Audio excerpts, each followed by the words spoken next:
The following is a special presentation from eStar Studios. Carry on.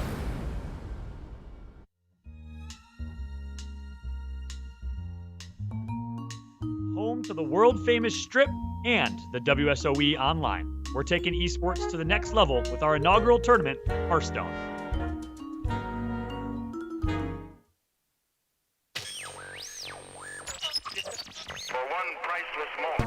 It's hot and vacant today in Las Vegas. Hope you're staying super cool out there. Let's go to line 4 where we have Frodan. What's poppin'? Hey, am I on? You live right now. Today is the premiere of WSOE Online, and what are we playing? None other than Hearthstone. Hey man, how about we pause on those details and tell me how you've been handling all this madness? Nothing out of the ordinary.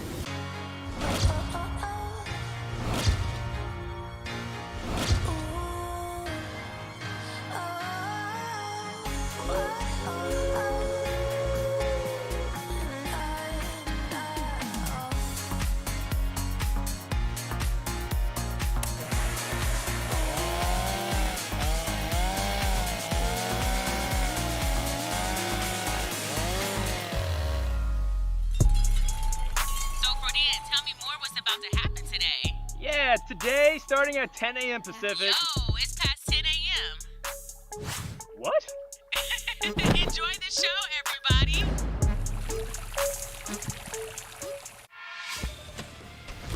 We got Frodan with some floaties, Fruit Loops, and some other questionable activities while social distancing. Hello, everybody, and welcome to the Strip in sunny Las Vegas and the hub for WSOE Online. This is WSOE Online 1, the inaugural online tournament for WSOE, and we're going back to where it all started with Hearthstone. Fallout here, joined alongside some legends in the Hearthstone community. It's Frodan and Admirable. I am so excited to be here this week and back at the WSOE, back to casting some Hearthstone. You know, it was just over a year ago this time that Dan was actually officiating my wedding here in California. I was celebrating my first anniversary on June 22nd, and so I'm excited to sit here and spend the weekend with him. I wouldn't want it with anyone else right now. Yeah, that's right. Happy anniversary to Nathan and Megan. And as a gift, top 8 for WSOE 1 Online Hearthstone. Really excited to be back. I've been here, part of WSOE Productions, for a few times now, and it keeps ramping up the epic production. And you know what? Given the fact that everyone is social distancing back at home safely, we're going to make this online production hopefully just as epic. Yeah, WSOE outdoes themselves. Seems to get better with every single broadcast. Well, this is the first online broadcast, and I'll tell you what, we got some great things in store. Fallout here, your host for the day. This is my 5th WSOE tournament that I've had a chance to host. First online tournament, obviously, and more importantly, first Hearthstone tournament. I'm really excited to join the Hearthstone community and be able to help bring the action, tell the stories, and make sure we bring all the hype in the world to these 8 players, these 8 qualifying players. From 512 players, we dwindled it down to the top 8. I'm looking forward to a great day of action. Gentlemen, I want to ask you, starting with you, Frodan, what are you most excited about coming into this tournament? Yeah, I think I'm really excited just to see who is going to be able to challenge the heavyweights in the top 8 bracket. We have 2 Grandmasters that have qualified out of those 512 players. Who can be the ones who can beat them and get that spot for the Masters Tour in Montreal? Because you know what? The Grandmasters, they're already booked for playing in that tournament. They don't really need that spot. For them, this is just simply another way to get some preseason reps in. They can support the third-party organizer scene. But the other 6 players who will begin their journey to be the up-and-coming player to watch. Well, I feel like that journey has kind of already begun. When you look at the top 8 of players, this happens every single card tournament, every single time it shows up. This is something I'm always really excited for, is this was a global tournament for a qualification program. That's a staple in card games. But now you look at those 6 players who are not in the Grandmasters program right now. They all have tournament experience and resumes underneath their belt. They already have some of that experience. That step has already begun. This is really that big one where you have to get over the hump, and what a challenge they have to come into. 2 Grandmasters, a quarter of this top 8 is made up of Grandmasters right now, and there's only a handful of those anywhere in the world right now. So in this tournament, we're going to see who comes out as a champion on top, and for me, I'm always looking forward to those underdogs to watch them prove themselves and overcome the odds. Yeah, that's exactly right. They're going to have to beat the best. They earned their spot today, though, as we talked about earlier. A 512-team single elimination bracket is how they got here today. It's truly a global affair. We have 4 different regions represented. Let's talk a little bit about the tournament and how it's going to go down and how we got here. As mentioned, 512 players entered, 8 remain in today's tournament. It'll be a best of 3 single elimination bracket on Conquest rule set. course, players will bring 3 decks. One is going to be banned. You know the rules to Hearthstone. You love the rules to Hearthstone. And of course, there's a lot at stake today as well. $10,000 total prize pool. $5,000 for first place alone, all the way down to third place, $500 a pop. And perhaps more importantly, the winners invited to the Hearthstone Masters Tour Online. And correction here, we actually decided to make it a best of 3 winner-take-all show match between Dino and Orange, as well as Gia versus Derek. Gia is going to be able to defend her crown as the previous WSOE champion. Let's talk about the players of today's action, though. Take it away, gentlemen. Cosmo from Russia is going to be first one up. 11th place at Masters Tour LA and hates playing against Priest, just like me. Player number 2 here is the Rabbin from Switzerland, who likes long cycling trips, planning a one-day cycle through France, exclusively on bike. Toboki, hailing from Singapore, favorite class is Mage, and had first place at the Gosu Cup Southeast Asia 2016 summer.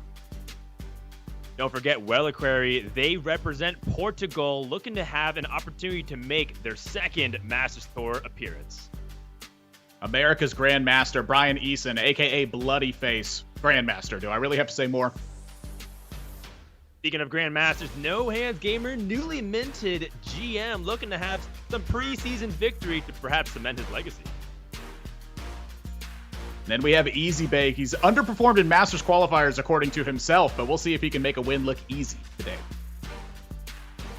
And representing Latin America from Brazil, it is Call, whose favorite class is Warrior. Second place at Copa America, perhaps a first place today. Well, there's some info from our players today, from our casters. Let's take a look at the bracket and how things shook up in round number 1 in terms of matchups. You better circle that third matchup on the bracket. Bloody Face and No Hands Gamer will be going live at 12 Pacific. 2 Grandmasters battling out in round number 1. However, the matchup we're getting ready for is our first matchup of the day. It's Cosmo and the Rabbin. Gentlemen, let's jump right into the gameplay and talk a little bit about this upcoming matchup. Break it down for me, Frodan, starting with me. Talk to me a little bit about the decks that were chosen by Cosmo coming into this one.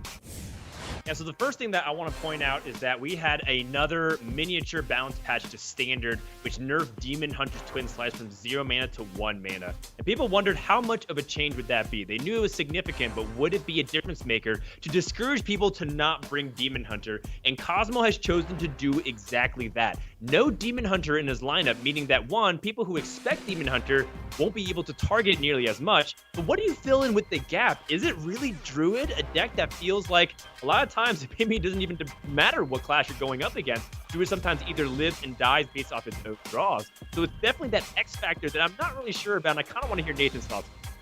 Well, I kind of agree with you on this one. You know, every single time we step into Conquest, it's always that third deck, that fourth deck. That's the one you have the question mark about right now. Warrior sits atop of that spot right now. It is the one that is the best. It is the strongest. I expect it to be on ban for most of the time throughout today. And when you bring Druid as that last class, the classes that you're looking for, you're looking to face off against Rogue, you're looking to face off against Priest, against Warlock. Demon Hunter certainly is not one of the classes you're looking to face against. So when you bring a deck like Druid, it is a metagame call. Perhaps the fourth change to Demon Hunter was enough to push it out a little bit from that metagame, but on the other side, there is a Demon Hunter sitting there. It has chosen to be brought by the Rabbin, and I don't blame him for it. When a deck's been changed 4 times, it's because it was the best one, and that's the one I want to bring to the table. But there also is a Rogue on that side, so the Druid has 1 favorable, it has 1 unfavorable in my opinion, and from there, that's really where I have my eye on. Can the Druid get the job done? Because it really is all about the mulligans. As you said, that early stage, that's what Druid's all about.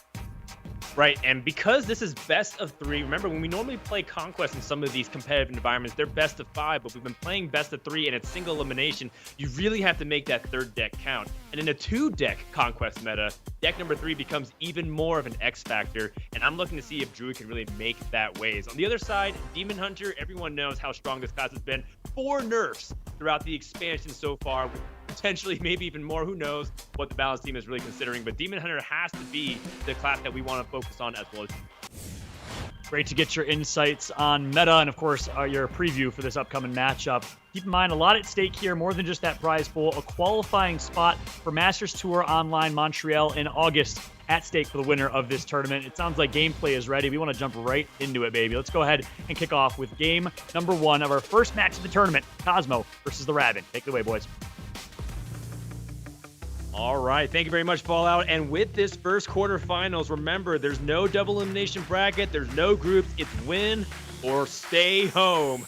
As we go into our first match, Cosmo versus the Rabbin, a battle between 2 players from Europe, as we will go into the first game, which is Rogue versus that Demon Hunter. Now, keep in mind, these rogues are not equal. One player has more of the traditional package that we really see with a lot of secrets. The other has stealth.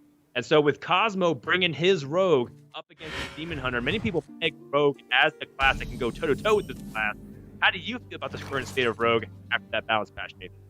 Well, Rogue's definitely changed a lot. You know, Rogue used to be a deck that was really strong at disrupting your opponent and chipping away and then delivering a big bunch of burst damage with Leroy Jenkins, and it just doesn't do that anymore. And now Rogue is fighting on a much different angle here. And for Cosmo, I like the Rogue deck that he has brought, including Questing Adventurer. You know, Questing Adventurer is a card that's meant to pressure out your opponents in a different way than they're prepared for. It's a card that they have to be able to kill straight away. And when you have a card like that in your deck, overall, I would say your deck gets a little bit worse across the board in terms of like consistency with aggro matchups. It's not a card that's contesting aggro super well early on usually. So in this matchup, I think that there are some really key factors that can really bring him into the game here. Here, there's a Shadow Step, a double Shadow Step now with a Coin Edwin, and Edwin is certainly playing that similar role that the removal tools are trying to play. The difference is instead of removal, it's just going to be pressure at this point. So, I mean, I have to give an advantage here to Cosmo with this turn, Dan.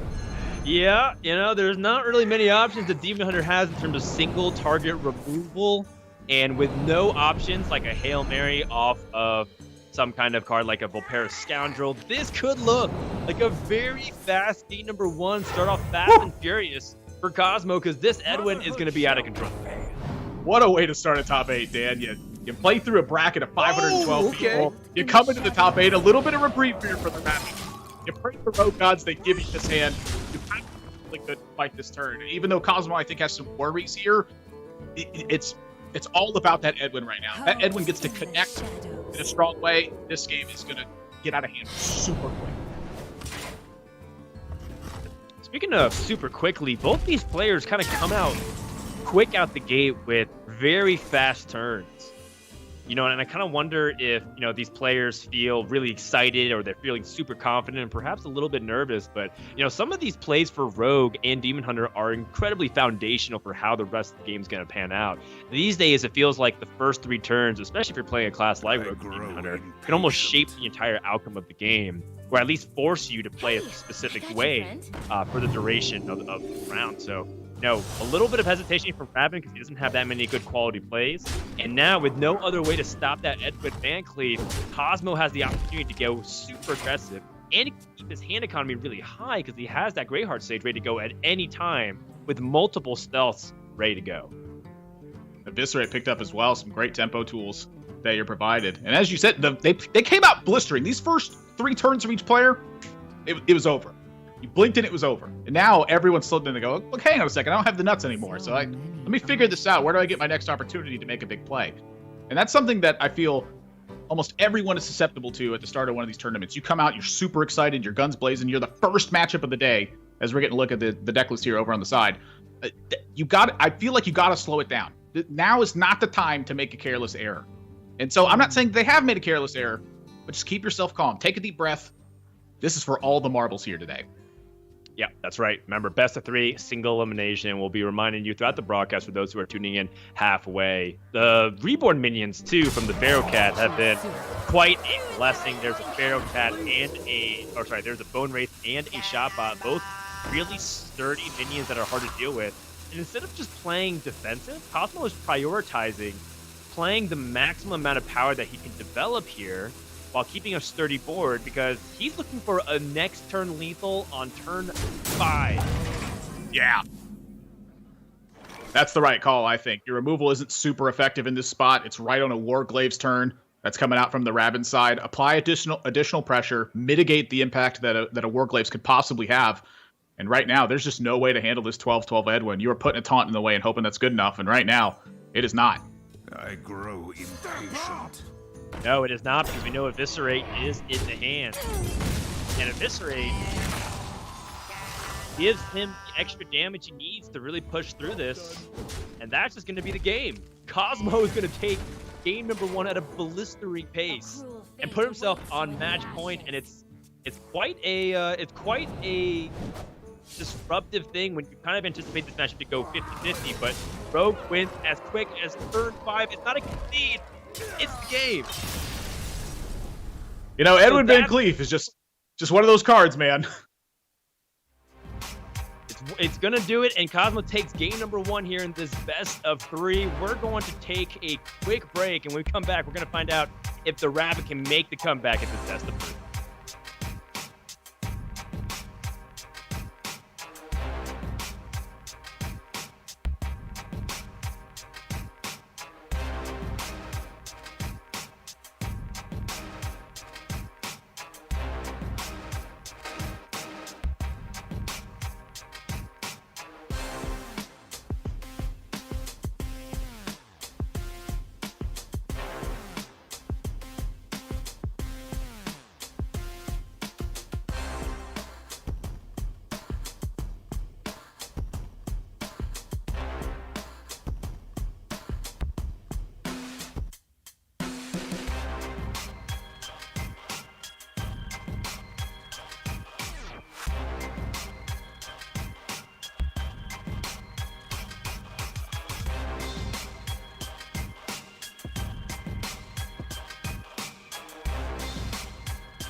And so with that, after that 1 minute break, after what feels like a 1 minute game, Admirable, any thoughts here going into game number 2?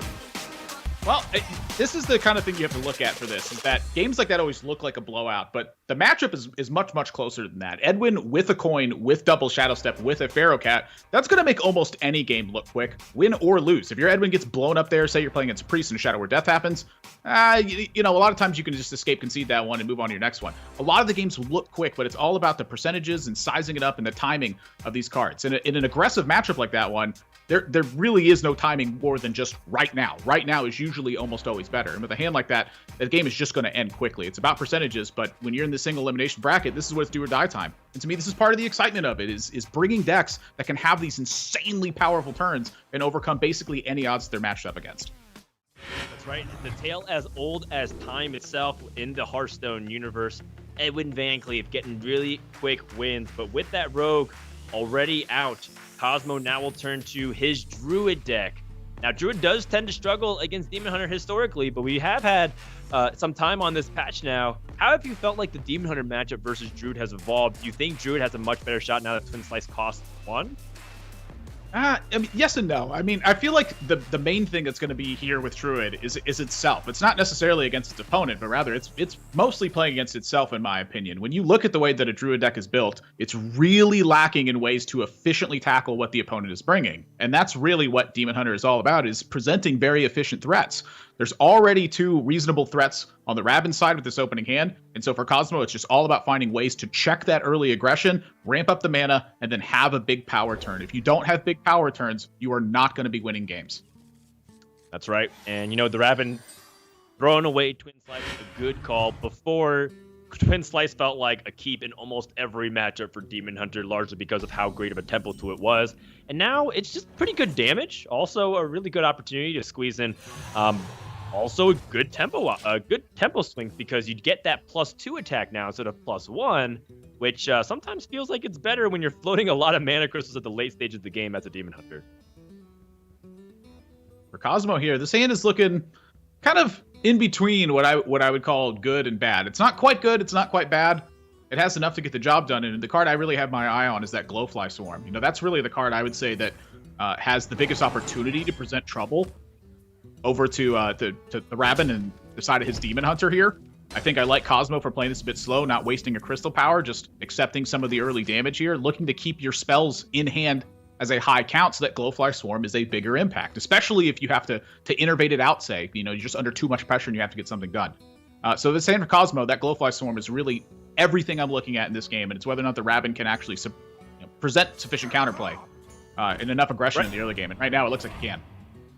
Yeah, I agree with that. However, this Bone Chewer Brawler really getting in the way of things, and Cosmo is going to struggle to remove that unless he uses his crystal power. But at the same time, he's forcing the Rabin to use something else, right? Like, he has to use the coin, so he can't really squeeze out a really quick turn 5 play that he normally would want to. So Cosmo now probably thinking about how to use his crystal power effectively, because right now there's a lot of threat on the other side of the board. Yeah, I think part of it with the holding the Crystal Power in the previous turn is you're just hedging your bets a little bit. If you draw a string of minions, obviously you would have, really hated to have used the Crystal Power. Drawing a spell this turn, you're a bit more happy about it. That 2/3 is going to present a lot of trouble if you don't take care of it right away. Oh my. Take care of it right away. That's right. And now the Rabin with a second Battle Fiend going wide onto the board. Druid can't hero power all of these efficiently. Now, will Cosmo choose to fight back through an Innervate Glowfly Storm? If so, he's only going to summon 3 of the Treants right now. Yeah, I'm not convinced that's enough. Another Crystal Power drawn, though, that does offer a clear on at least the most threatening cards for the Rabin side. And so, again, use a little bit more of your life total. You have an Overflow in hand. You have an Innervate with the Overflow, no less. I think that Cosmo might have had enough to check this in the early game. Yep, and that's kind of what we were talking about with what Druid is trying to do. Survive that pressure from the Demon Hunter. It's been something that they struggle with a lot, even before the Demon Hunter nerf. And now, even post-nerf, you can see that damage still piles on. Another thing that we're kind of talking about, too, is how Rabin might have turns where he's floating mana crystals. And right now, he has no clear turn 4 play until he picks up the Satyr Overseer off the top, and that's going to be additional pressure. This is the second wave that's coming here at Cosmo. Yeah, this is a massive one, too, and it's the timing of this pressure that really matters, where Cosmo wants to play that Glowfly Swarm. And kind of looking back at that previous turn, you could have Glowfly Swarm and taken a little bit less of, number of tokens to be able to fight back on board. Now, if you Glowfly Swarm to fight back, you're taking 9 damage from the other side, and that's if only the hero power got used from the Rabin. And when you're talking about taking, 10 damage from a board like this, you're going to be at 6 afterwards. You have to rely on Overflow to get that done. So Cosmo here using Glowfly Swarm saying, I just hope I live through this turn. And that's not going to happen. That is 8 damage from the quadruple slice. And that's going to be, that's just too much. That's game right here. Yeah. Rabin is going to clean it up. And another turn 5 kill, tit for tat. It is a turn 5 victory here for the Rabin. He's going to even up the series, Admirable. Was Twin Slice a nerf or a buff? You decide.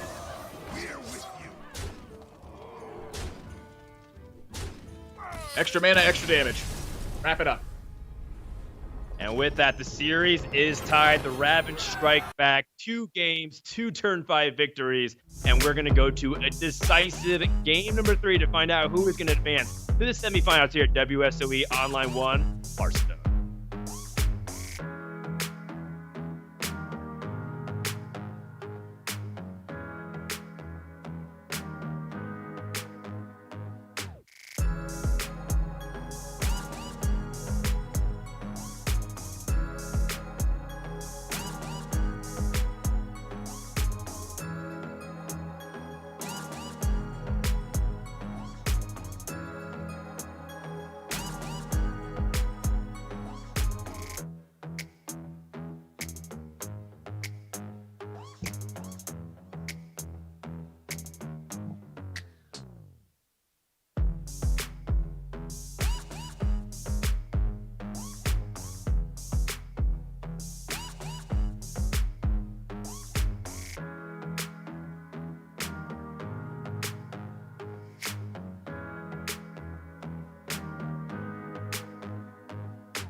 WSOE Online 1 starts off fast and furious, Admirable. 2 games that were starting us off in this best of 3. 2 games that ended on turn 5 on both sides. The Demon Hunter getting the win, and you were asking, was the Twin Slice nerf to 1 mana but getting 2 power each time you use it? Was that a nerf or is that a buff? I think it depends on how you look at it. I think in the slower matchups, the change sometimes benefits Demon Hunter in that regard, and in that matchup, turning Twin Slice into effectively Heroic Strike. Obviously a clear advantage for the Demon Hunter side in that one. But to me, Satyr Overseer really playing a big role in that game as well. Coming down right on turn 4, that's the perfect curve for it. You get to weave in the hero power with it and keep the damage going. The thing I want to look at, though, is just the Druid side of that as well. There were 2 Crystal Powers early in that hand that killed 2 threats, and that wasn't enough to stop the damage from the Demon Hunter side. Druid will struggle a lot when it has pretty much reckless aggression against it. But now this is the matchup that I think that that Cosmo is looking for in the tournament like this. It's going to be Druid taking on Rogue. That is the matchup that Druid is looking for when you bring it to a tournament like this. Right. This is the matchup that we kind of looked at that Cosmo was trying to gain the edge. Not everyone brought Druid this weekend or for this entire tournament. And Druid does seem to be one of those riskier picks, but with higher payoff, because you might be able to match up against the Rogues and get that edge there. You just have to make sure the Rogue can fight off against the Demon Hunter and you don't go down early in this series. And it seems like that's the Cosmo strategy that he's been able to employ. However, he has been going up against non-Rogue lineups throughout the tournament as well. He went through a stretch of 3 opponents where none of them had brought Rogue. There was another Druid, there's another Warlock, there was even a Mage Priest lineup that he went up against Kuonet, and he was able to beat them all. So it's not like his Druid is all in on beating Rogue, even though that seems to be one of the main strategies that he's trying to employ. Yeah, I mean, it's good versus Warlock. It's good versus Priest as well. I would say against the Priest matchup, a bit more debatable. But coming to this Rogue matchup, the thing that I really want to highlight, though, is the Rabbit including 2 copies of Questing Adventurer inside Rogue. I think this is a really important card for a matchup like Druid. You know, Rogue really lacks efficient board clears, and so teching something like Questing Adventurer to mount pressure versus Druid, I think is a really key feature of how your deck is going to operate. Rather than just hoping that you can, you know, get a curve off in line and hope that Druid has a couple missteps, instead you have a dedicated tool to making sure that they take some damage from your side. Right, and you can see that the Raven with his own Great Heart stage to help give him a lot of accelerated card draw to keep up the pace against Druid, who's going to be drawing a ton of cards. That early Fungal Fortune's a big difference between last game and this game. Having early game play instead of hero power, sign me up. No ramp, though. I mean, that's certainly quite a concern, and a Questing Adventurer plus a Shadow Step with another 1-cost card drawing for Raven's side. And so I'm a bit worried here for Cosmo. There's a bit of interaction and some removal cards, but Questing Adventurer, if that card does not get checked right away, that will threaten to run away with the game entirely. You can definitely do that, and Cosmo has the opportunity to perhaps go the other way as well, which is, instead of trying to answer the Questing Adventure, what if he just coins out the Glowfly Swarm with a full board? And if the Raven chooses to ignore it because he doesn't have the ability to answer it since it's too early for Flick Skyshift, then does Druid just win the board immediately and then Savage Roar right back? So this could be one of those Cold Wars, so to speak, where neither player really acknowledges the other and just try to build up an army and race each other. That is the question for this one. I think right now you have to check at least some of the pressure. You can't let that 3/3 attack you 2 more times before you get a chance to use your Glowfly Swarm. So for the Rabbit here, I think this turns pretty easy. That's right. Build up that Questing Adventure. You get to play 3 more cards. It'll be a 5/5 at the end of this with 6 power in the shadows. And with more cards being able to be played, Cosmo has to be sweating just a little bit. However, like you were talking about, outside of those Eviscerates, there's not too much burst from hand anymore from Rogue. So if you can answer the board state, which with another Innervate gives him even more options, that does give Cosmo some opportunity to strike back. You heal for 5. No, it says I'm safe.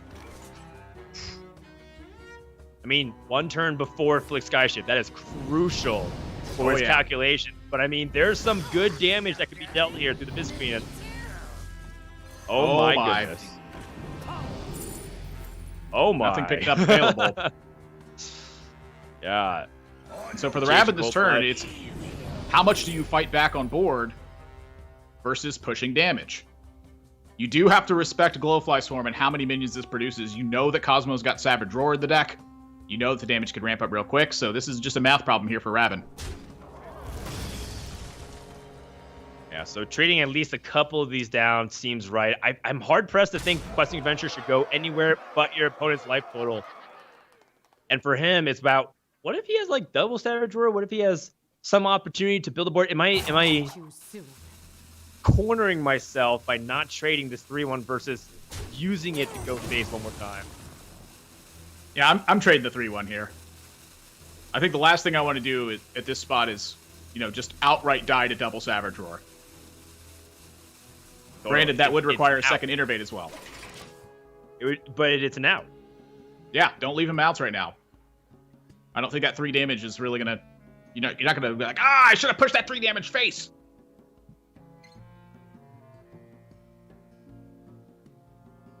For Cosmo. I think this Savage clear Roar. off. He can clear off a pretty good amount of this. He also doesn't even have to use Savage Roar. He can use Soul of the Forest and Power of the Wild to help clear off a big portion of it, but he can't answer every lackey. And another thing that you're always worried about for Rogue going to turn 6 is whether or not you leave lackeys on the board for a Heist Bear and Togwoggle. So if he ends up using, Soul of the Forest and Power of the Wild here, he will be leaving up some of those minions. Yeah, I think that's really the big question here is, are you going to deliver a counter blow with Savage Roar?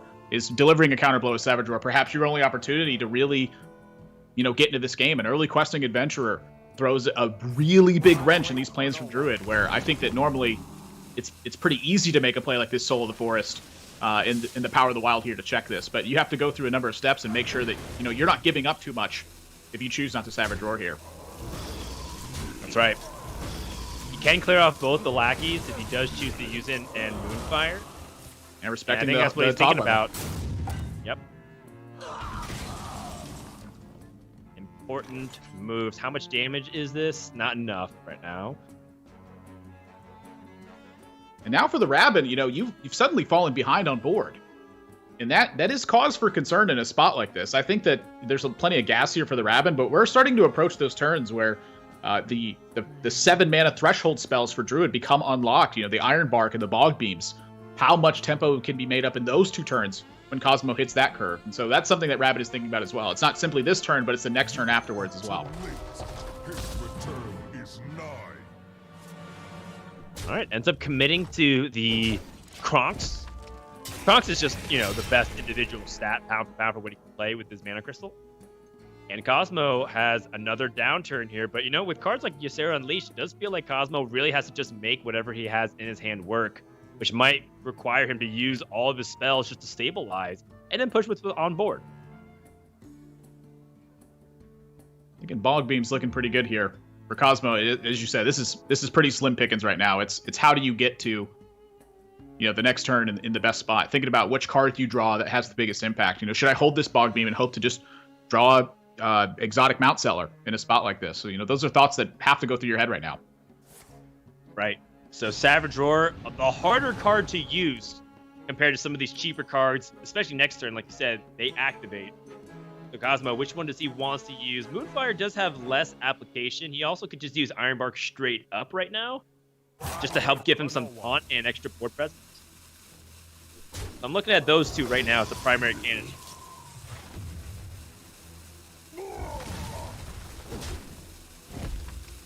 Reserve life total, have board, heal 8.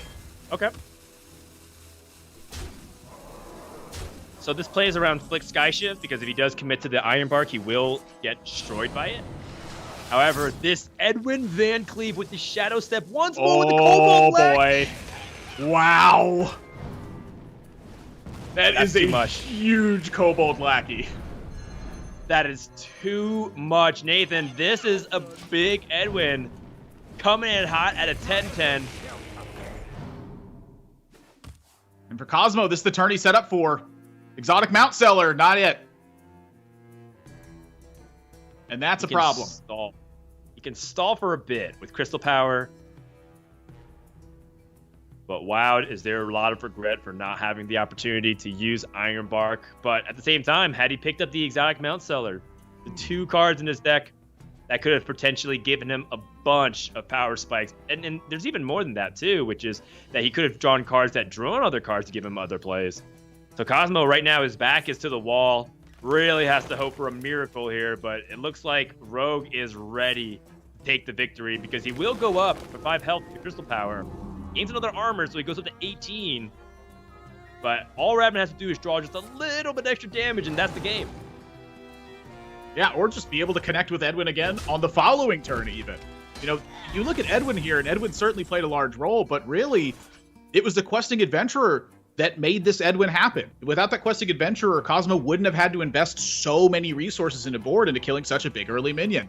And because he had to, he just stripped away of any tools for counterplay to this. Edwin sticks. 14, yeah. 14, only 3 life points away from going to the semifinal, and Cosmo has no Hail Mary, not a Ysera Unleashed with any card draw. Emerald Explorer, is there anything there? Well, if you Sarah Unleashed, you have the Iron Bark. That's 16? Or I'm sorry, 15 health? 15. No, you still lose that way. Yeah. I think you have to find a second taunt, this Emerald Explorer. Emerald Explorer, but what can it really give him? Because it discovers only dragons. Yeah, I think you got to use the Iron Bark. You have to get a dragon you can play, a dragon that you can target. Right. Fairy and then Dragon. Have the Iron Bark. Baywing, you can't use any of those. We must stop this corruption. Strength in numbers. Cosmo, what is behind the discovery? He doesn't really have that many good choices. Finds an Alexstrasza, and that's going to do it. They come from behind victory. The Rabbit will advance to semi-final #1 off the back of his Rogue, getting a Game 3 victory. And just like that, our first quarterfinal here at WSOE Online 1 is done. We're going to take a break, and with that, we're going to recap the series and preview the next one. Stay tuned.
Welcome back, everybody, to the WSOE Online headquarters in Las Vegas, Nevada. We are live with the WSOE Online 1 Hearthstone. Game #1 through 3 wrapped up as match #1 completed. The Rabin completes the comeback sweep to take out Cosmo, the sole player representing CIS or Eastern Europe in this tournament, eliminated from this one. Gentlemen, your thoughts or reactions? Frodan, starting with you. Yeah, I think this series was really quick, but also shows you kind of the state of the metagame. If you are not prepared for the pressure tempo swings, you're going to buckle and you're going to lose. So a lot of these decks, they outfit their lineup to be mainly weapons, trying to pressure their opponents. But sometimes if you don't have the reactive tools and you're just trying to play your own game of solitaire, you're going to sometimes get crushed by those big swing turns from Questing Adventure and the Edward Bank.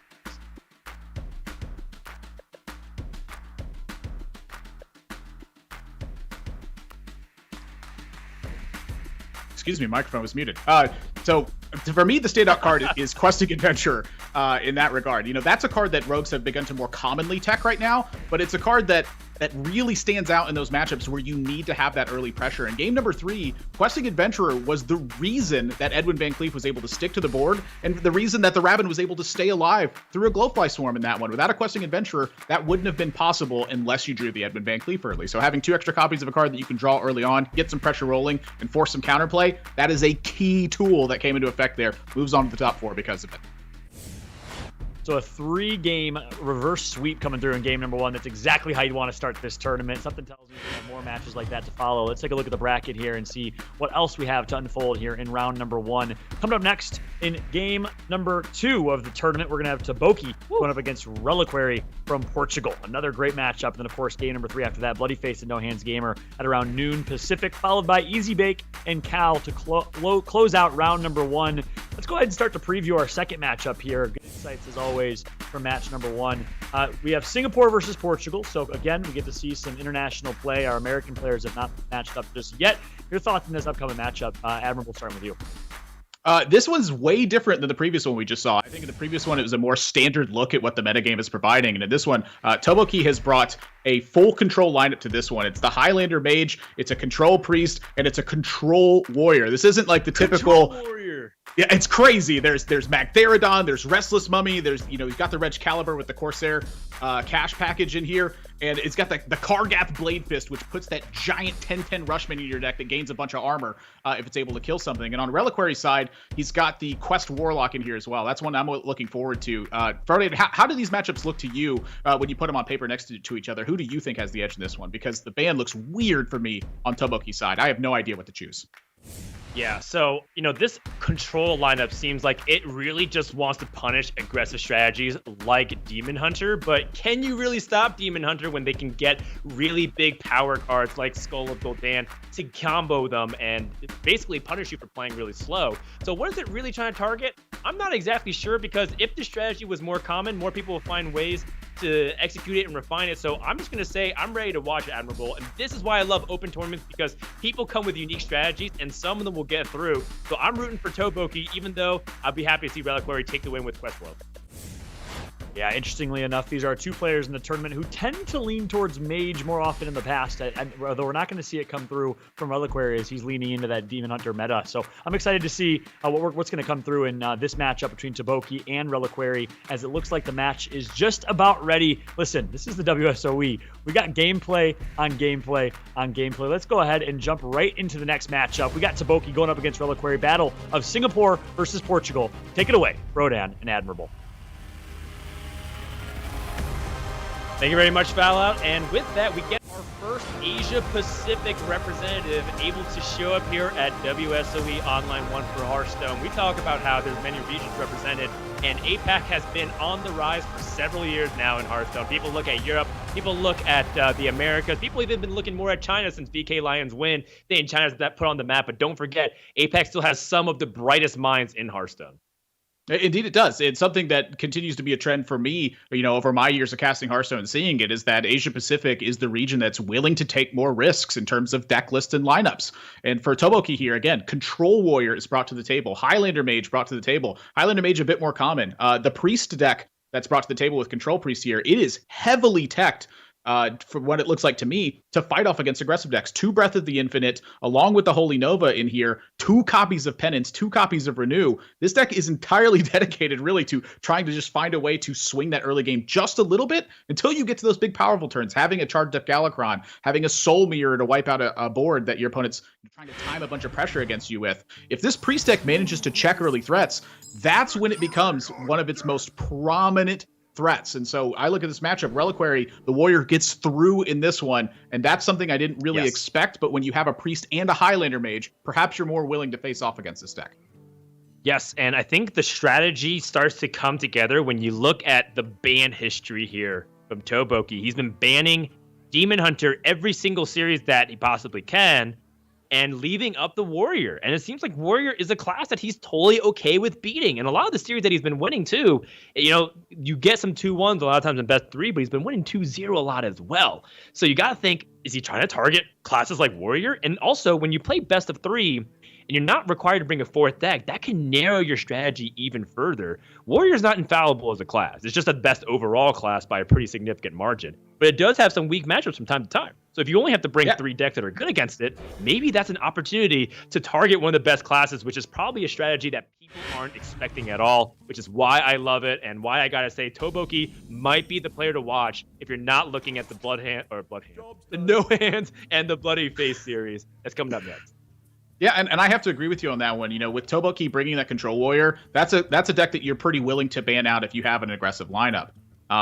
So, you know, that one, take it away here, not much of a surprise. Priest is typically going to do pretty well against a Warrior deck as well. It's got strong targeted removal, it has a lot of tempo-positive counterplay, and it really creates a tough time for Warrior's development. And when you couple that with, you know, Priest having a bunch of slow but very efficient threats, it often has a late-game upper hand. And so my question mark is over the Mage deck here for Toboki. I expect in this particular matchup, he's got a reasonable opening hand. If he can get the job done here, the Mage deck is the one I'm really looking forward to see. If that can manage to beat Warrior, I have struggled to do anything with Mage pretty much in every single time I've ever played Mage in this meta whatsoever. So the fact that he's made it this far with it, I'm really excited to see what it brings.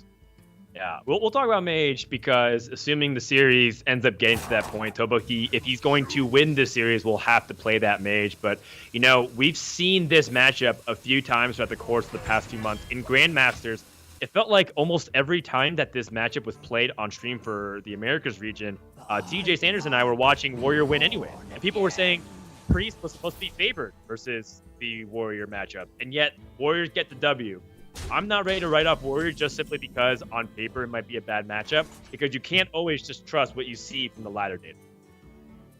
Yeah, I mean, there's definitely no doubt about that. I mean, Warrior does have some, you know, strong tools against what Priest is trying to do. Like, if Priest can't manage to get a handle on the tempo early on, what that means is, you know, tools like you know, Grommash get opened up with an Inner Rage on the other side. If you're running it, you have the potential to have the Kor'kron Elite with an Inner Rage, you know, with a Bloodsworn Mercenary. Sometimes you couple a Rampage into that. There's a lot of end game burst damage. I think the big key is making sure that you don't get chipped away too much in the early game, because you don't really have time to just like top up your life total. You don't have time to like spend 2 mana hero powering every single turn. And so having that early game check, that's really a big factor of it. Reliquary, it's a bit of a slow opening hand, but there's a lot of strong tools here. So I'm curious to see where the timing of this pressure Reliquary thinks is most important, because having some of that damage to set up a big charge play, that's going to be one of the key factors in this game. That's right. And Reliquary has pretty much the entire suite of 3 mana plays here outside of Ankar. And usually setting up weapon is pretty solid as an option because you do struggle with turn 4 onwards. As the Warrior, your deck is mainly 1 to 3 mana cost cards with a few top end cards like Grom and the Bloodbow Brute. However, you know, with such a emphasis on that early game board control, and you're seeing that Priest can just perhaps curve into Apotheosis or another solid minion, this is going to be tricky for the Warrior to answer. I also really like Escape Mana Saber in classes like Priest and Mage because it helps smooth out that curve, and you have the ability to get that early game board presence, which is crucial, as you were mentioning. Yeah, it's just an annoying card for a lot of mid-range decks. You know, mid-range decks want to kind of adapt their game plan over the course of the game. They want to take defensive roles, and they want to take aggressive roles, but they just want to find the right timing to do both of those. So against a card like Escape Mana Saber, it really is making a mid-range matchup like this much more awkward for the player who's having to play defense. It's a card that you don't have immediate counterplay to, other than creating board tension, playing your own big minion at the same time. So when you lack that here on Reliquary's side, this suddenly goes from this is kind of annoying to, oh my gosh, this is terrifying. How am I going to handle the next 2 turns? Oh, yeah. And you take a look at a little bit more in depth at Toboki, who loves K-pop, who doesn't. Unique hobby, investing. And his favorite class is Mage, which makes sense with all of these factoids since he is investing into this Mana Saber, which will pay dividends in mana crystals. It's a pretty similar bio to me. That's all I'm saying. It checks out. If you put quotation marks around all of those things on Toboki's side, and like take them for what it's worth, that feels like an accurate profile to me at that point as well. Like, I love K-pop and investing. Yeah, sure. I don't know what exactly you're alluding to, but I think most people those things aren't for would me. get this stuff. Yeah. Well, Toboki does find mind games. All right.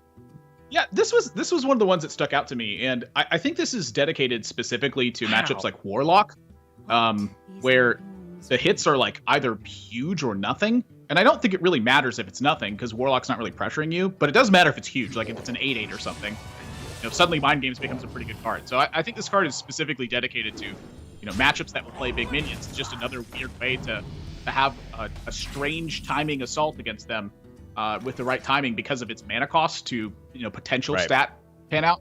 It's a weird choice. I'm not sure about it, but I can see it working. Mind games. I mean, you're playing it's a golden copy of Mind Games. This is not just your average, like, Regis Kilbin, Brian Kibler deck, right? Where they just play Mind Games and thumbnail with a really shocked reaction thumbnail there just to get you the clicks. This is high stakes Hearthstone tournament, $10,000 on the line, a spot in Masters Tour Montreal, and this guy brings Mind Games? This isn't your run-of-the-mill 400 dust. I love it. All right, that was 1,600 dust. I mean, when you're going up against Druids, you're guaranteed like Ysera Unleashed and Mount Sellers. It's pretty interesting. I didn't really expect to see that in this tournament, and I love it. Against Warrior, probably not going to be the most effective thing, like you said. There's going to be Sky Raiders. There's going to be Armor Smiths that really don't matter to you, although maybe it does. Either way, Toboki has a very unique take on what this metagame, what his edge can be on the metagame, and I am loving it. Meanwhile, for Reliquary's perspective, trying to find an opportunity to get some semblance of tempo onto the board and going to commit to the pairing Fiend. Terran is probably the card I was most surprised by out of the recent set. That card is very powerful, and when I read it, I was like, this card's pretty good. That card makes some strange turns when you need to sweep boards. Where you look at a board and you're like, I can't kill this. Like, I'm going to lose because of it. Now, with Priest, sometimes it's a lot different. You know, when you include copies of why can't the card come to my name right now? Shadow Madness. When you're able to Shadow Madness this card, it feels like the game ends sometimes. There's no Shadow Madness included in Toboki's list. So that's why the Terran, I think, for Reliquary here is so easy to make use of. You're never worried about that card getting stolen away and then killed on the other side to create a massive tempo swing.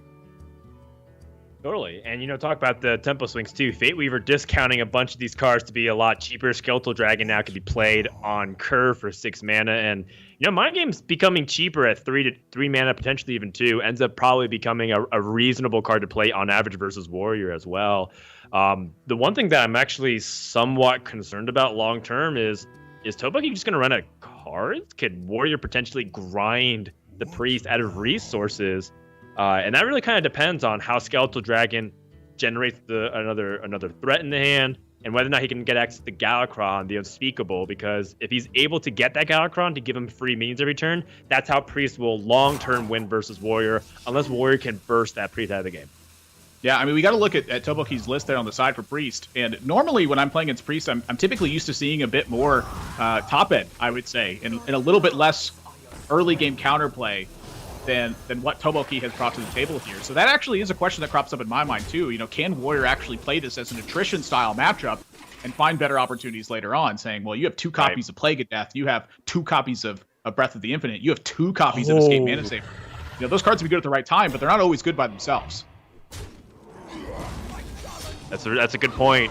But, one card that brings a lot of them together is Galakron. Does find another big dragon to play to follow it up.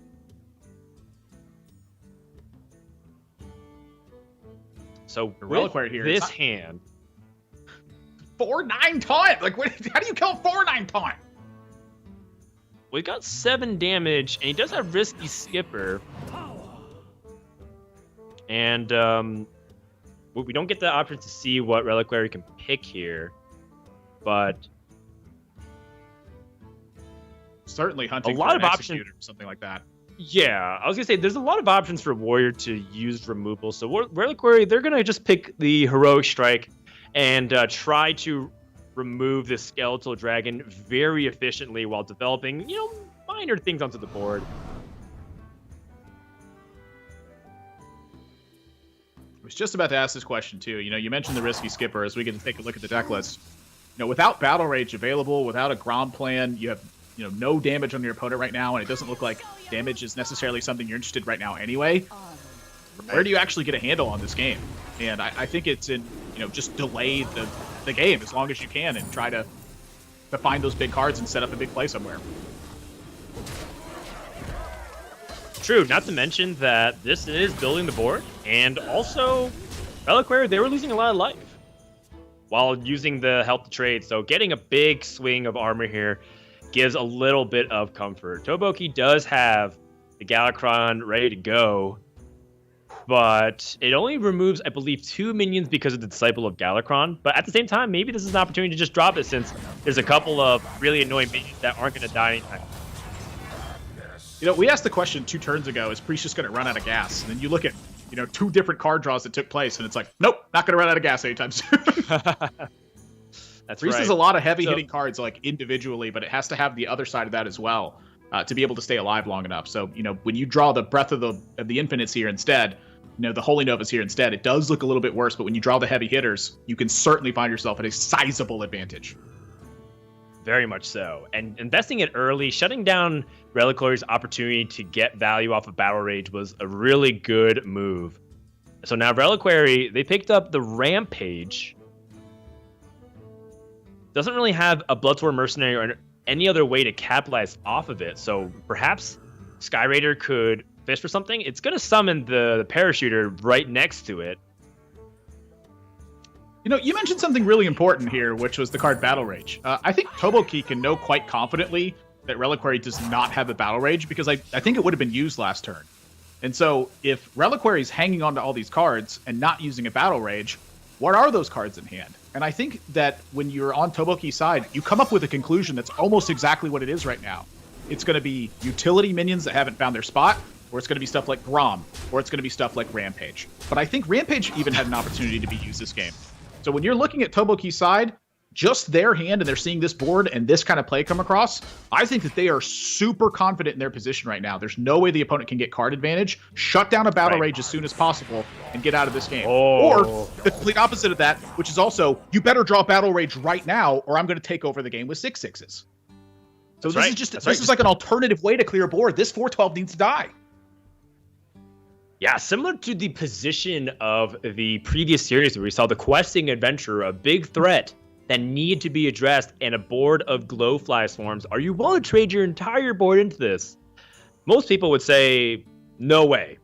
I'm going to just go ahead and ignore it, and if you have a way to damage yourself, by all means. But this is going to be really difficult because you have to address that dragon, otherwise the game will end. And that invests almost all of your resources at this point. What now? I don't think you can afford to not kill this. I mean, what else do you do with your minions? Like, you just attack base. Like, they just get 6/6s. Summon the dragons. Yeah, you don't really have an option. This thing is in a state where your life total is not a threat. This is just a 4/12 taunt. No other pirates to pull from the anchor, as both Risky Skippers is in the hand of Reliquary. Oh, such a painful exchange. And they're just going to finish playing the rest of the minions for tempo, but this feels really bad. Okay, ends up holding the Sapper, and I think that's a good move because there's still the opportunity to draw Plague of Death at any juncture, so overextending is asking for punishment. Whew. And I like Reliquary's hold on the 4/4 here as well, mostly because of Battle Rage. You have Risky Skipper, the Bomb Wrangler, plus the 4-mana 4/4, and that gives you a 4-card Battle Rage for 10 mana. And I think that's the kind of plays that Reliquary needs to play for right now. There's no way he's going to deliver a killing blow anytime soon. So play to your best out right now. It's the 4 cards that you can draw from Battle Rage. You have to find a way to make this happen. Doesn't really find anything meaningful off of the Lackey. Just getting Titanic Lackey with Taunt, not super important. It is nice to build some board presence with that. Sankit Snapper does have a stat line that's annoying for Priest to deal with, considering that it's at 4 attack, but we're at that stage of the game where Priest might just have straight up removal like Time Rip, and it doesn't really have any consequence. And now we're also to that point where Priest will start to grind out the resources of Warrior. Rampage already has been used. Risky Skipper has already been used. That just narrows down the possibility of combo burst potential in the late stages of the game here for the Warrior. Yeah, this is a true card advantage takeover here on Toboki's side. This is exactly what this deck is meant to do. All right. A 3-mana Armor Smith. Already 3 weapons. Or rather, the Corsair Cache, there's already a weapon being equipped, so there's not even going to be any use for it, even if there was a weapon to draw. I don't think there's a weapon to draw. That's the second Livewire Lance, correct? Use one early, use the I'm anchor? thinking. Yeah. Unless I'm mistaken. I thought that was the case. Because we saw Zankar was things buffed by like the Corsair Ethereal Cache. Lackey. Yeah, we saw the Ethereal Lackey before, and it got cards like Heroic Strike. So I think Reliquary, that was just a bad draw for them. Completely empty.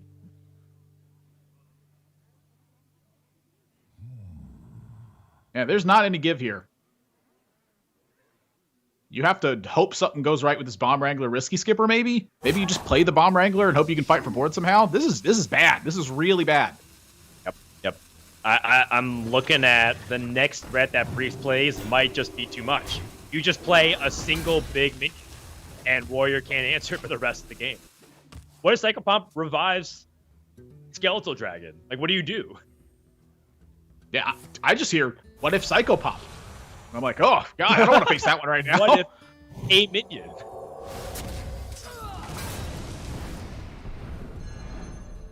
Bank the Armor Smith for later. And later is right now. Made to fit. If Reliquary doesn't draw Battle Rage right here, I think this game might be done.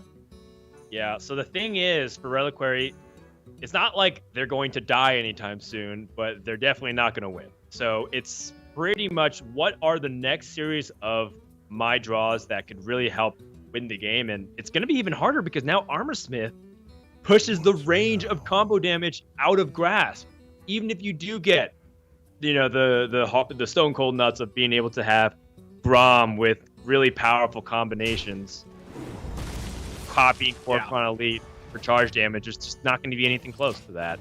Yeah, I think Priest is that's like the typical endgame burst combo, right? Is something with Corpron Elite, Inner Rage, Rampage, and Bloodsworn Mercenary. I mean, you can technically deal 30 damage with that. The problem here is that you don't expect your opponent to be above 30 life. Like, how rare does that happen? The Dodge Steel steals Grom and Inner Rage! Damn, what's happening? Wow. I mean, that's burst damage, right? We were talking about it. That's insane!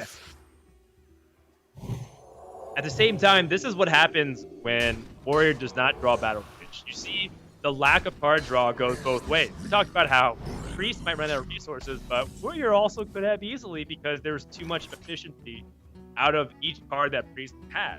A lot of the cards that Priest played this game, Toboki side, went 2 for 1 or even greater. This Battle Rage is just buried. That's it.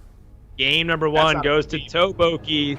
The unusual Galakron Priest deck list has worked out. And Toboki, loving the Battlegrounds, is looking strong and standard with his unique anti-warrior lineup, playing control decks all throughout. We're going to take a break and come back. We'll find out if the momentum is still on Toboki's side.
Welcome back, everyone, to WSOE Online 1. And with that, game number 1, Priest victory over Warrior, we're starting to see some more strategies develop in this best-of-3 Conquest meta. And I gotta say that I think this was unlocked primarily because it was best-of-3. If it was extended to best-of-5, classes like the Galakron Priest and Highlander Mage and Control Warrior have a lot more weaknesses because they get exposed a little bit more. So Toboki, the strategy working out for him so far, I gotta say that I'm loving it. Yeah, I mean, just imagine finding a third deck that's also good versus Warrior, right? Like, that's hard enough, and it looks like Toboki is confident enough that they've done that. But when you add in a fourth deck to that, that's just not happening. Like, you're not getting a fourth deck that's good against Warrior right now that has a chance versus basically anything else. So when I look at this lineup overall, I totally am in agreement with you here. I think a 3-deck tournament is what changes that dynamic. And when you can mold the rules of a tournament to your advantage because people are overlooking things like that, that is a recipe for a big win. And that big win could be here this weekend.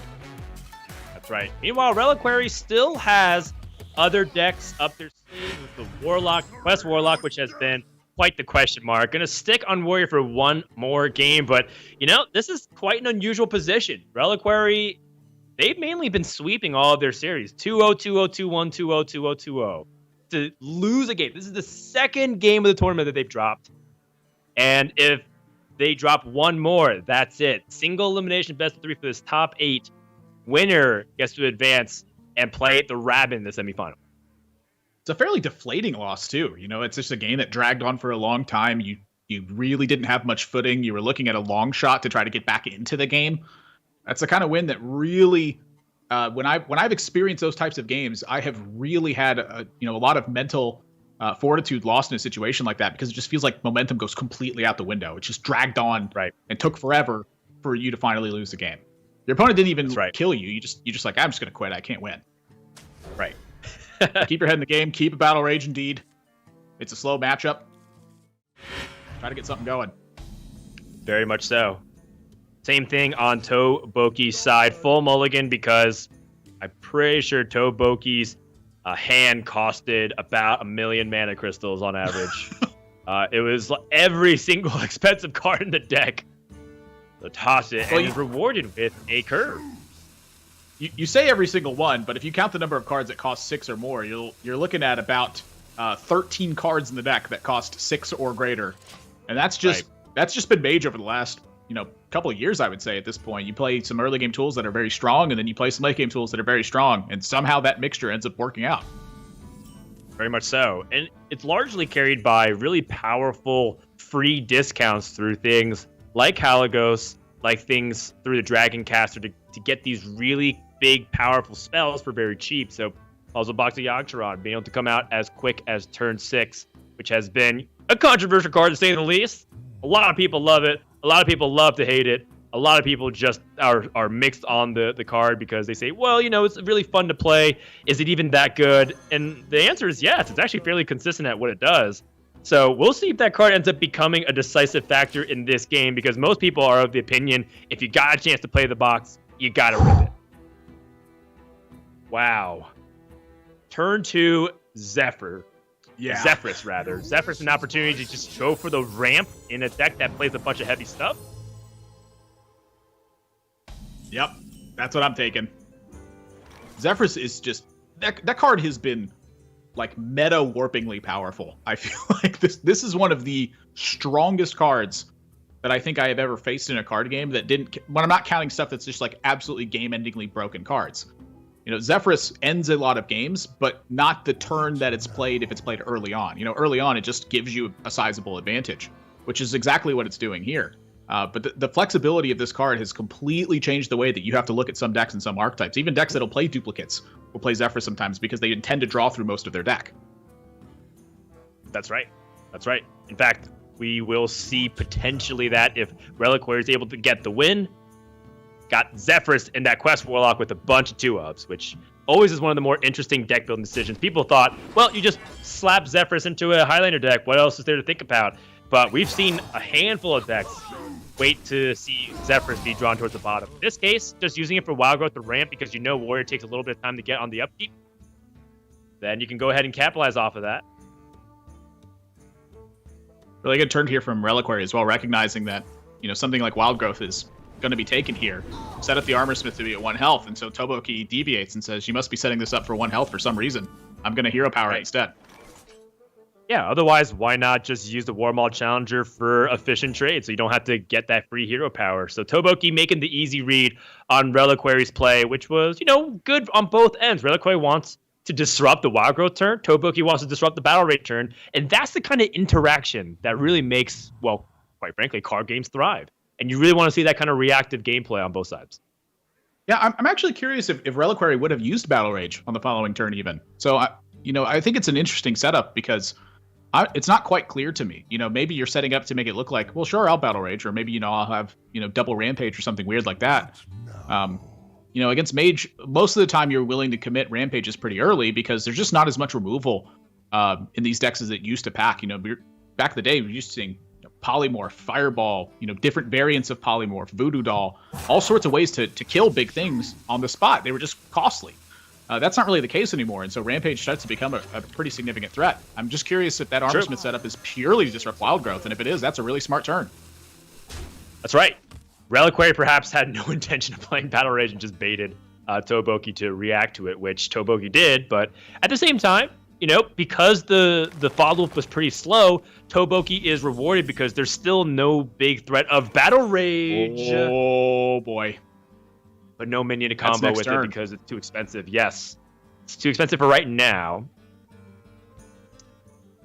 If it's too expensive right now, do you even extend onto the board with that second Warmaul Challenger? Because then you can't guarantee that Risky Skipper activation. If you end up drawing another spell, something happens to your board, you have no Risky Skipper plus minion to combo it with. Yeah, there's a lot of minions in the deck, but there are certainly a few misses. You're looking at Blood Boil Brute. You're looking at any of the weapon cards that are in here, any of the spells. Right. Spells would disrupt your own draw. So that really is a good question to ask. Is it worth the risk to try to pick up an extra card and a little bit of extra damage? Right, and also on the flip side, what is there to be gained by playing a Warmaul Challenger? There's a lot, don't get me wrong. Warmaul Challenger has a ton of stats on the board, so that way you can improve the chances that Blood Boil Brute's better, or you have a chance of getting even better Battle Rage if you squeeze in a more efficient play. But there is that inherent risk that's baked in, which is going to be tricky. And playing that second Warmaul Challenger opens up the Doomsayer to get hidden behind a taunt and threaten to clear out the board. Oh, no. Although, you still could just go ahead and bump in. Yeah. The full bump and a Battle Rage, but it's not dealing with the Doomsayer, which is ultimately something that I'm looking at for this turn for Reliquary and how they're going to handle that. In fact, the hole in the Warmaul Challenger would have just kind of been perfect, because with both Warmaul Challengers now out of the hand, Toboki knows there's no possibility for Warmaul Challenger to just go ahead and kill that Doomsayer for free. Yeah. What now? Perhaps that's something that was overlooked. I think at the end of the day, I probably would have played the Warmaul Challenger as well. This is a matchup where you are looking to pressure your opponent more so than just about anything else. Right. Second Battle Rage. I mean, why not get a full hand of cards at this point? You have the ability to Battle Rage again. Cash first, maybe? Yeah, cash first for sure. Deck fitting. So you don't draw the weapon. Double cash. Ooh, just double cash. Who likes investing now? Interesting use on the Inner Rage here to make sure that a 2-1 doesn't stick to the board. I would think with a weapon in hand, you're not really too concerned with that. Right. Is the Serpent that comes out of the egg challenged by a 2-1 minion that concerning? I think Inner Rage is a pretty important card. That's a big question mark for me.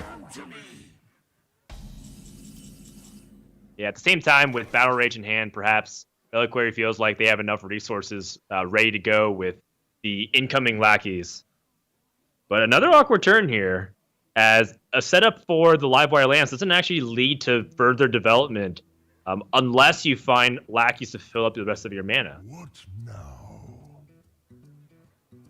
Yeah, it's kind of looking to me like with the Inner Rage on the previous turn that Reliquary is looking at just pushing damage to face and using Risky Skipper plus Grom to try to deliver a final blow. So this could have been a way early anticipated lethal push that Reliquary was looking for when I look at this again. I'm pretty interested. You're right. This might be a really strong heads-up play, honestly. from last turn. I mean, it could just be, instead of trying to fit in what's on the board, maybe just try to kill the mage before they can get their crazy turns, right? There's the penultimate setup of deep freeze into a lot of really powerful dragons, or potentially even to Reno and then start getting free spells, or potentially just having really decisive tempo swings onto the board. We talked about how using the Lacus build up the rest of your mana curve, this Brightwing into a random legendary generator, that could potentially be big. Oh, it's just the Shadow Jewel Hanar. Nothing significant, at least for now. No dragon for the activation on the Malagos there, but still some strong turns here from Toboki. There's a lot of stuff going on Toboki's side, but Reliquary, honestly, I genuinely think that was their point of killing that 2-1 was just to make sure the weapon could connect. The weapon's representing 9 damage to face, and that's why this lose ends up being so important in this spot. That's a huge disruption to what Reliquary was planning, and suddenly you look down at this, and Reliquary's, their plan has been shredded apart. They have to find a new opportunity to deliver that much damage. And they're also facing down a board themselves. Like, this is a major problem. Right, that's 6 damage that can't go upstairs. And Reliquary, I'm pretty sure that they were counting on cards like Risky Skipper to help clear the board and just keep going face while generating damage, which was totally valid line. But with this disruption play, once more from the Highlander Mage, Reliquary, their backs to the wall and really needs to figure out if they're once again going to commit to that aggressive line. If so, it looks like another Livewire land setup to me and going for the face. But you're also potentially walking into a trap. If your opponent has a single deep freeze, you might be in trouble. Well, the only deep freeze. There's not multiple copies of deep freeze as far as I know. Reliquary's walking it back a bit here, looking like they're setting up the Risky Skipper play, but the Risky Skipper play gets countered by the imprisoned minion here. That would have dealt 2 damage across the whole side of the board, so they're going to wait, they're going to take the damage, and then try to find that setup afterwards. Just crossing your fingers for no offensive Alex Straza. Puzzle Box of Yogg-Saron appears in the hand. We talked about how many people say if you're ahead, whenever you have an opportunity, you should play it. But when you're this ahead, it feels like Puzzle Box is biting off a lot more than you can chew. Yeah, that's a break in case of emergency kind of card. Instead, it's power creation drawn. Oh, jeez. Oh my goodness, Wind Fury Arby's. You need 5 damage off that Risky Skipper, and that means that you either have to buff it up or you have to replicate it. Now, this is a major turn here for Reliquary because they get the Blood Boil Brute here as well. And so what this ends up boiling down to is whether or not this Battle Rage produces something that really fights for this board sufficiently. When you're staring down this much damage, you are now prompted to have to take action on Reliquary's side. There's no more time to wait. Right, and on the other end, is there a Lackey potentially that could swing things? I pretty much look at Ethereal Lackey into Brawl as potentially the only way for Reliquary to pull themselves out of this. I think they're getting out of it kind of cleanly here. I mean, they get to at least kill one of the 4/5s. You're still going to be at 22. You get to draw a bunch of cards with Battle Rage, and you get a big 5 attack rush minion in play. I think this is a salvageable spot. It's just difficult. Like, what is the way to optimize this? You got 78 seconds to figure out how to optimize it, and most of that time's already gone now. So, good luck optimizing. Hope you make a strong play.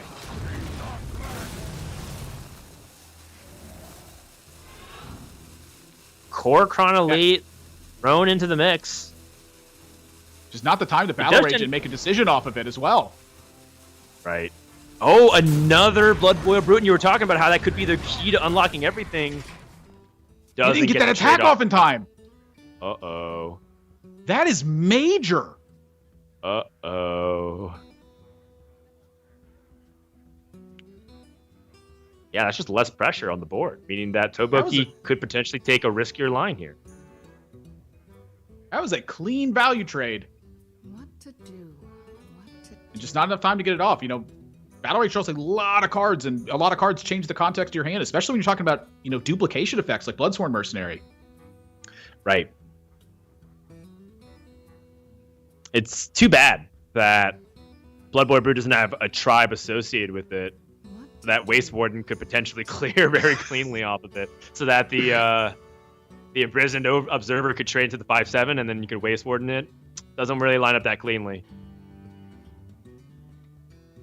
Toboki's got a lot of options themselves as well. You know, Alex doesn't look the cleanest here. You're still under threat of some real damage here. I think you have to respect the Grom in this spot. And I think that's why the Malagos is coming out here, is to try to buy that time. And find the right turn to do this and get some counter pressure going in the meantime as well. Right. I am intrigued by the Malagos play if it didn't get the Frost Nova. If you only got, you know, value cards, would that been a situation where Toboki would have to go for some Hail Mary plays? But looks like it all works out okay for now. How much damage does Toboki have? Well, it's not too much. Not really a way to... There's no way to damage the Korkron right now. Exactly, yeah. There's no inner rage. When I'm staring at 10 across the other side of the board, I'm not exactly comfortable with my life total being at 18. Right. And if you do use the Bloodsworn Mercenary to copy a frozen Blood Boil Brute, it will stay frozen. It's the exact copy of it. Takes a long time for that to unfreeze. Yeah, because then it misses its next attack as well. Yeah. So thankfully it has Rush, so it does unfreeze in a turn. You know, it technically misses its attack that turn, but it does not enter interactions play like that. Yeah. Ooh, these turns, they don't feel that long, Dan. They don't. You still could position your Blood Boil Brute to have taunt anyways if you rampage it and then you copy it and then you just put up big stats. Huge stats. Yep. When everything else is failing, make some big stuff. Yep. Nice clear on the Observer. No hero power. Some slight misses on optimization. A lot of pressure. Yeah, here we go. The puzzle box. Oh, no!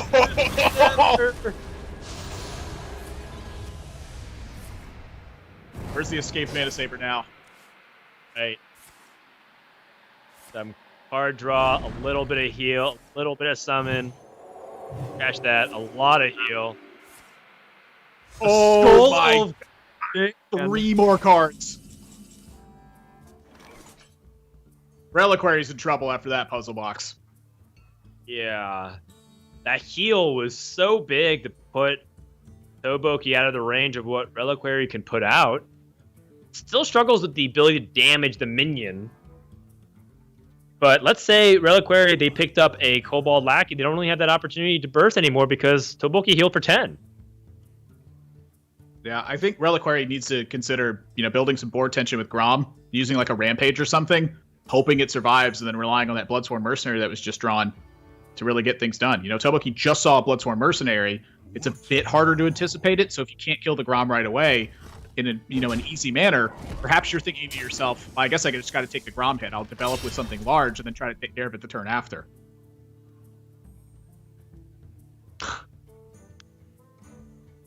I wonder if Reliquary is thinking about abandoning the combo plan with Grom and simply trying to play for tempo. You have the opportunity to use Grom and evolve it. That is your best on-board play right now. I guess you could just simply play the Grom and then rampage it after for maximum stats. But that does feel like too committal when Mage does have a lot of removal in their deck. What else are you doing? Say it's just not providing you options. Right. The upside of it is you could win the game next turn. So if you do bump and you rampage it, you can Bloodsworn Mercenary and go for the kill next turn. If you rampage, do you give too much information away? Right, exactly. But by going at 6 health, is it too vulnerable? Wow, Ray of Frost gets drawn. Ray of Frost. That lets Toboki so easily develop into this too. Like you look at a spot like this and you're like, that's a disaster. I'll just freeze it. Yeah, Deathwing Mad Aspect doesn't really give you many options to develop because you will have a situation where you might end up killing your own minion as well. But I guess it clears the board. I mean, that's if Toboki could kill this Grom, this game is sizable advantage to Toboki's side. The thing you have to worry about after that would be exactly Korkron with a giant burst combo to back it up.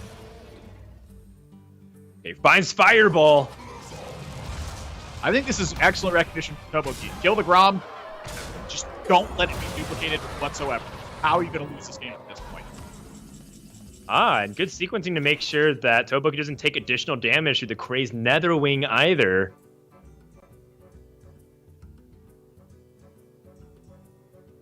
And a risky skipper drawn, which means Reliquary was one turn off from being able to have a combo enabler, but we do have to wonder if that would have made that big difference maker either. I think it would have, because then it would have been given the ability for Grom to potentially just immediately go face, put Toboki down to 13, give options to develop, and then still have the Korokron Elite, the Rampage, and the Bloodthorn Mercenary for combo damage. So that was a very unfortunate pan out here for Reliquary in terms of how quickly they committed to the Grom.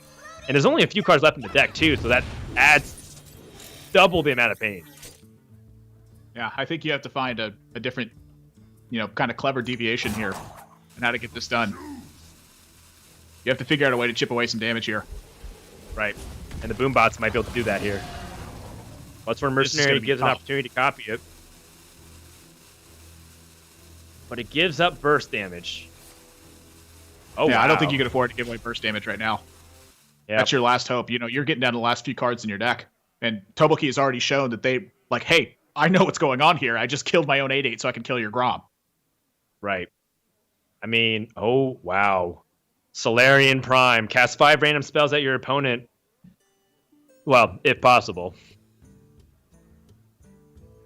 I have become Yeah, I'm playing that one.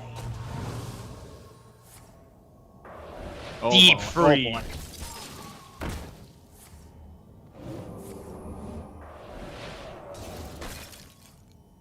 All right, draws a card. Oh my goodness, there's Cander's gonna be Flow. so many cheap spells. Wait! Oh no! Okay. Frostnova, that was a scary Frostnova staves it moment. off, but yeah, I mean that's really scary. Wait a second, 4, 5, 6. That's 18 damage from hand that Reliquary has right now. Right, not enough, but a lot. Also, the risky skipper was, staying on board does kind of complicate things too, but Oh yeah. it'll be fine.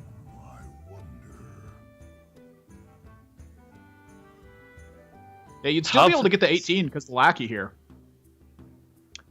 Yeah, that's true. That's true. Also, you could always just buff before you end up committing to things like Inner Rage, so you could play the Rampage first. But now it's the exact situation that you were describing before, which is Mage has sizable threats on the board. There's 13 power, things are frozen. You're likely just not going to be able to remove this board. There's too much health on it. Is it Yeah, I don't think Reliquary time even for a close to Hail just Mary moving. attempt? What's the Hail Mary, I guess? You evolve something with the Lackey to try and get another Charger? Bluegill, maybe? I mean, that sounds like Leroy is out of the pool, so Enough. 4 to 5 is no longer as important. Here we go. One final chance here for Reliquary. Can they do it? Otherwise, their tournament's over.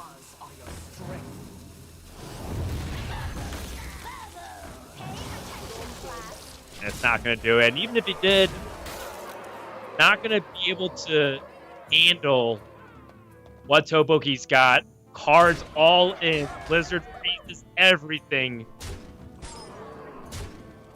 Even an Ice Barrier to back yourself up. I think this game is totally locked for Toboki.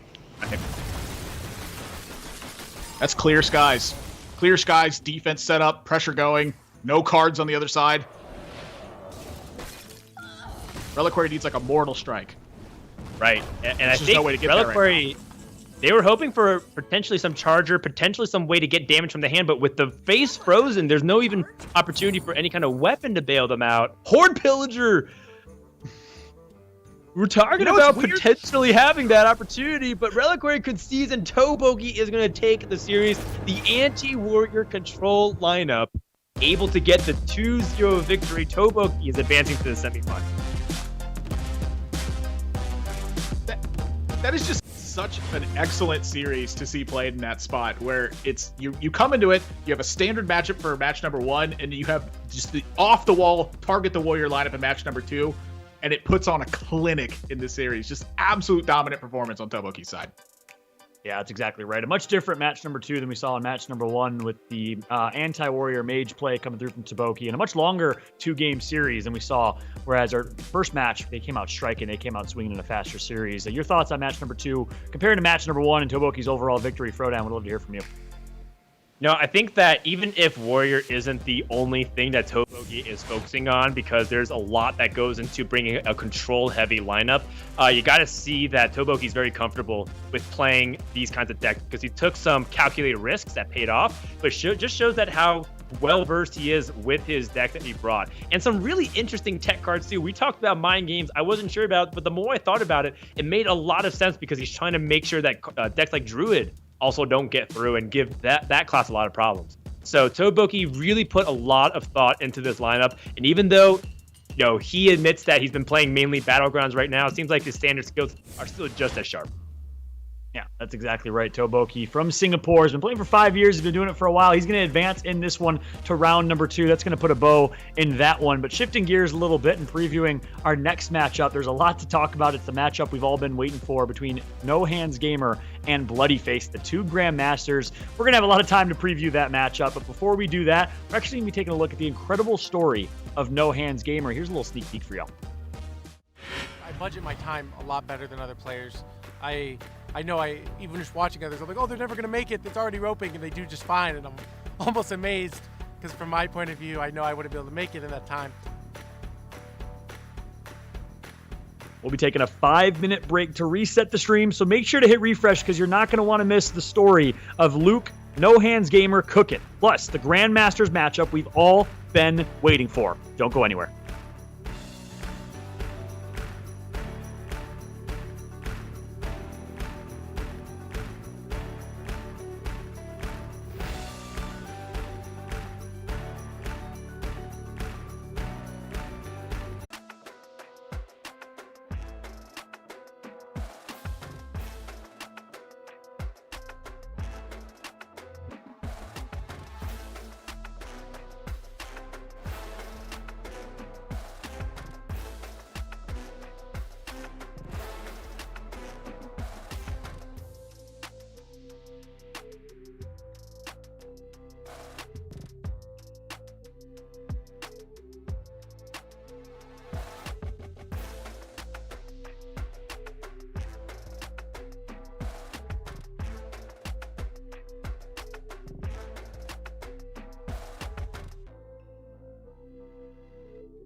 Welcome back, everybody, and apologies for the slight delay there as we are live from sunny Las Vegas, Nevada, the headquarters of WSOE Online. With WSOE Online 1 Hearthstone, we are 2 matches underway in this tournament so far. We have a great matchup to come between 2 titans. However, before we jump into previewing that matchup, I want to talk a little bit about our bracket so far. The Rabin defeats Cosmo in a reverse sweep 2-1 victory, and Toboki defeats Reliquary to advance to the semifinals. Admiral, I want to start with you this time. Your thoughts on that on any of those 2 matchups as we go into round number 2. I think what just really something to point out here is the stark contrast between match number 1 and match number 2, where in match number 1 we had something very standard that came into the mix here, and then in match number 2 it was a complete toss-up of what had happened, where Toboki brings what appears to be an anti-warrior lineup. I think there is some subjectivity and some debatability to it, but they put on an absolute clinic in their match. Their decks looked phenomenal versus Warrior, beat them into the ground, and is looking to probably try to do that the whole way through. As players through and throughout, they brought Warrior to this tournament. Yeah, I completely agree. I think that you don't really see Warrior get swept really often. I think I've only seen it a few times actually this entire past few months since Ashes of the Battleland released. The power level of the class has been well established to be one of the top, if not the best class overall for any kind of tournament meta that you can experience right now. Although I think Toboki is able to think outside the lines. And I really respect that. You know, I think that in card games, especially like Hearthstone, people easily bandwagon too much on what is popular opinion. And Toboki clearly went against the grain and even brought in additional layers of spicy tech within his priest deck, which I love. Yeah, another individual who has shaken up the meta and changed things or been a little bit unique in his approach is No Hands Gamer, who's invented the Egg Warrior deck. We're going to, of course, have a lot of time to preview our next matchup between No Hands Gamer and Bloody Face. But before we do that, I want to talk a little bit about a story that's quite remarkable. We all know that competing at the highest level in any esport is a difficult feat in itself. Well, imagine on top of that, not being able to play with your hands. That is the story of the Grandmaster who literally wears it in his gamer tag, as No Hands Gamer has overcome all odds with severe carpal and tarsal tunnel syndrome to still make it to the top. Here is his story. My name is Luke Cookin. I'm a professional Hearthstone player, and this is how I game. I was 19. I was very involved in swing and salsa dancing, and I remember I jumped up in the air and I fell and banged my foot. They did an X-ray. They said, oh, looks like there's no broken bone here or anything. I took a few days off, but then things just got incrementally worse from there. Towards the end of my year, I had a surgery. Things were doing better, but then later on, about 2 months later, started doing bad again. Eventually saw another doctor, had a second surgery, and then during my second surgery, I was propped up because my foot was doing bad, and I was on my computer a lot, typing. I didn't have an ergonomic keyboard, and one day my hands just start hurting a lot, both of them. Immense pain, and it's been immense ever since. It was tough, and I didn't adjust to it well. 2 years after college were just very sad and almost feel like lost years of my life.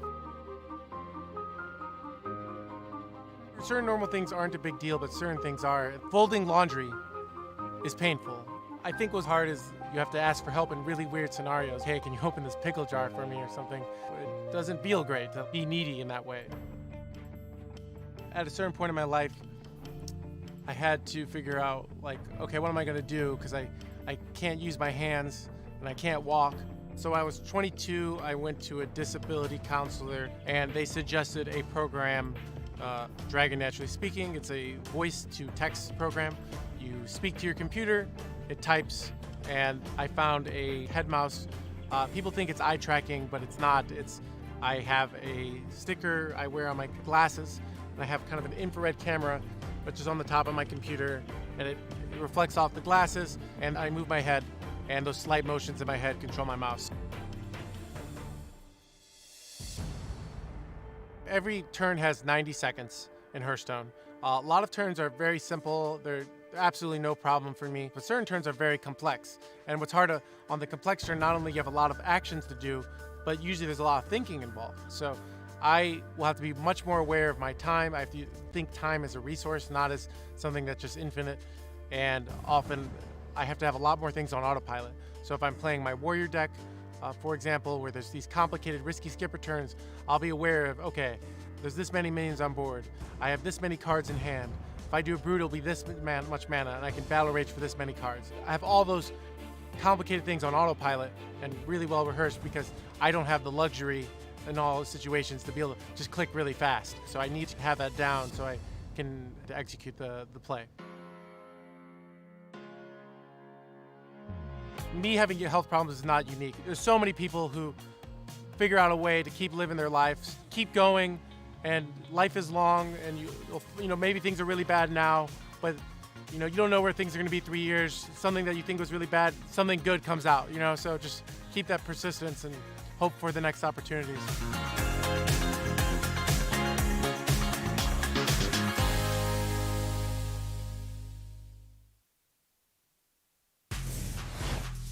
What a remarkable story of No Hands Gamer, who, while you might not be able to see it, is going to be playing this next matchup with No Hands that what people would say is a disadvantage. He hasn't let that disadvantage control him or disallow him from achieving his dream of being a professional and top Hearthstone players. He's worked his way to the top and is one of our kind of key players to look out for in this tournament. He's going to be playing against another key player to look out for. It's Bloodyface. Let's start the transition and talk about this next matchup, because there's a lot to talk about. We all know the Egg Warrior mock-up that was put together by No Hands Gamer, and you know a little bit more about Bloodyface as well. Frodan, preview this matchup for me. What are you looking forward to the most? I mean, this is a preview of what's to come. These two players will be playing against each other in Grandmasters for next season, which is slated to start in just a little bit over a month now. And I'm really excited to see what No Hands Gamer can do with his preseason, right? People already know how good Bloodyface is. In fact, I'm already prepared to crown Bloodyface as America's best player right now, based off his recent history and his road to even get to this point. And another top 8 in an open tournament as competitive as this is a really good mark on his record as well. So the person that's favored right now is Bloodyface. The underdog is No Hands Gamer, and I really wonder who's going to take it. I want to hear what Nathan thinks. Yeah, it's tough to call an underdog in the match, even, I think, in that regard. But I think that you have nailed it properly. You know, Bloodyface has had a longer resume of tournament finishes than No Hands Gamer had. You know, when I first got a glimpse of No Hands Gamer, it was at the tour stop in Philadelphia, where he took down the entire thing, and I got to first hear his story there, and I was like, wow, it's crazy that you can have the mental fortitude to go through this and still perform at the top. And since then, it's just been a string of lightning performances. So I agree with you, an underdog, albeit I think it's a slight underdog in this matchup. And kind of when you look at the decks side by side, this is where things get a little bit tricky for me, is because No Hands Gamer has brought Druid to the table, and on Bloodyface's side, he's brought Warlock to the table. And so I would say in that kicker matchup that's there, what I'm looking at is that Warlock, you know, has potentially a favorable matchup versus the Priest that No Hands Gamer has brought, but it's unfavorable versus the Druid. And then on the flip side, you know, Bloodyface's Demon Hunter, which is favorable against the Druid, I would say. And the Priest, I think it's kind of an up in the air matchup, because so much of it boils down to how you end up checking the early game. And so I think a lot of this one is just how the Q quarter ends up working out, and then furthermore, how they mulligan and then set up their key turns to try to get the beneficial outcome. If they spot one of those moments, taking that moment and getting the right outcome could be the key to winning the match. Great to hear your perspective, Admirable. I'm sorry, go ahead. Yeah, great to hear your perspective, Admirable. Is, of course, I think, honestly, could be anyone's games. Frodan, also good to hear your take, as you think Bloodyface has the slight advantage in this one, or maybe No Hands Gamer would be considered the underdog. But I think we can all agree it's going to be a great matchup. These are two very evenly skilled American players. We haven't seen an American player play yet in this tournament so far, as it looks like they're getting ready, and the match is going to be started here in a moment. Frodan, you were going to say something. Any other final thoughts? Yeah, I think that the winner of this, you know, they probably still is not 100% favorite to win the tournament. So I think might people be like, oh, the winner of this is just going to go ahead and win. But remember that, you know, there's still money on the line here. And whoever does end up winning the series is likely to take the field down. But I'm also looking forward to who can beat them, right? If somebody can say that in the winner of the WSOE path, they're able to beat someone like Bloodyface, who, you know, I'm calling as America's greatest player right now, it's still going to be really impressive. And No Hands Gamer also still has yet to make his first appearance as a Grandmaster. So looking to him to make a really strong appearance, especially with one of his pet decks, both the Warrior and...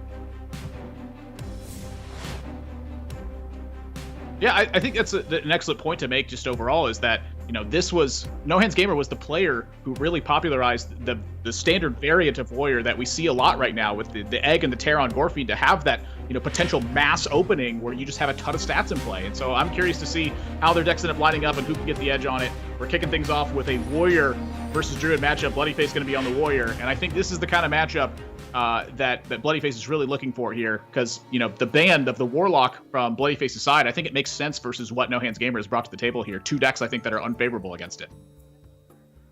Yep, that's right. So Bloodyface is going to start things off with the Warrior versus that Druid. And, the Warrior does have lots of ways to answer big Druid boards.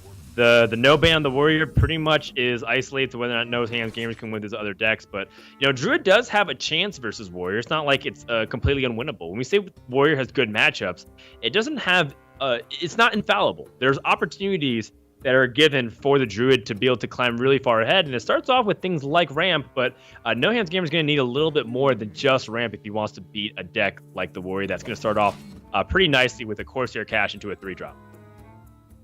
Yeah, I think when you look at the Druid side, one of their most powerful things they can do is just Glowfly and make a bunch of 2/2s. And against Warrior, that's not really that effective of a turn. Warrior has a lot of ways to check that, and the main one is going to be Risky Skipper, taking out an entire Glowfly swarm. And so I'd say for No Hands Gamer's side, really the key I'm looking at is how he can get it done with Exotic Mount Seller. I think that setting up those turns is really the key to the game for him. But as you said, the ramp is the critical early point for him, and he's already got the ramp checked. So for me, it's a matter of whether or not he can find the right cards afterwards. Yeah, this is a moment where you can kind of choose what 3-mana play fits the best. A lot of times, players, especially when they have 2 weapons, really want to get one out so they can start having the charges be effective. You think about how many turns you need to get full value off of these swings, and that's 5 just from the 2 live wire lances in hand. Not to mention on turn 4, you will be floating a mana crystal if you don't have a 1-drop. So you do end up seeing a lot of people favor that live wire lance. Now, that being said, the Warmaw Challenger is also really good tempo to get ahead of your opponent, and also still threatens whatever No Hands Gamer, if he chooses a really passive turn, and there's an opportunity for Bloodyface to start pressing in. So, Bloodyface going for a little bit more of an aggressive stance here. How curious. You'll notice on the previous turn also, No Hands Gamer didn't attack with the hero power. Doesn't want to set Bloodyface down below the 30 mark to give extra cards over to Battle Rage. And so for No Hands Gamer, he's not concerned at all about, a little bit of damage here and there and chipping away. He knows that the most important factor is going to be whether or not he can have powerful endgame turns. Why chip away at your opponent and give them an opportunity to draw an extra card later from Battle Rage when you can just wait, have them draw less cards, and then figure out the turns later on down the road when your big ones matter, your Exotic Mount Sellers, your Sarah setups. He's even included the Malagos combo in here with Alexstrasza to try to deliver those giant endgame bursts from hand. And so I like all the game plans that No Hands Gamer has checked off in this game right now. And on this turn, they drew probably the best card that they could draw outside of maybe like the Fungals to draw 3 extra cards. I would say that the Exotic Mount Seller was exactly the card he would have picked over Fungal Fortunes.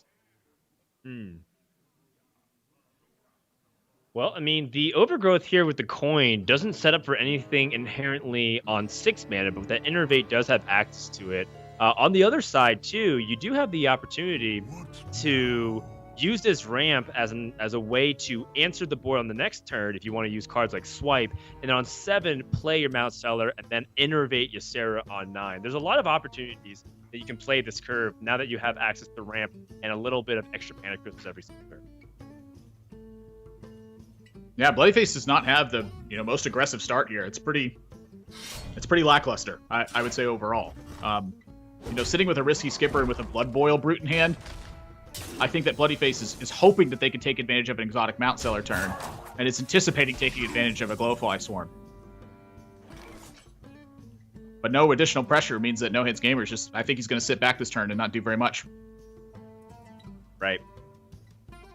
And so this is kind of the situation that Bloodyface was anticipating, which was if No Hands Gamer is going to go for, some kind of Glowfly Swarm opportunity, what's his board going to look like beyond that? And right now things are looking okay because Druid hasn't set up that big wave, but now there is an opportunity to do that.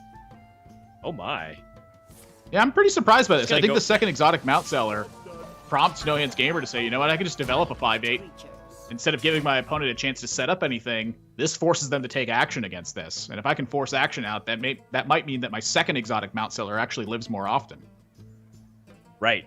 It's 16 health to chew through, and, the Warrior does have opportunities to kill it, but they only have so many mana crystals. 5 mana is hard to deal, with 8 health on the board as it works. They don't really have access to easy removal tools like execute unless you're teching it in like some other players have. In this case, Bloody Face doesn't even find, additional Cobalt Lackey, so he's just going to use the Blood Boil Brute. And now No Hands Gamer has 2 spells for free with Exotic Mount Seller to make it even stronger. And this is going to be tough for Bloody Face.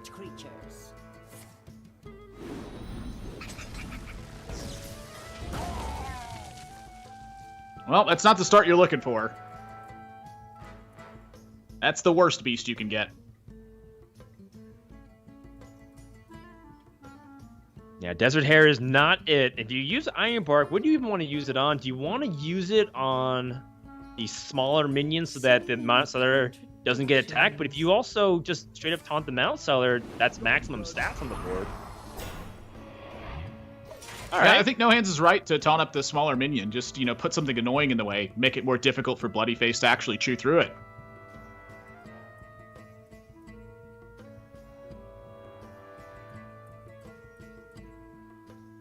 So Bloody Face picks up Captain Greenskin, which is nice because it helps him get efficiently through that Desert Hare that got taunted up by the Iron Bark.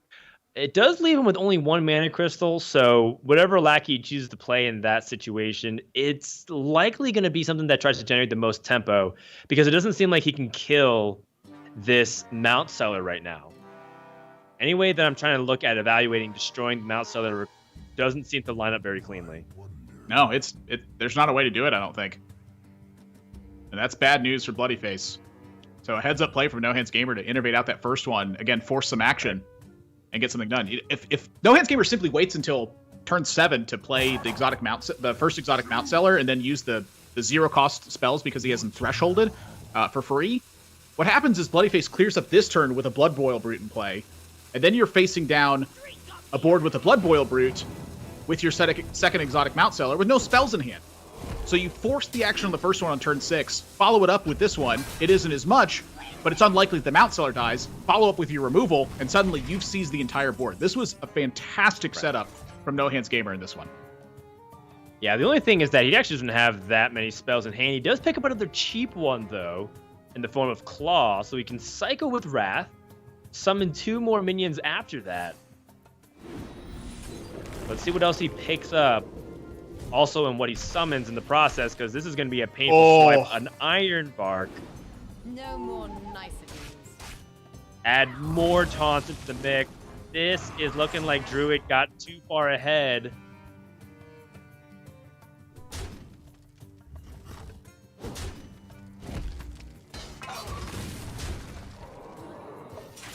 Interesting. Wow, doesn't use the Iron Bark either.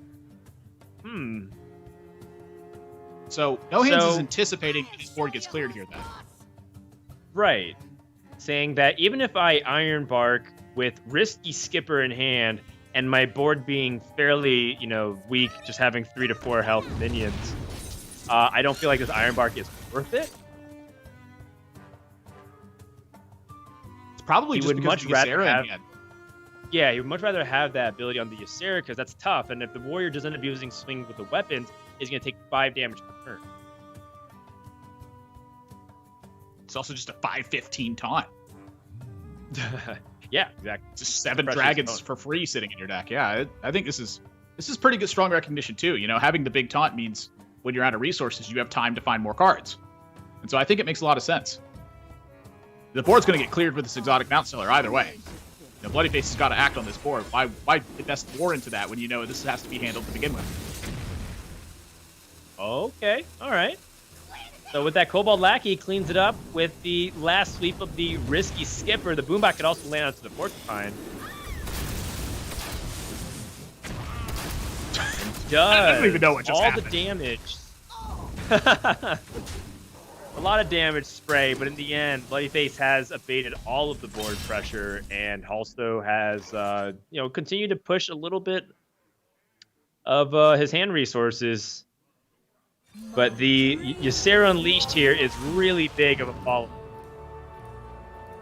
Yeah, I mean, I think No Hands Gamer played this game about as ideally as he possibly could have. Every single resource has been used to simply create another problem for Bloody Face.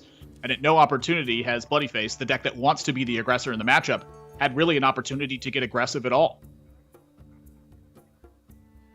Right, and so now if Bloodface wants to swing with the live wire lance, has to give up 5 additional health. Which, with one card in hand, not the end of the world for Bloodyface, to be honest. Oh my god! A patient assassin with a stealth and poison attack, and No Hands Game already has used a swipe. I forgot that was a card. Yeah, it's not a card you see very often. Just stealth 1/1 poisonous. That's the best card you could have gotten in this scenario. That's insane. Whoa, okay. I mean, that's some aggression, though. Having another 8/8 stacked onto the board. It's not going to deal that much in the battle cry, but that's just another minion that's hard to deal with for Bloodyface. Yeah, I mean, at this point, No Hands is just looking to stack on 8/8s and keep Bloodyface in the back foot. As long as Bloodyface can't find an assault versus No Hands Gamer, that favors No Hands Gamer. I bring life. This is, for clarification, a dragon-heavy spell druid. There's still a lot of spells to combo with Exotic Mount Seller, but No Hands Gamer isn't running the Glowfly Swarm. Not running, a lot of those things like Soul Defarts to really make big token boards. He just wants to ramp, hit hard, and sometimes combo with the Malagos.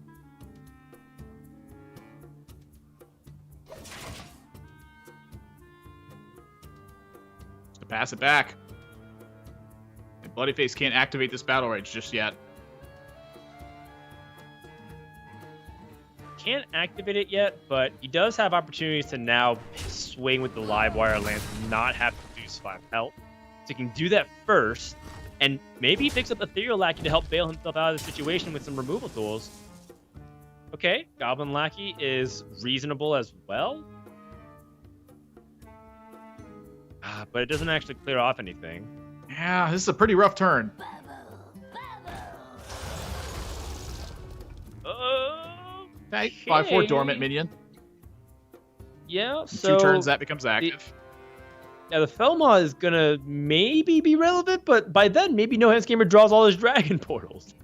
Yeah, I mean that's the timer you're looking at, right? I mean that's the power that Druid has, is that if it has these, even early starts, and it can manage to get ahead, it's got to be favored from that spot. Bloodyface he's battle raging for a single card here. Okay. Well, I mean, with Bloodthorn Mercenary and Korkron Elite in hand, Bloodyface has an opportunity to maybe kill Druid. Oh, unless a big taunt gets in the way. We must stop this corruption. Yeah, that was the last card Another Bloodyface wanted to taunt. see here. Yeah, Evasive Draconid. Good for a follow-up opportunity here. Now it looks I'm like curious at No what Hands point Gamer. No Hands. Curious when he wants to heal, or if he wants to, use this for damage. There's no spell interaction left in your deck. Yeah. Understanding that the only way Warrior can win right now is through combo damage, so he's going to heal himself preemptively in case there is some Omega damage combination that he's not thinking about. And it looks like Bloodyface is blocked out once more. I think he might have to go for a fish off of his Livewire Lance. That's painful. Yep, goes digging. Finds another Goblin Lackey. So that helps him clear off the taunt, at the very least.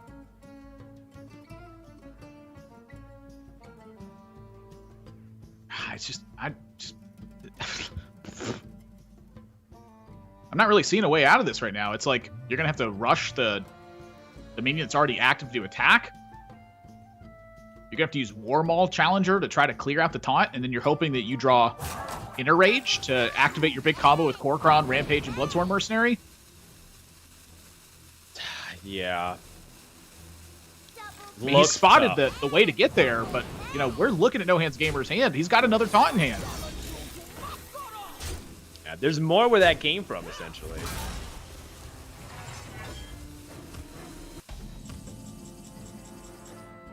Oh, Wow. wow. I actually don't know if you use that.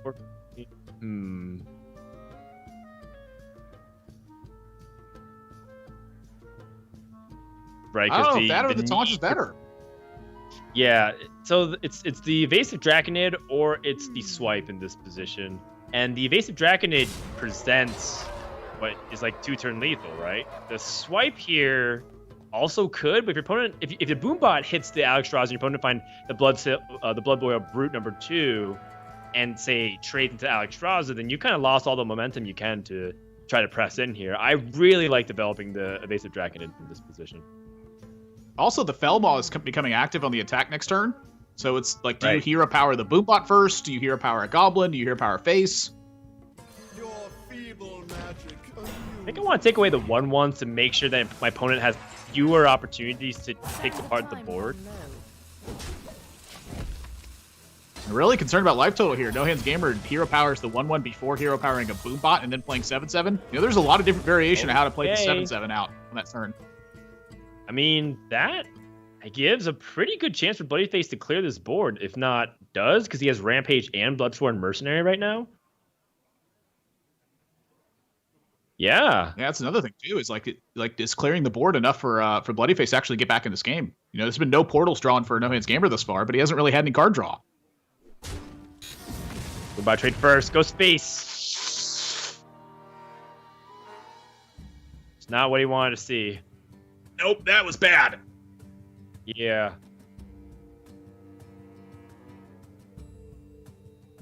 So a Rampage and a Bloodsworn Mercenary summons another 4-attack Warmaul Challenger. Korkan Elite can clean up the rest.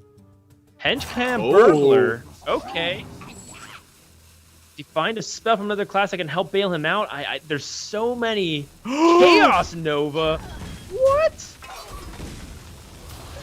Oh my goodness. No Hands Gamer doesn't have the damage. Wild Growth might be able to find a dragon? Wait, what if he gets a spell damage dragon off of the portal? I mean, this is the only direct damage spell left in the deck is this swipe. First Dream Portal drawn. Oh boy. Whoa. Oh boy. Oh boy. I mean, it's just starting to really come together here. Finally drawing the portals. Fungal Forges off the top.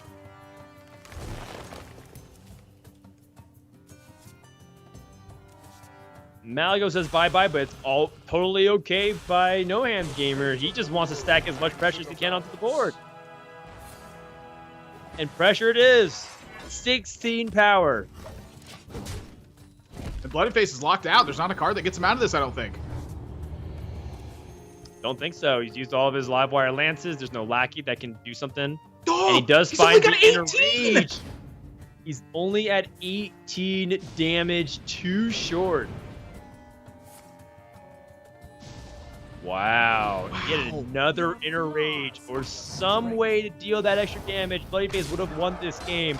But a tumultuous back and forth has led to No Hands Gamer getting that game 1 victory. And that Druid picked up a crucial win over Warrior. That's Warrior's 3rd loss in a row, Admirable. I don't know what's in the water, Dan, but something's got to give. The Warriors is not looking so hot today, but No Hands Gamer, I think, piloted that one perfectly. I think a lesser Druid player could have easily fallen in that one. That's right. So we're going to take a break. And when we come back, we're going to find out if No Hands Gamer can sweep Bloodyface.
No Hands Gamer currently up 1-0 over Bloodyface after that Druid versus Warrior matchup. It looked like it could have gone either way. Bloodyface did have an opportunity to win, but coming up 2 damage short, and you have to wonder, what if? What if there was an opportunity for Bloodyface to push extra damage? Or maybe No Hands Gamer was just getting really unlucky with how many portals he wasn't drawing.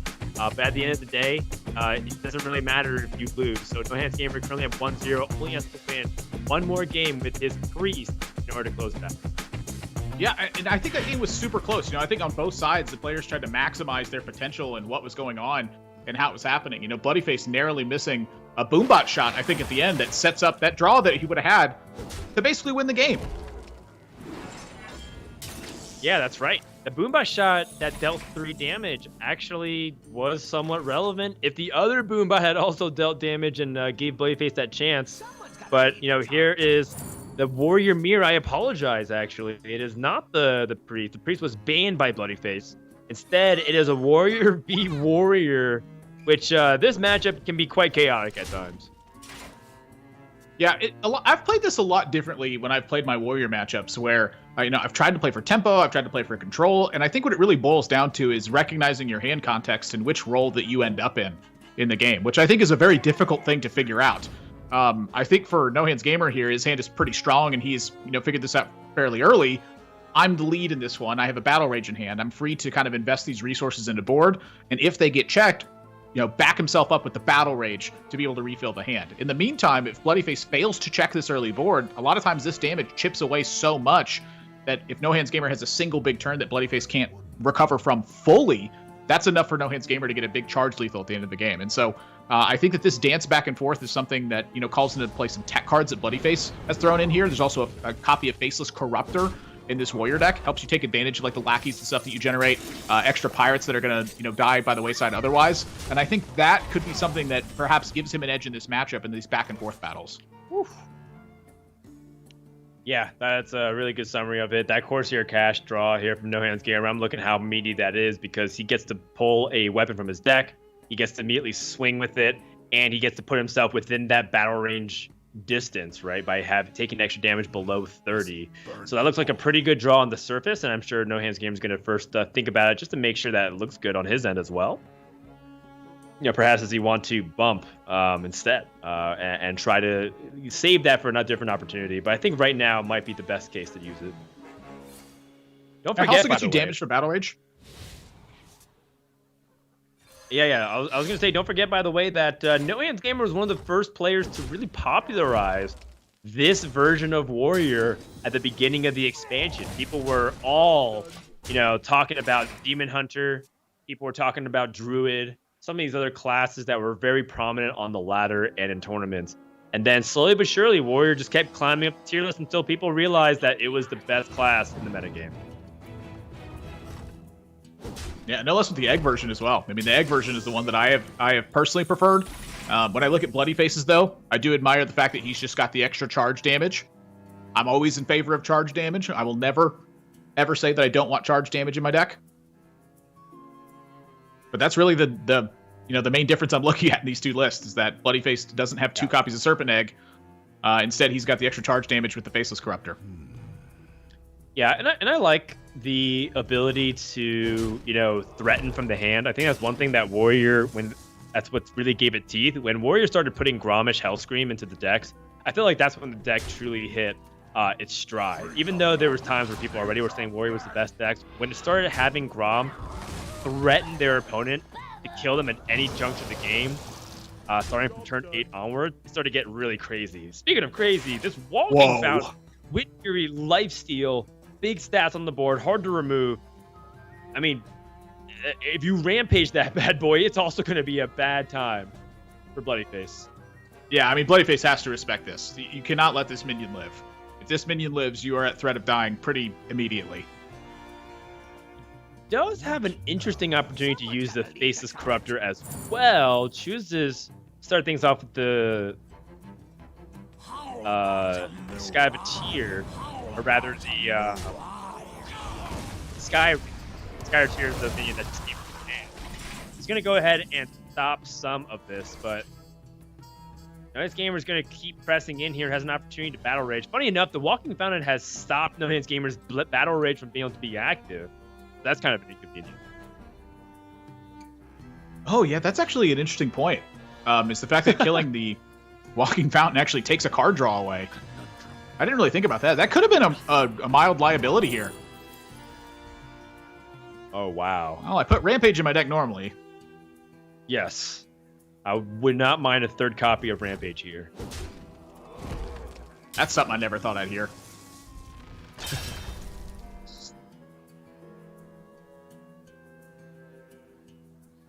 Yeah, and I guess from No Hands Gamer's perspective, how deep does he want to extend onto this board? Because, you know, when you're coming up on 7 man, your opponent's holding a lot of cards. Are you overextending into your opponent's board?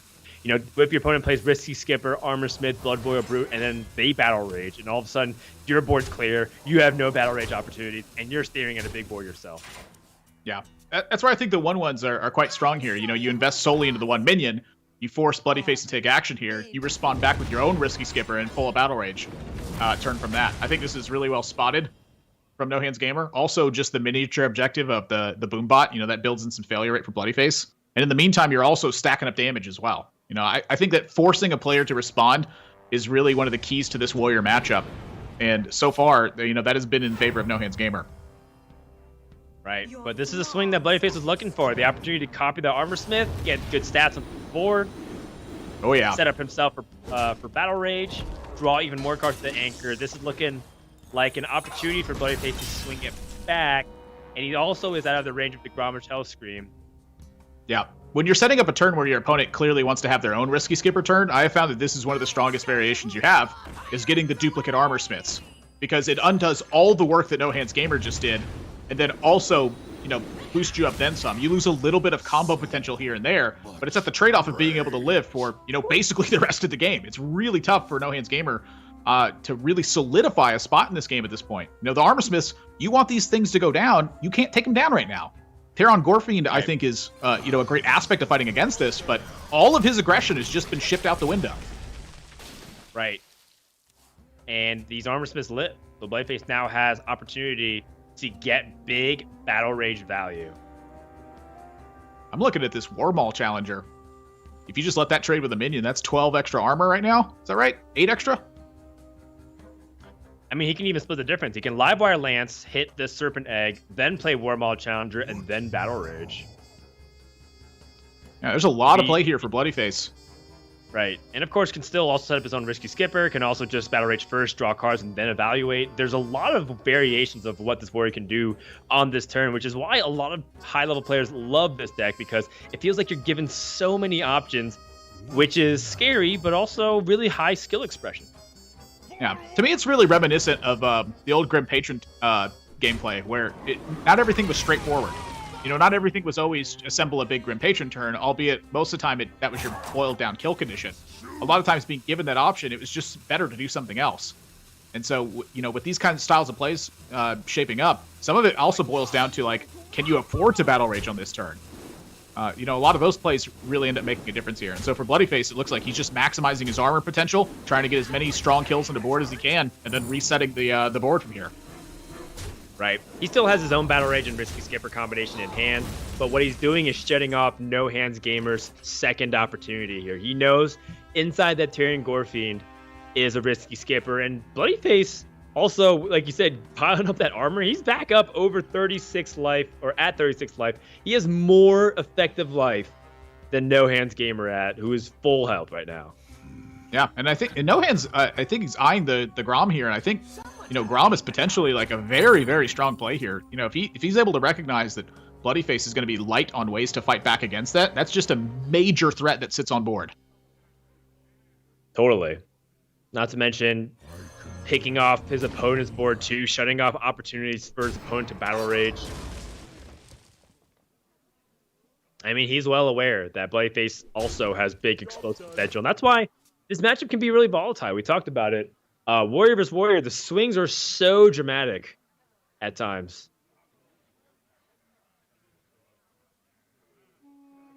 I think Bloodyface needs a kicker here, leading off.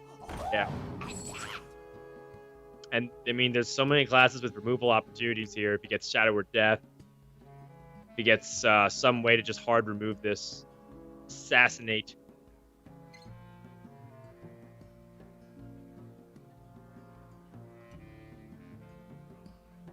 What now? Soul Fire, not ideal.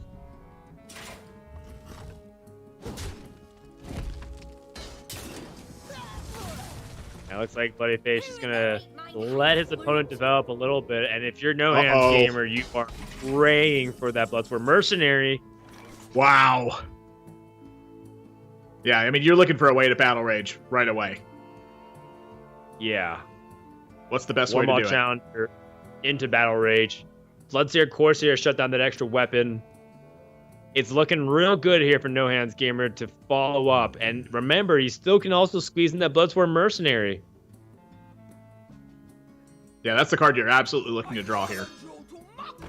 Your best draws are in combination. Typically going to be like Rampage and Bloodsworn Mercenary there. Oh, gosh, this hurts. No Hands just says, give me all the cards, much. though. 6 cards being drawn right now. For 2 mana. Much rage. There's a lot of rage. Yes. Oh, and the rage keeps on coming. The Brute. You don't even have to trade the Brute over, too. You just get to keep its life total topped up. Yep. Big life gain as well. Good pressure going the other way. Lightface didn't want to face the Priest. But now he's going up against one of the fathers of this deck. Go ahead and draw first to see if that changes anything. Doesn't even have an opportunity to go for Brisky Skipper swings that way. And this is looking pretty bad here for Bloody Face. Going to go ahead and look what the Draconic Lackey can summon. Finds Deathwing. Okay. That can clear the board. That's attacking a very specific order where Grom is the last minion, but that is an option. I mean, Bloody Face still has a lot of life total to work with here as well. It's true. He doesn't have to use Yep. it. And he can Battle Rage after. Yeah, I think step 1 is get the Battle Rage to get the cards you need. Try to protect that Deathwing in hand somehow. Woo. Your own Brute that you could play. You have 2 Brutes you could play. This is a major swing. Yes. Oh, but you can't double Brute and Soulfire. I guess you just don't want a Soulfire at this point, right? Like, why give away a chance at losing your best card? Jeez. It's just combo after combo. How much damage is this right now? 19. 18 plus 1, 19 damage.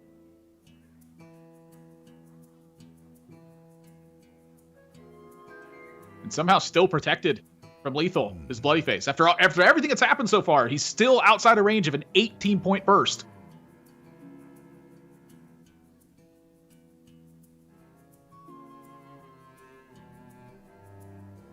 Yeah, for No Hands Gamer, what's the best way to reconstruct a powerful board here? It looks like Livewire Lance and Bomb Wrangler are the first candidates.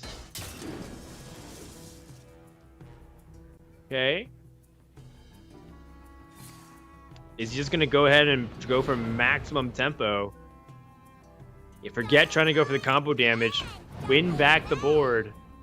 What he doesn't know is that there is some soft AoE in the form of the Deathwing. Wow. I think that No Hands Gamer, he made a call here where he said, you know what? I'm just winning the board. Bloody Face is just about out of stuff. My stuff's outside of Grom range. And that's when that big kicker comes in. Deathwing, that aspect. Oh, boy. Oh, boy. It's the full clear as well. Attack. Full clear. That is devastating for No Hands Gamer. That is nuts. We're going to be coming down to the wire on this game as well. You know, both players are starting to run thin on cards. They're starting to run thin on threats. The difference, I think, is that Bloody Face still has a Grom left. Right.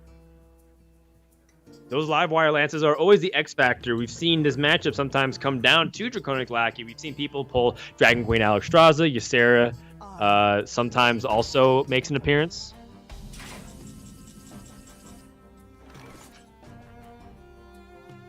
But in this case, it's Deathwing that gets big value.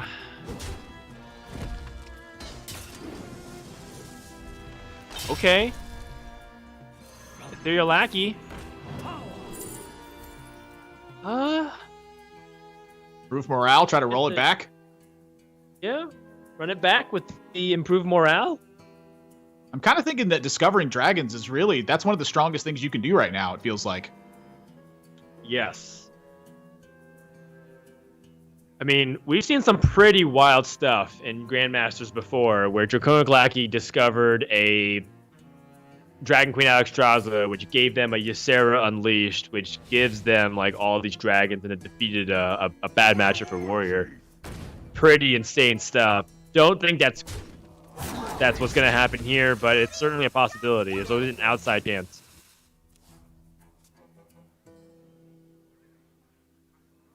Now it's up to Bloodyface to wrangle this back.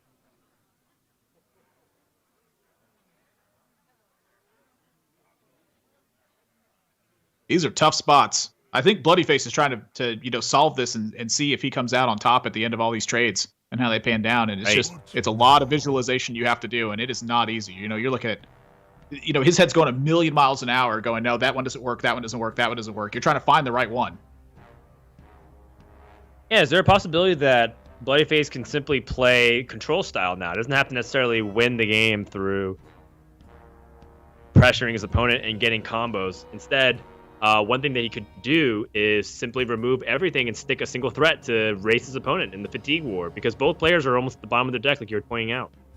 Yeah, and quite frankly, I think that you make an interesting observation there with can he play the control style, and I think that Bloodyface has landed on that he has to play the control style. I don't think that he's got an opportunity to really play through this game much longer and think that you could deliver a fatal blow by comboing your opponent out. I think that's off the table. And so the question is, preserving your minions versus preserving your health, or a combination of the two. And that inner rage right there, I think, spells out about as much as you need to hear about that. Whew. All right, improve morale. Gonna really hope that spell isn't some kind of single target removal, and it's not.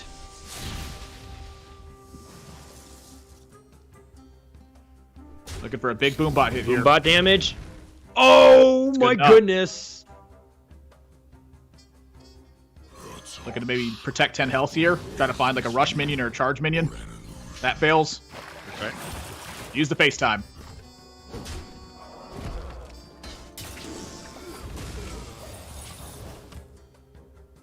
And now it's pretty much just scrapping small win conditions together. Another Bomb Wrangler. I don't even think there's another weapon in Bloodyface's deck right now. Yeah, these are dire straits. I mean, you have slim to none to work with. I think the question for Bloodyface does he want to draw the minion from, or does he want to draw a card from the deck right now? Like, it's looking like this game is going to boil down to fatigue.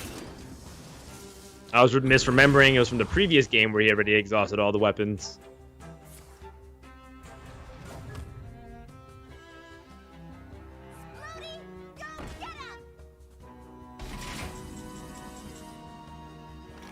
And that's not a really good draw here for No Hands Gamer. He has no activation for it. He has no more pirates. So this Serpent Egg does feel effectively like a dead draw.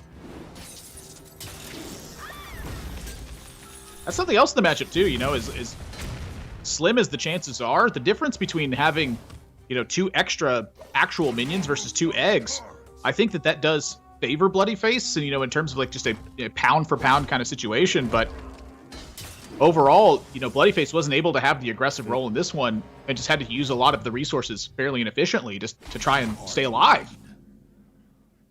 Oh, there's an Inner Rage still left in the deck. So you can copy the eggs and actually launch into their offensive. But No Hands Gamer also knows that Bloodyface, the onus is on him to present a threat because he's the one that's going to hit fatigue first. Indeed. But this combination of cards left, I think that Bloodyface, he's got a real way out of this. And a Titanic Lackey drawn as well. So now he gets to damage his own War Ball here load it up with as much defense as possible, and just hope that that's good enough. Like, that's the final hurrah here for Bloodyface. And honestly, there's a chance that that's enough.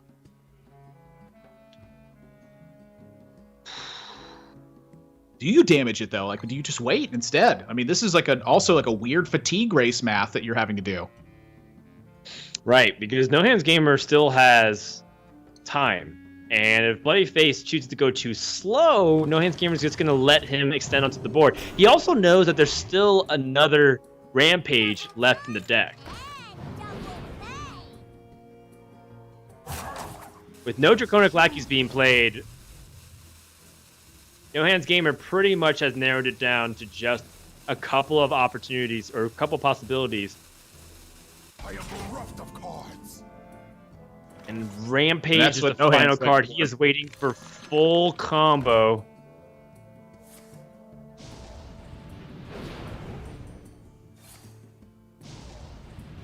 Yeah, that's a big one.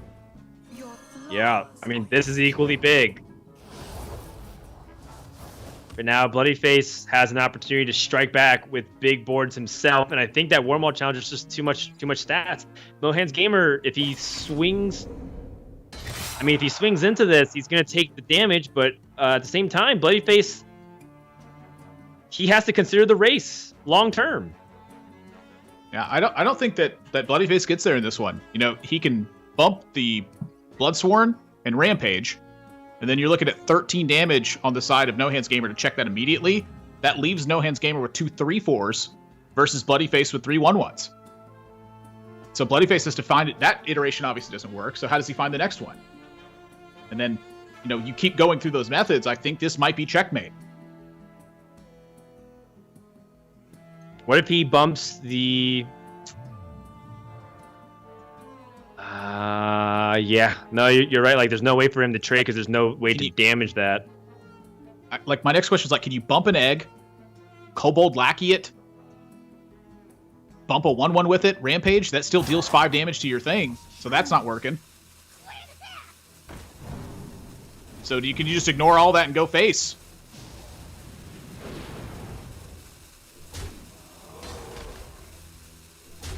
I don't think the damage stacks up right, but... Yep. It doesn't look like it's enough. It looks like No Hands Gamer just going to barely outlast the Serpent Eggs. One of the main innovations that No Hands Gamer was able to put into this deck, to put this deck into the top echelons of the metagame. How poetic is that he's using it to take down what many consider, and also in my book, the top player in the Americas right now, and get a 2-0 victory in WSOE. Bloodyface looks like his time is up. And that battle rate is going to do nothing. A concede comes out. No Hands Gamer is going to move on to the semifinals with a 2-0 victory here at WSOE Online I for Hearthstone.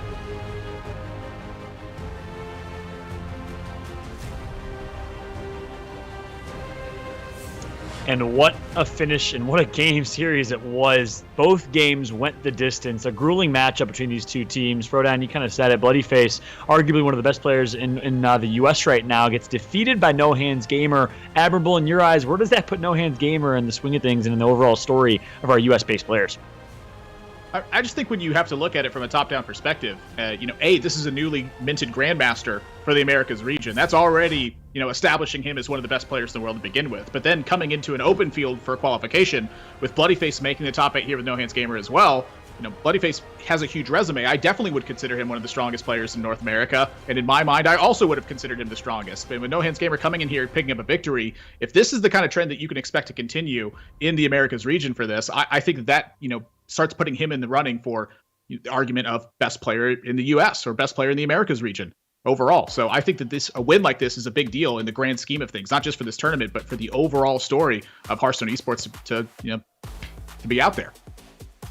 Yeah, it's just a best of 3, so it's not going to be whether or not he's decisively better or whatnot, because this is going to be the beginning of a long-term series of events for No Hands Gamer. His journey is just starting. However, it's a nice indication that he's got great plays. He's got great fun decks, really small innovations, which means by all means, he is a player to be concerned about if he's entering the Americas. Because one of the things that happened in the last season was a GM would come in and that GM would get relegated. And so you want to see the new talent really challenge the old guard. And I think No Hands Gamer is going to do exactly that. Yeah, mentioned it. His preseason journey begins with the WSOE tournament today and off to a great start. A 2-0 win over who may have been considered the favorite. Bloody Face, No Hands Gamer advances. Let's take a look at the bracket and see how the rest of the action has unfolded today. Of course, the top of the bracket was our non-US side of the bracket as Cosmo, the Russian, got defeated by the Rabbit from Switzerland. Meanwhile, got defeated Reliquary 2-0 from Singapore to advance to the semifinals. For finally our third matchup of the day. It was a tight one. It was a close one. It honestly could have gone either way. It could have gone to a game number 3. Instead, No Hands Gamer, with his unique style of play, is able to edge out Bloody Face to advance to the semifinals. Admirable, I love how you said now he has an opportunity to prove that he's one of the best players in the Americas. Well, guess what? Our next matchup is actually going to have a player from the U.S. in Easy Bake go up against a player from Brazil, South America. That's Cal, Brazil. So I'm excited. Either way, No Hand has an opportunity to prove he is the best in the Americas. And after this, we'll be back.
Yep.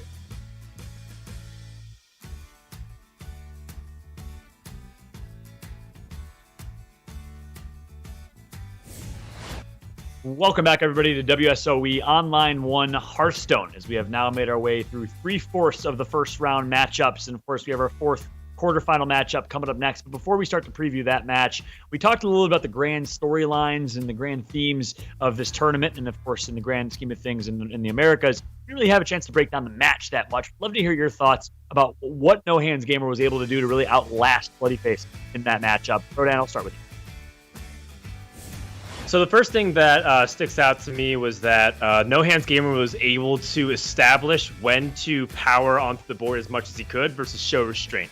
I think it started off in that first game with that Druid able to just pressure enough to force Warrior's resources out, and then continue to extend while putting just enough tempo onto the board and making Bloody Face's life, living hell while he's playing the best class in the game. So again, another situation where Warrior dropped twice, but outside of that Warrior mirror, which we all know is 50-50, but at the same time, he played really solid, and I think No Hands Gamer has demonstrated that he does belong in the club of being a Grandmaster, and I'm looking forward to his first performance next season on top of Rest of Today. Yeah, I have to echo everything you say there, but I also have to give some nod here to Bloody Face as well. Recognizing the situation that he's in accurately pretty much at every single step of the way. There wasn't a single point in that game where I'm watching what Bloody Face is doing, and it feels like he's directionless, or it feels like that he's lost in terms of his position in the game. It always felt like he knew exactly where he was, exactly how to get out of it, and then is trying to find the ways to maximize the chances within that. So without sitting down and doing a bunch of math and showing your work on it, it's hard to say whether or not he does maximize that chance every single time. It's just you have to go on the history of this one. The point that I'm trying to get at is that he's recognizing where he's at and how he gets out of that situation, and that's the mark of a player who's going to steal games away when they're in behind situations because of the way that the draw or the pan out has happened. You have to be able to come back from those situations. That often requires great recognition, which is exactly what Bloody Face has got. Great insights and background as always as we wrap up that matchup between the two Americans and head into our next matchup. It's Easy Bake versus Cal, the battle of the American versus the Brazilian, North America versus South America to wrap up the quarterfinals in this one. We've seen a 2-1 game followed by 2 clean sweeps. Will this one go the distance is the question as No Hands Gamer awaits to see. Will he be battling against a fellow American or against the South American in Cal? So previewing this next matchup between these two teams, we have their decks in front of us. We have some insights into their gameplay. Admirable, we'll start back with you again, talking about this matchup, and who do you think has a slight advantage? The big kicker I'm looking at in this one is that Easy Bake has brought the Highlander Hunter into this matchup, and this is a deck that I have, both massively succeeded and struggled with in the same sessions of playing the deck, even when I'm playing against the same classes over and over again. It's a deck that has a pretty wide range of variation to it, depending on how well you curve out with the deck, but it has massive power potential. I would say that in terms of just its pure curve, that this is one of the most powerful decks that you can actually have with that. The question is what you do when you don't have that curve, when you don't have those perfect cards. And to me, that is really the situation I'm looking at with this deck, is you have to come correct with it. And if you don't, it really struggles, I think, to get it done if your opponent has a semblance of a powerful draw. Yeah, I agree. I think that Highlander Hunter is pretty underrated as a class right now in terms of just what it brings to the table. But at the same time, it does feel like a lot of other classes pressure just as well. One of them being Demon Hunter, which we're going straight into that mirror. Demon Hunter mirror, which, based off the small little text and variations could have profound implications. One of them being Blowtorch Saboteur, which is in the deck of Call, and I really like that card specifically for Demon Hunter Mirror. Yeah, it's a really interesting choice. I actually had this card first played against me on ladder. It was Ixar who played this card against me in a Demon Hunter Mirror match, and it completely blew me out of the water. I never had an opportunity to hero power, and I never got into the game because of it. And I was like, well, this is really strange. This card is bizarrely strong in some of these situations. And I look at Easy Bake's deck. There's a lot of one-ofs and a lot of little tech cards here that I think are trying to shore up some late-game scenarios. I think the trick to this is getting to the late-game scenario. When you're looking at a mirror match, that's just not always going to be the case. It's tough to make those situations happen. There's some multiple copies of Volpera Scoundrel found in Easy Bake's deck. He's definitely taking a different approach to an endgame scenario that you can reach with Demon Hunter. And if you want my opinion on that, I think that typically favors the player who's just going to be faster. Yeah, I think in these kinds of matchups where the player who's playing a deck that has a much quicker deck and is designed to kill faster tends to get an edge. In some other mirror matchups between classes like Warrior or Mage, sometimes the slightly slower deck ends up being better because you do have that time, but Demon Hunter doesn't really give their opponents time. That includes other Demon Hunters. So Call getting off to a really quick start like this, as long as he has something for turn 4, is in a pretty good position, but we have seen some Demon Hunters who falter on turn 4 and then fail to regain control for the rest of the game. Yeah, it's a really key turn to have something feasible to do on turn 4. It's why you see a lot of times the 3-drop slot kind of stacked with some different cards. Both players are running Frozen Shadow Weaver. That's become kind of a standard choice inside the deck, but I'd say turn 4 is spot on. It's really the turn where I have tended to struggle the most, and so in a spot like this, Call's play is really shut down to just a few things in this spot. And if he can't manage to come out of this next 2 turns ahead, I think he's going to start struggling. Yep. Call does pick up the Guardian Og Merchant, a card that, kind of has some nice utility as well as the opportunity to gain some tempo if you're able to use to remove a 1 health minion on your opponent's side. In this case, it's his only playable minion. It's his only playable card, and I think he's going to have to extend onto the board with it. And most likely trade into the Frozen Shadow Weaver. I'm not sure if there's any justification of leaving it up. You also could ignore the Frozen Shadow Weaver and go all face. I feel like that's asking for punishment, though. Yeah, I agree with you on that. Guardian Og Merchant's a card that couples really well with like Bone Shrewer Brawler, for instance. That 1-2 punch against a deck that's trying to take it a bit slower and set up a strong turn. That delivers a lot of damage in the meantime. I guess the argument for Call's side though is that he does have Metamorphosis and Glavebound Adept in hand. And that's a lot of damage stacked on. I mean, that's 14 alone. So you're looking at 3 damage off lethal. He's going, you know what? I may not win the game in the next couple turns, but my opponent certainly isn't. And they're the ones who have to deal with my minions right now. So every single point of damage I can seize just tacks onto that win percentage when I have time to unlock Metamorphosis and Glavebound Adept. Yeah, that's true. And also Divine Shield does make the board sturdier, so it's harder to remove. And I for a moment it slipped my mind that Easy Bake doesn't have access to the coin, so he doesn't have the ability to go for a Warglaze Bastion swing turn that he would normally like to go for. So this ends up being a really tight spot that, now that I see it pan out, is really nice for Call. Although that Volpera Scoundrel finding an I-Beam, that's really nice. It's a second I-Beam as well. So Call, it's a little bit further away from this lethal, I think, than they would normally anticipate in a situation like this. Just the one I-Beam, you go, ooh, that one hurts. That's probably one of the worst cards you could have seen right now. And with a kind of a slow turn here, it's not really going to get any better. Seeing how good I-Beam is in matchups, including the mirror, just makes me realize, man, I-Beam when it discounted to 0 was just insanity. It was ridiculous. Are you kidding me? Well, mind you, almost everything in the deck was discounted by 1 at this point. I know, right? Like Skull Gul'dan was 5 mana. Glavebound Adept was stronger in stats.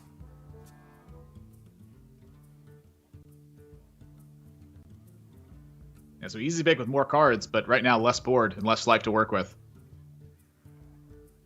But that's kind of how the deck is tailored to play it out. Is you don't really seize the early game as much, albeit you still seize it a lot.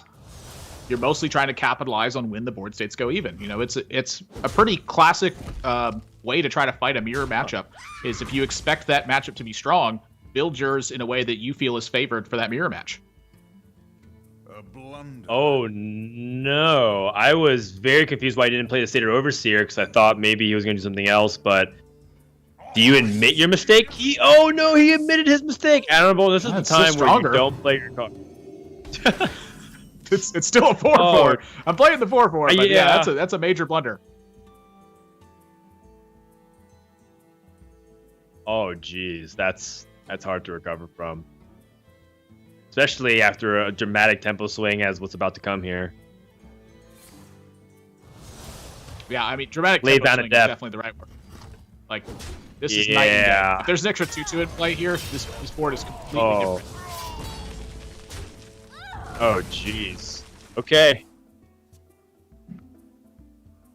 Well, I mean, you're looking at some of the neighborhood of like 4 and 8 points of damage that Easy Bake ends up missing because of that 2/2 not being in play. Right. It just means that the comeback potential is hard for Easy Bake. He's got a pretty good hand for it. And Call doesn't have, the guaranteed game-ending damage. He has Metamorphosis and Hero Powers over 2 turns. That's 12 damage. Not enough right now.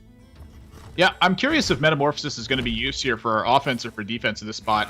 And I think that with a Frozen Shadow Weaver in hand and with a Skull of Gul'dan, you're pretty free to just start launching the offense here and go, you deal with it. Like, Easy Bake's looking at this and going, well, I died at 3 damage, so I have to do something now.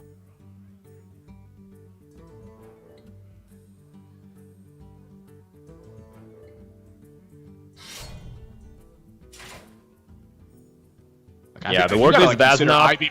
Yeah. Yeah, just to try to get yourself out of that range, and that difference is massive. I mean, this might be what Easy Bake needed to get back into this game, and he is really close. He's got the lethal set up for next turn. Ooh. What? He's 1 damage off? Yep. Okay, there's ways to still navigate this, though. You can hero power and then use Frozen Shadow Weaver here to lock your opponent out of using their face to attack. You lock out the face, or do you lock out the 6-1? It's a good question. Yeah, I'm pretty happy if my opponent attacks my minions right now. Multiple I-beams down. This is what I was alluding to at the start of the match as well. I think there's a lot of clever ways for EasyBake to come out with, in terms of card advantage, a pretty massive edge, but Demon Hunter is really a class that's it's just trying to deal 40 or 50 damage as quickly as it possibly can and as efficiently as it can. And it's really good at doing that. So when you have all these extra cards, if they don't convert into extra life total or faster damage, at the end of the day, what do they really mean in a matchup like this?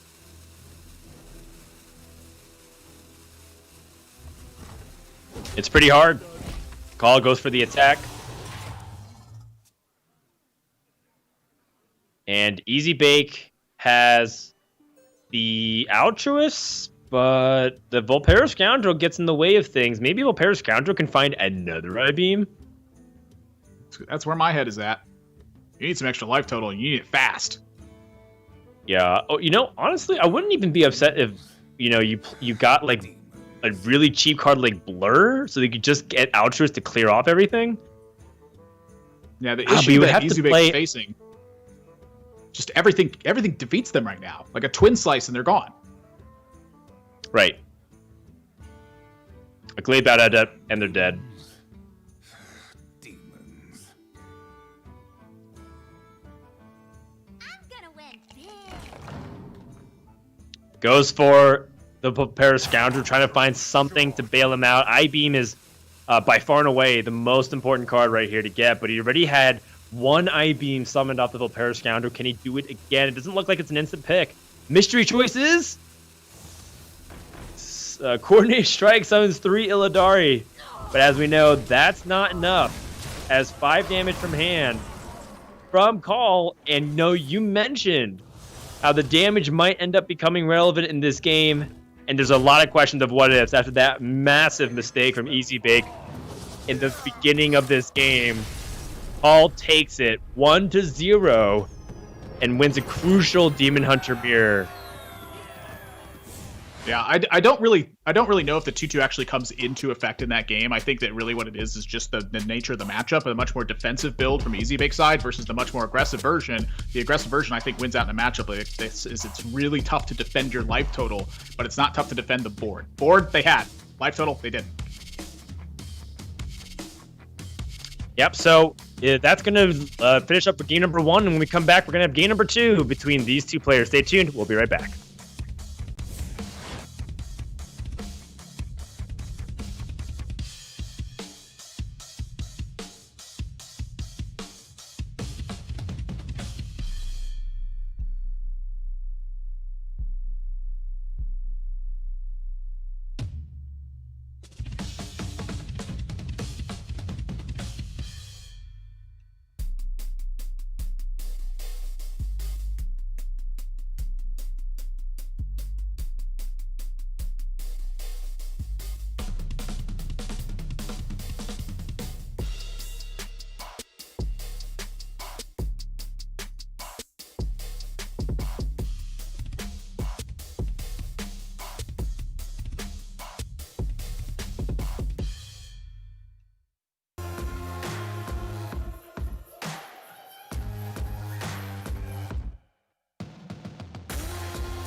Call currently up 1-0 over his opponent, looking to see if he can send Easy Bake back to the kitchen. As there's nothing really for Easy Bake to do to recover after that mistake. Just gotta move on from it. And, Admiral, you said you're not sure how that 2-2 had implications on whether or not it won the game. I think it would have made a massive difference. I think it would have caused Call to consider playing perhaps a little bit more defensively, or even give Easy Bake an opportunity to potentially counter pressure and beat his little Call, because that was a pretty foundational play in the early stage of the game. That was turn 4. You talked about 4 to 6, maybe even 8 damage. Would have been a difference. Yeah, it makes a difference. I'm just not convinced that the outcome actually changes in that one. The play pattern, that is certainly where I'm open to an argument on that one. Where there's an extra 2-2 on board, do you go for these insane lethal pushes you were heading to before? That one might not be the case. I digress. For this matchup right here, this is the one I'm really worried about for Call is going to be his Druid versus what Easy Bake has left. And with Easy Bake having Hunter and Demon Hunter left, these are two classes that can stack up a lot of damage very quickly and push Druid out of the game before they really have a chance to do anything. Druid doesn't have a ton of sufficient counterplay, I'd say, to early game aggression. So if Easy Bake's able to get that going, I think that spells a lot of trouble for Cal in these next 2 games. Yep.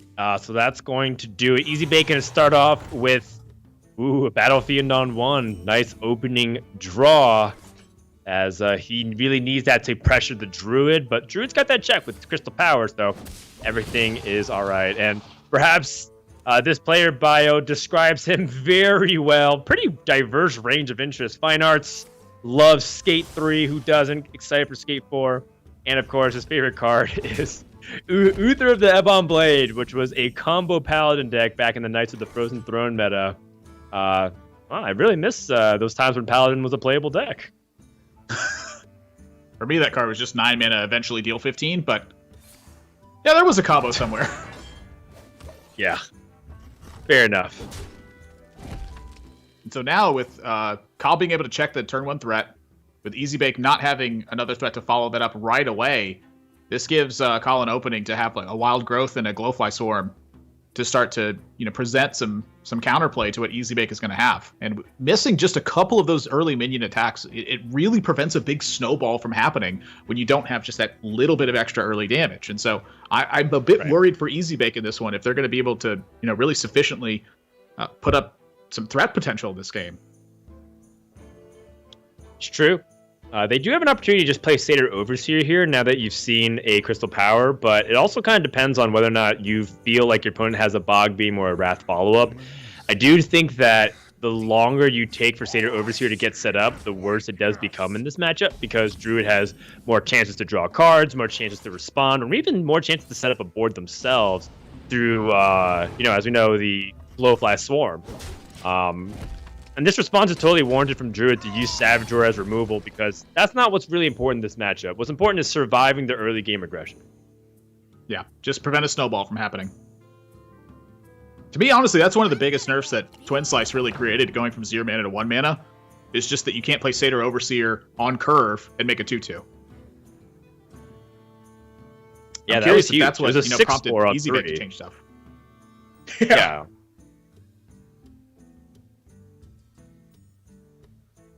Easy Bake plays the Volpero Scoundrel as, I guess he's just looking for meaningful card development, right? Like, a lot of times, obviously, Metamorphosis is really good, but if you don't get Metamorphosis, sometimes I just like taking the Illidari Rushers just to give opportunities against Druid's boards, or maybe just develop against them if they're not playing any list that has Swipe.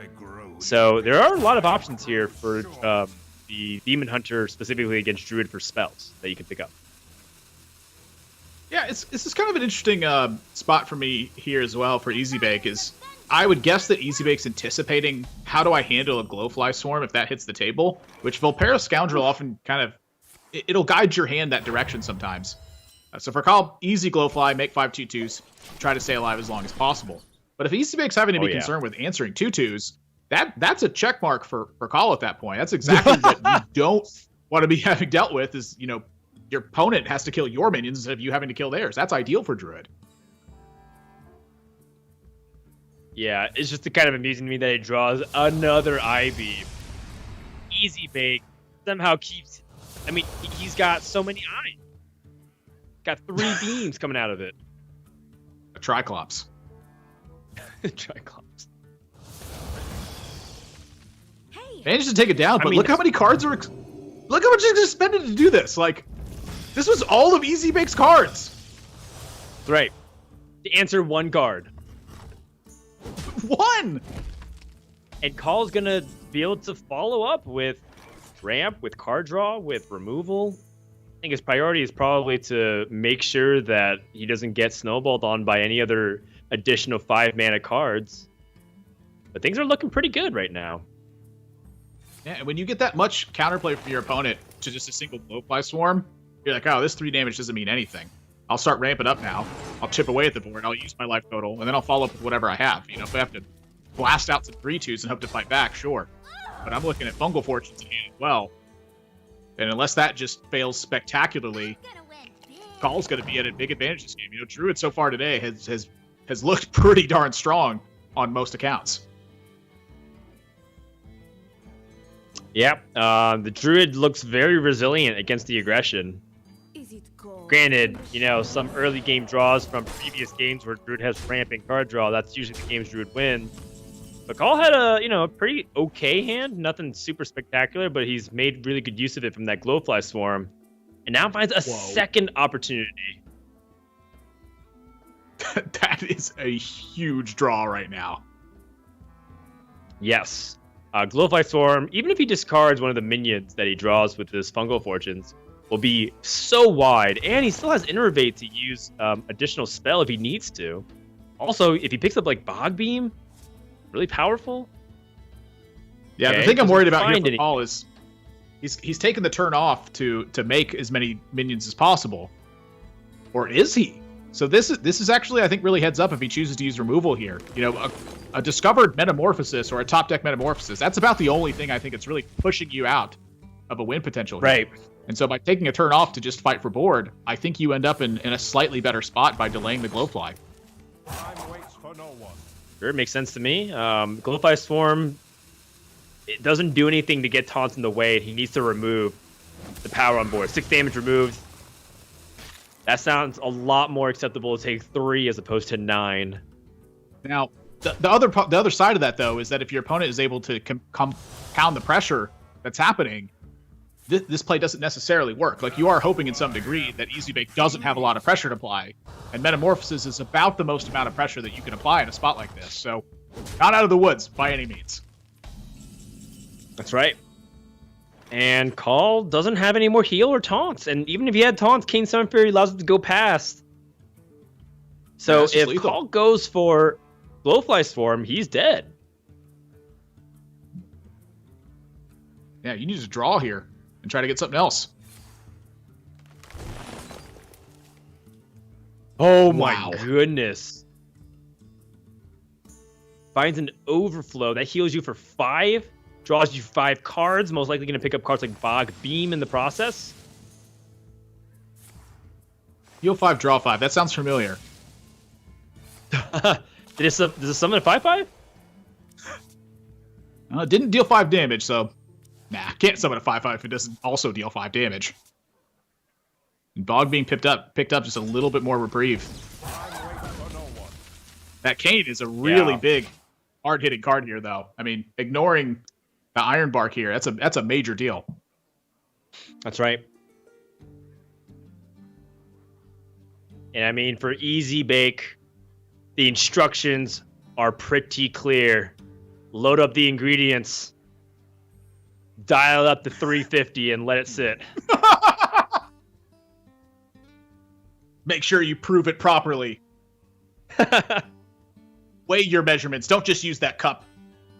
Get it down to the gram. Right. This battle fiend is raw. Send it back. Demons. Demons. Nobody likes a stodgy board. Yeah, and I'm kind of wondering about the hesitation here for...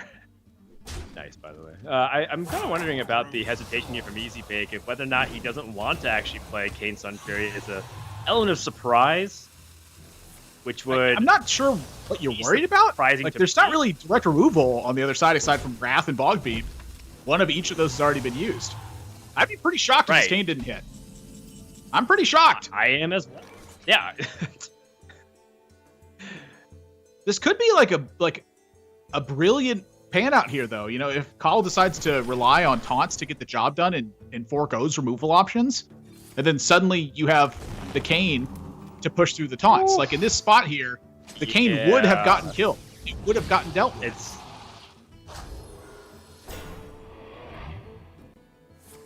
all right. Taunts on the ends. Perfect battleground Nice positioning.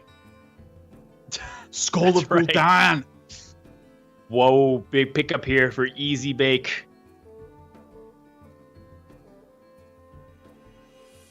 There's got to be something that keeps him alive, or it does something. I'm looking at Savage or Power of the Wild. Like, this is bad news. Altruist would be really big. Does not find it. Now has to extend them to the board with whatever cards he can get. Spectral Sight now becomes free. I see. Possess That's truth. not And enough. that is going to do it. 10, 13 on the board. Plus 6 this is massively 19. lethal. Plus an additional 14. That is very much lethal. Call 2-0 over Easy Bake. Latin America stays alive behind Call. Representing Brazil, 2-0 sends another USA player packing. And with that, the final four has that Call will advance to play No Hands Gamer for a chance to win WSOE Online. Strong performance too, showing that timing is everything when it comes to these matchups. You know, slowing down on that second glowfly swarm and making sure that you time it right with the Soul of the Forest to present an insurmountable lethal presence there. Easy Big had to have the damage that turn and that turn alone. If it didn't show up right there, there wasn't any coming back from it. Timing is everything. Yep, and a great game there coming through as Kyle does advance to play against No Hands Gamer in the second round. Let's take a look at the bracket to see what the second round or semifinal matchup will look like here. As obviously we've talked a lot about the Cal versus No Hands Gamer matchup, battle of South America versus North America. It's going to be a great one. Well, we also got a battle of APAC going up against Europe, as of course the Rabin representing Switzerland will be playing in the top half of our semifinal. Two great matchups to come. Before we start to talk about those, we are going to have a lot of opportunity to chat about that gameplay and, of course, to break down the last game. We're going to be going to a quick break. When we come back, more WSOE Online action after this.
Welcome back, everybody, to beautiful Las Vegas, Nevada, the hub for the WSOE Online. This is the WSOE Online I Hearthstone Edition. We're going to, of course, kick off the online series with where we started with WSOE over a year ago. It's great to be back hosting some Hearthstone, talking about Hearthstone. And, of course, our first 4 matches are complete for the day.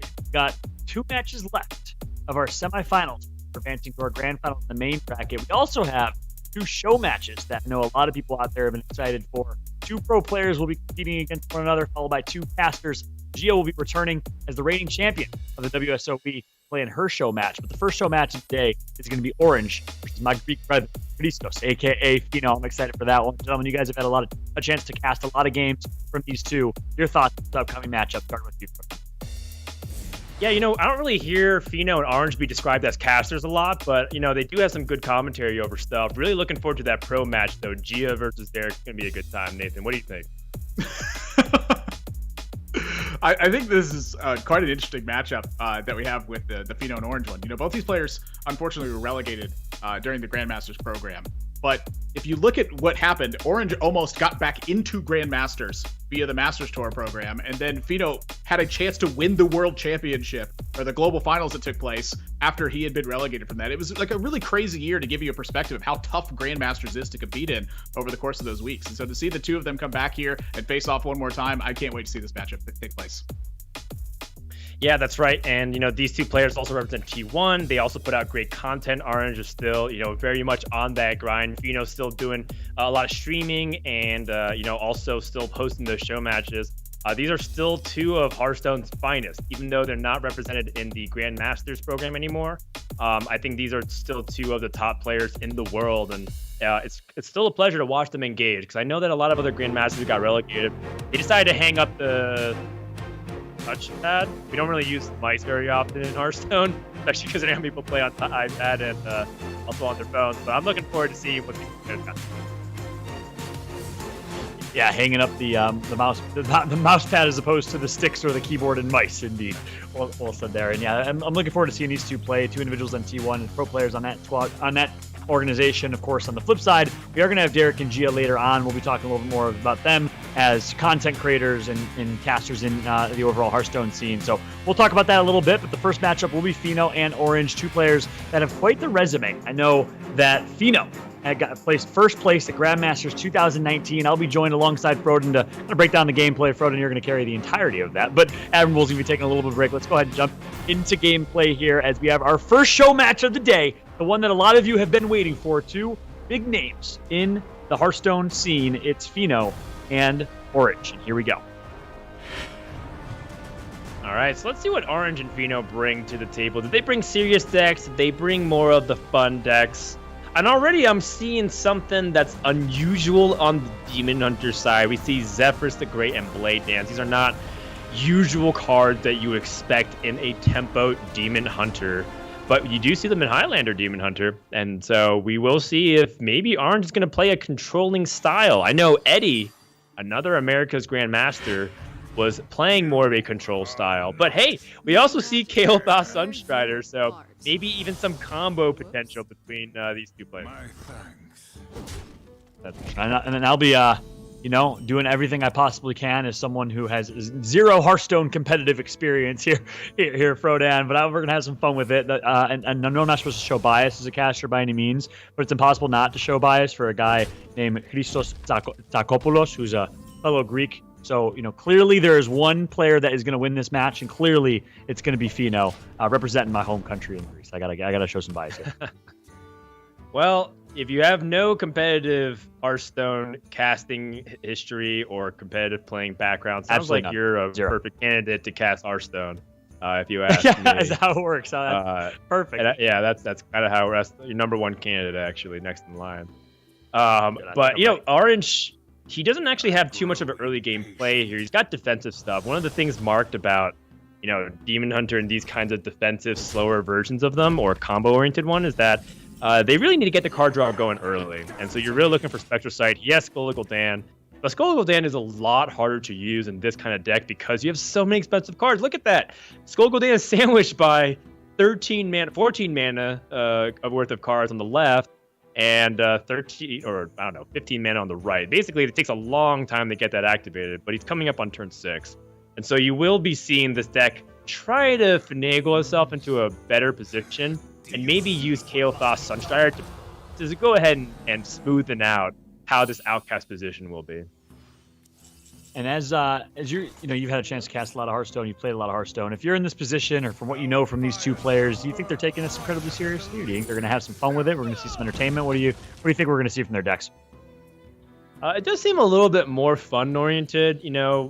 Fino quite possibly could be one of the players who says Mage is just one of the top classes you should bring. But I think if it was highest stakes, he'd be a little bit more hesitant to bring Mage to the tournament, or at least make it a lot more. Or at least put a lot more thought into it, because I think Mage is more of a highlight deck. You see a lot of streamers love playing it. There's a lot of fun randomness that does come out of it. But there's also some important deck building aspects of it. In my opinion, I think the hardest part about Mage is thinking about, cards 26 through 30 as opposed to necessarily playing the deck. But there's also a lot of fans of the class that say that the deck does have some pretty difficult decisions taken. Yeah, fun to watch, and some more opportunities for some entertainment. That's what you like to see. The content here at WSOE delivers. I know we saw, I can't remember if it was Taboki or Reliquary, bring out Mage. That's I think the only Mage deck we've seen so far today, in my eyes. But always good to see some Mage decks come through, and these two pro players playing for showmatch here. Yeah, and quite an unusual change of roles here. As we take a look at the deck list from Orange, it's not a Highlander Demon Hunter. It looks like it's a combo OTK Demon Hunter, highlighted by Kael'thas Sunstrider at 7 mana, which makes your third spell free. And then you play a bunch of cheap spells, and then make your third spell really powerful, expensive ones, and try to combo your opponent out of the game. Unfortunately, this deck has seen a lot less play, well, since the very beginning expansion of the nerfs, but it's even hurt further by the fact that Twin Slice is no longer 0 mana. So I am very curious if Orange does actually have a way to consistently kill his opponent, or is he simply going to chip his opponent down over time and then use a miniature combo to end the game? Instead of an OTK, it's more like a TTK. I see. A TTK instead of an OTK. I totally understand what those two acronyms mean in this context. Yes. Yes.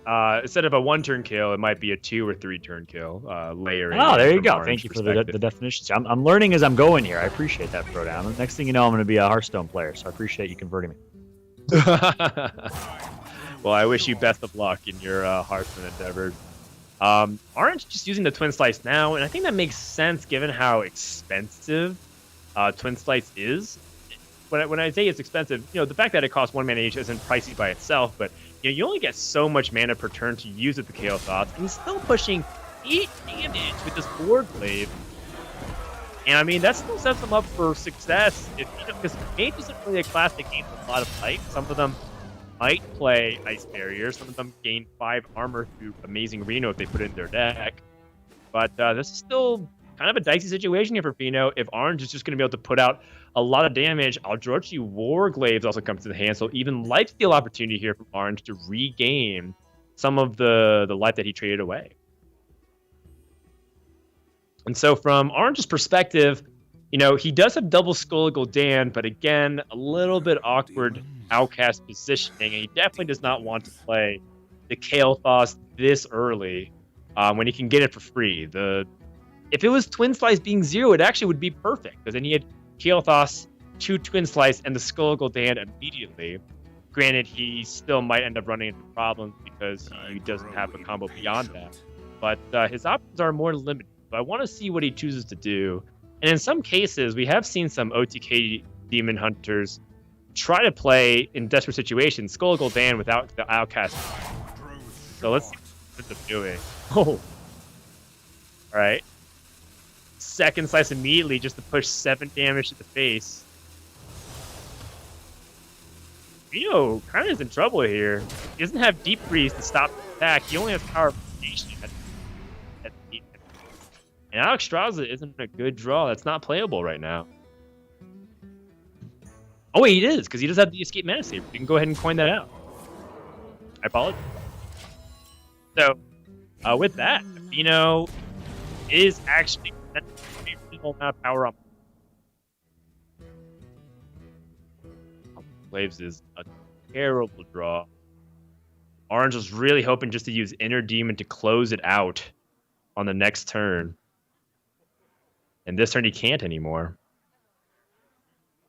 Frodan, But I what gotta he can ask do you, is- we're, oh, sorry, didn't mean to interrupt. Finish that last thought, and then I have a very serious. I was just important saying what he question can for do is just play Inner Demon anyways and go for the face. Hope that he can just draw the game-ending damage. you. Big move coming through. Looks and you know, as someone who has no idea what's going on because I'm not clearly a Hearthstone caster, it looks like this game is relatively fast paced, and I don't know if that's an off take, but it seems like a lot of damage is being done. Well, he found it's a feel lot like- of damage, but he put 2 taunts in the way, and that's gonna be difficult for Orange to shoot through. It's like Metamorphosis, basically. He's just out of it.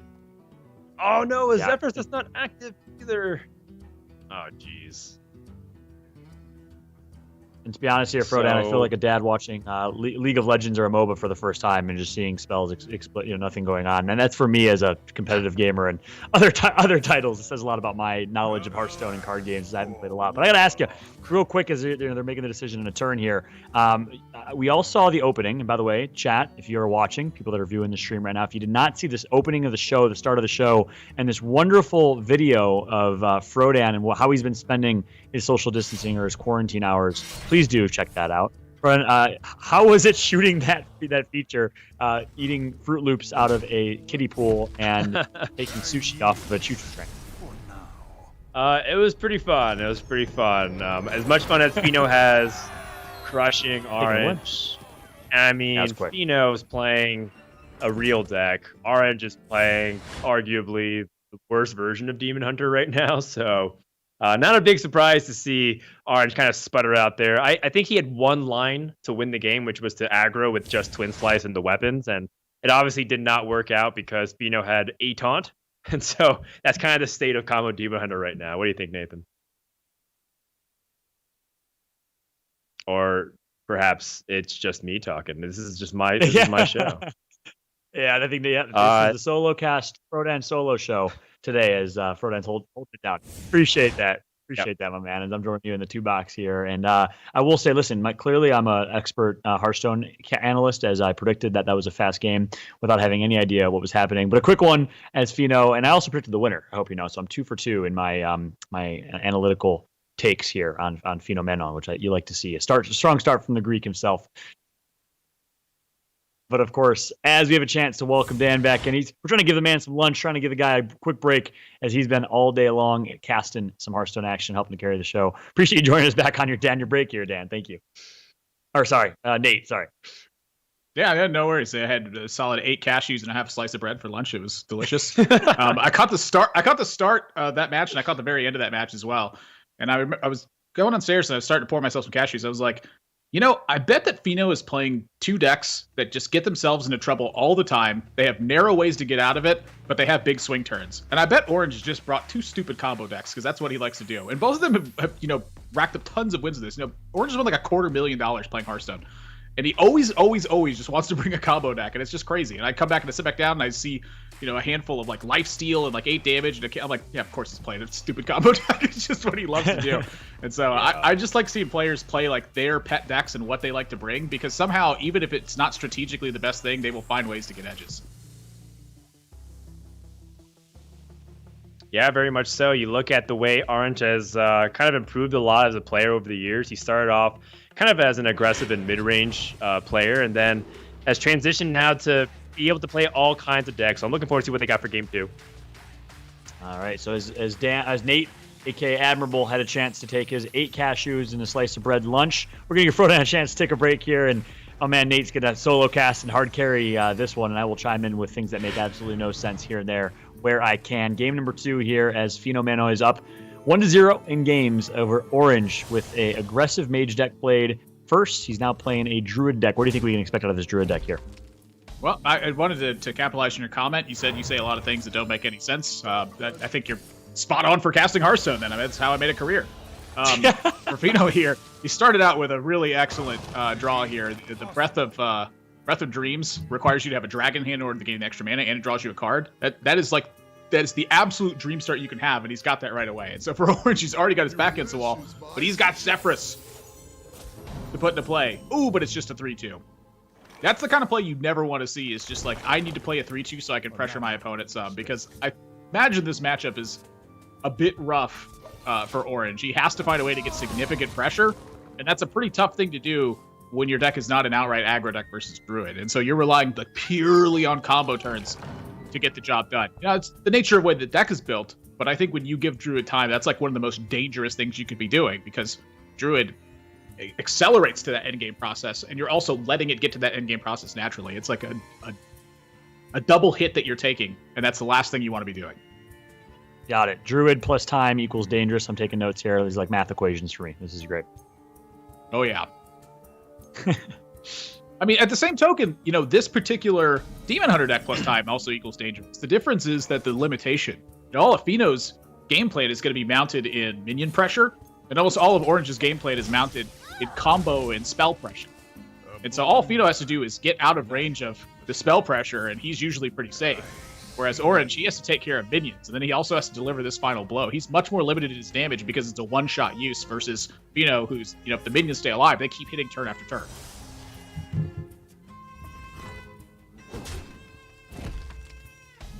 So draw a bunch of cards, hit for 2, do nothing. Fino, not really anything to do. I mean, spend the innervate. Fino is not a hold cards kind of game. I'll tell you what, if Fino can play something, he's going to play it. If he doesn't find something strong to do on the 7-mana turn, one of those 5/8s that's like one of the key pieces in the Druid deck, I expect him to just slam one into play. We must stop this corruption. Usually favors the cheaper things. In this instance, he's taken the technical removal option. Very few minions in Orange's deck, and so the minions that Twin Tyrant can actually destroy, they make a lot of sense to do so.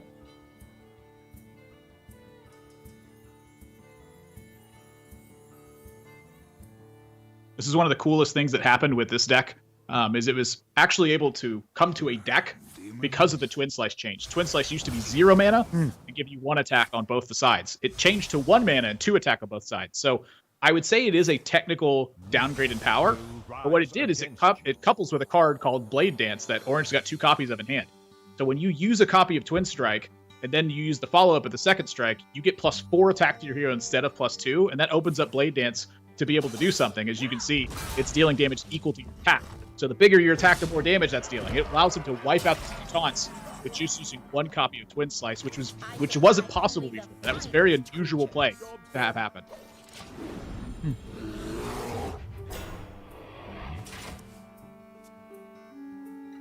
As expected, Fino slams as many things into play as he can.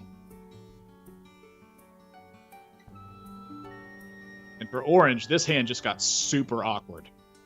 One of the main mechanisms of Demon Hunter is to enable outcast cards. Outcast cards become effective when they're on the very left or the very right most card in hand. And so the fact that he's got Skull of Gul'dan, one of the most powerful outcast cards, trapped in between 2 8-cost cards, it is really difficult to make that outcast useful. Our fires shall burn brighter than the Legion is stacked. Looks like he doesn't really care about that, though. He's just dealing damage. The benefit of what I just mentioned is that, you know, heading into 8 mana, he's got 2 8-cost cards in his hand.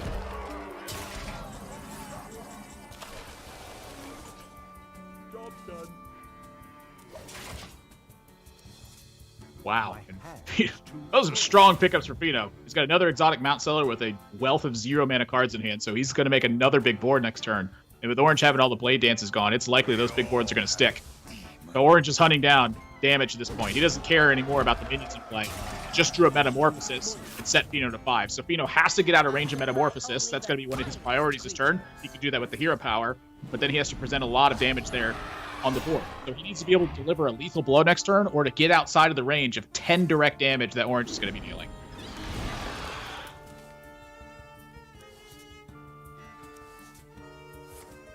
So that Crystal Power gets him out of the range of the 10 direct damage.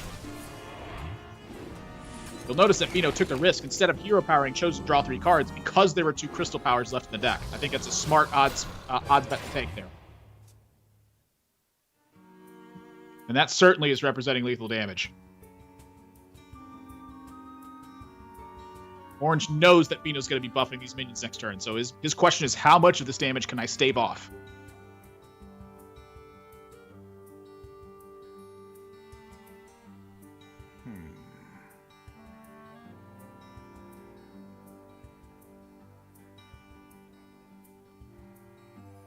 To me, it's always crazy that when you get into these higher level matchups, how much it is that the players seemingly can see each other's hands. You know, we get to see them naturally as the spectators. We have that perspective brought up. They don't see that. They see the back of the cards on the other side. But it just seems like time and again, the top level players, it just feels like they know what the other player has in their hand, like through and through.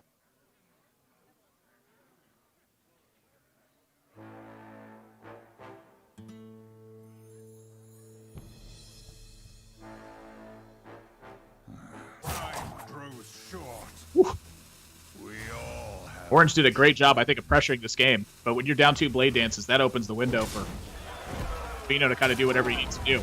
So Orange making use of the weapon here to try to chew through as much of this board as possible. Rip an I-Beam. That should keep him safe.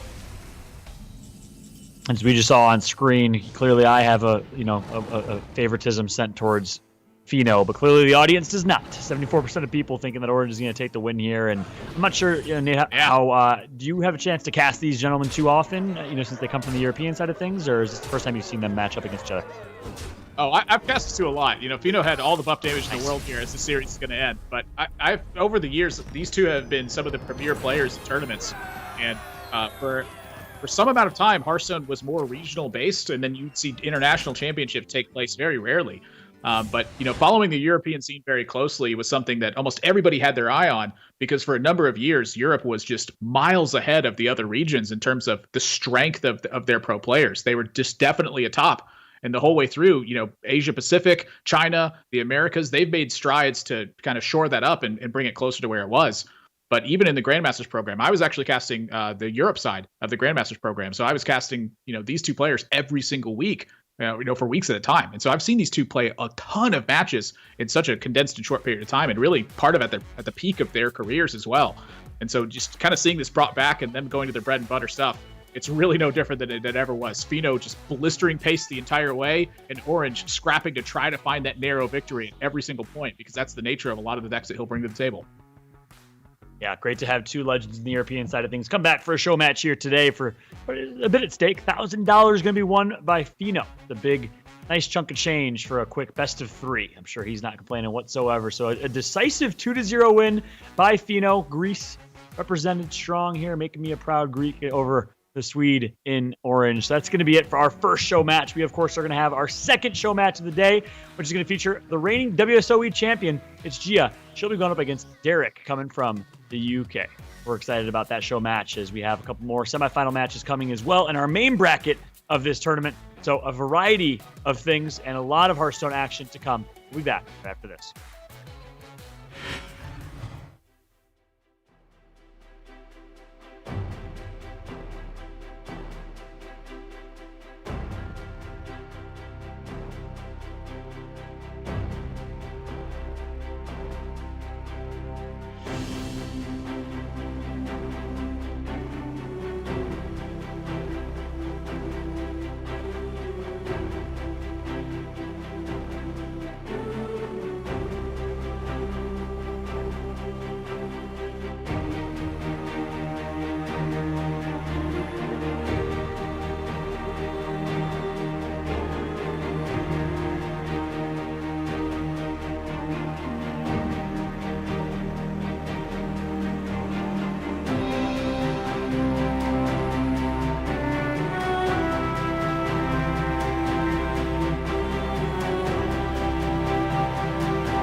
Welcome back, everybody, to WSOE Online I Hearthstone. We just wrapped up our first show match of the day. We're about to be kicking off our semifinals and, of course, our second show match before our grand finals. So a lot of good Hearthstone to come and a lot of the best matches we've seen for the day to come as well. But until then, Fallout here joined alongside Admirable as we're gearing up to get ready for the rest of this tournament. I want to talk a little bit more about that last show match between Fino and Orange, and also, something you mentioned a little bit about European dominance in a lot of early Hearthstone days and how the rest of the regions have really started to match. Currently, as it stands in your eyes, we just saw Fino beat fellow European in Orange. Where do you think the regions rank or stack up in terms of overall skill or dominance in the global scene? Almost anytime you ask a player about regional dominance, they're going to tell you the region that they come from. That's just kind of how it stacks up. And a lot of that just has to do with familiarity. The people that you talk to when you're in Europe are often European players. The people you talk to when you're in the Americas are often going to be America's players. But when you ask all the players on an international scene who they think is the best, I think that's when you start to get a glimpse of where the best players sit. And so what I tend to do is, when we had these interviews for the Hearthstone Championship Tour, a couple years back, we'd always ask the players, who do you think the best player in the world is? Not who's the best player at this tournament, who's the best player in the world? And that was really, I think, in the year that Hunter Ace won the World Championships, that was when we got, I think, the biggest variety of answers, where it was, Bunny Hopper would say it's one player, and then another player would say it's Bunny Hopper, and then another player would say it's Bloodyface, and Bloodyface would say that it's Hunter Ace, and then Hunter Ace would say, well, I hope it's me, but I think it's this person, and it would just bounce back and forth all over the place. And what you started to get a glimpse of is the fact that it wasn't really regional dominance anymore. What it was is the players who were working the hardest and the players who were trying to go the links to outsmart the other players were really the ones that were grabbing the edge every single time. They had honed their play technically, and they would bring some sort of tech option that would really set themselves apart from the field. And so if you have to put me on the spot and tell me to pick one, I'm going to pick Europe. I've watched Europe for 16 weeks in the Grandmasters program at Cast them, and there is just so many phenomenal little things where you have to go to the ends of the earth to find something that makes a difference. And just week after week, it felt like the top half of the players were finding ways to do that. And I think that's what was giving them that top half of the bracket. Yeah, that's great to hear, especially in a card game series you mentioned earlier, where sometimes people will claim that the best players are not always the consistent best players. Well, it sounds like the skill gap is there. The top tier of players, it's really started to even out it's a global affair, which means better competition across the world. Great to see how that narrative is changing on a consistent basis, undoubtedly at the top professional level. And of course, in this tournament as well, we have some heavy hitters that are joining. You mentioned Bloodyface is arguably one of the better or best players in the world, at least regarded by his peers. At some point, he got taken out by No Hands Gamer, who's burst onto the scenes over the last 3 to 4 years. So No Hands Gamer, with a strong start to this bracket, he'll go up against Cal in his semifinal, the bottom half of that. Meanwhile, the top half will have the Rabin versus Kaboki in that semifinal. So let's jump back into our major tournament main event today. $5,000 for first place at stake, but perhaps even more important is the invite to the Masters Tour Online Montreal event that will take place in August. Showdown, welcome back. I hope you had a chance to get more than some cashews and a slice of bread. Yeah, I was able to maybe even go to the bathroom. It was really nice.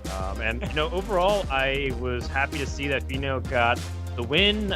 Orange has won enough money in Hearthstone. He's just spread the love a little bit. And what better charity than his teammates over in Fino, who he doesn't really need charity. It's also just some jokes, but Fino is a player that I think a lot of people have really grown to love a lot, being part of the cornerstone of our community, just from the content he puts out. And so I'm really glad to see him get that win. And I'll see if whether or not Gia and Derek can live up to that billing, because they have some big shoes to fill.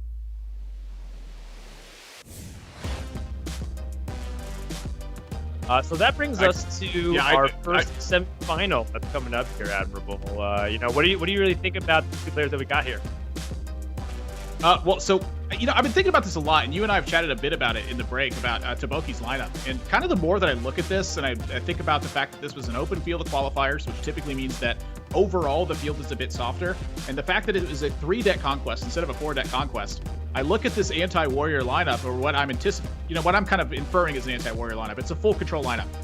He didn't ban out Warrior, and I think that's just such a brilliant choice for this event. Finding a 4th deck that can beat Warrior, that's a major challenge. I'm not even sure you could do it right now without compromising too much. Finding a 3rd deck that beats Warrior, though, that is an interesting prospect, and it looks like that he has done that. The first match he put on a Clinic versus Warrior, and when I look across the board, everybody's got Warrior.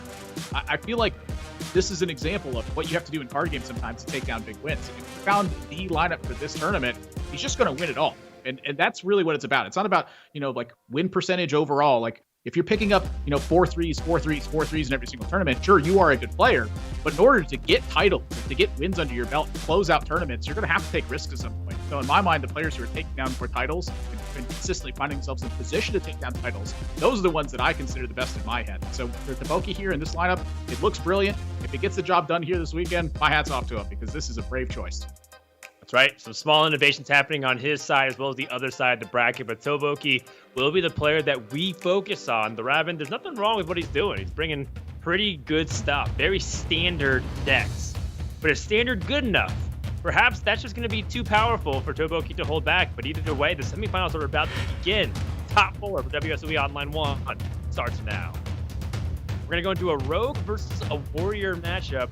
Once more, the Warrior left unbanned on both sides. The Raven banning the Priest. Priest getting a lot of respect in these best of threes here, Admirable. It really is. And I think it's just the way that it's shaping up against lineups. I talking from the Raven side here, when you have Demon Hunter, which you anticipate getting banned from this spot because that's the way that Raven's lineup's built. And then you have Rogue, which has had a lot of its burst damage taken away from Leroy Jenkins rotating the Hall of Fame. And you have a Warrior deck that is really quite susceptible to what Priest typically brings to the table. I feel like his option of banning Warrior has kind of been stripped away here. And so that's really like the genius of Toboki's lineup. He gets to play a Warrior deck. It's not the Warrior deck, but that's not its purpose. Its purpose is to beat the other Warrior decks, to beat the other slow decks that try to just build up a strong board pressure. Just check their board and move on to the next turn. Yeah, that's right. This is a slower defensive control warrior with Archivist Elysiana. It's got the bomb package with Wrench Caliber. You see there's anti-weapon stuff through the Cobalt Sticky Finger. There's just a lot. There's a lot going on. Perhaps the most exciting is Magtheridon, the 4-mana neutral legendary. That's a 12/12. And when you destroy the 1/3 walkers on the other side, Magtheridon gets summoned.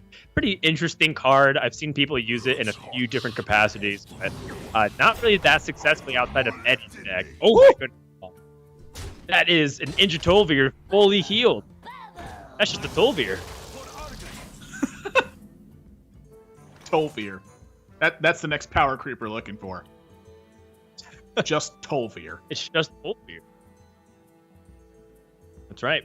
It feels like every time I set up these lineup situations like this, something happens. I don't know what happens, but something happens. And I'm looking at this 2/6 Injitolvir off of the Faceless right now, and I'm like, yeah, that's a good reason to play powerful decks. Is it doesn't really matter how the matchup is. Sometimes you get powerful enough outcomes that you end up getting to a situation where you can chip away against what someone else is trying to do. This Warrior deck's meant to just answer everything that hits the board. You throw 1/2/6 into the wrench, and instead, every single turn, you're getting chipped for 2 more damage than you normally are when you practice a matchup like this. It's those little kickers that really change everything. Right. At the same time, this is Control Warrior. It's not like they really prioritize winning the board early at all. And it's still just turn 5. He still also has Risky Skipper in the hand, ready to go, and Armorsmith. So I'm feeling okay so far for Toboki. Evil Quartermaster gave him a Goblin Lackey, which does give opportunities for him to rush onto the board immediately and start to answer it. I think another Evil Quartermaster here is totally fine and justified as well. And interesting that it's also kind of a hybrid Pain Warrior, right? Like a hybrid Enrage Warrior, because he still has Battle Rage, and he still has a lot of some of these other tools that help get himself quickly onto the board. It's just that he also has a lot of defensive tools, and he's also got a lot of top end. Yeah, it's a very interesting build. I think this is a pretty strong. This is actually I would consider one of the stronger uses of Archivist Elysiana that I've seen. Where if you're playing a control deck that wants to draw its entire deck, you probably just need extra cards in your deck at some point. Because the idea behind the Warrior plan is that you're going to get to your card draw. And you almost certainly will if your deck's entirely defensive. So the question for me isn't, what do you do once you've drawn your whole deck? It's what can you do once you've drawn your whole deck? And with this Warrior deck, it's really not much. You're looking at Blastmaster Boom, a Deathwing, maybe the Magtheridon, maybe the Kargath Blade Fist. But the Archivist Elysiana gives you time to utilize those cards. It's really strange, but right. I think it manages to work out better just because you're spending so much killing minions the whole game. Give me a quest. Totally. And it makes sense, but you know, it's kind of it's just a weird hybrid of a few things, and it's not the best version of warrior at killing minions, but it's not the worst minions or not the worst warrior deck to deal with pressure either, you know, because it does have things like brawl. So a little bit of everything, and so the further the rabbit extends, the better this brawl gets. And by all means, it feels like his hand's telling him to extend to make a big questing convention.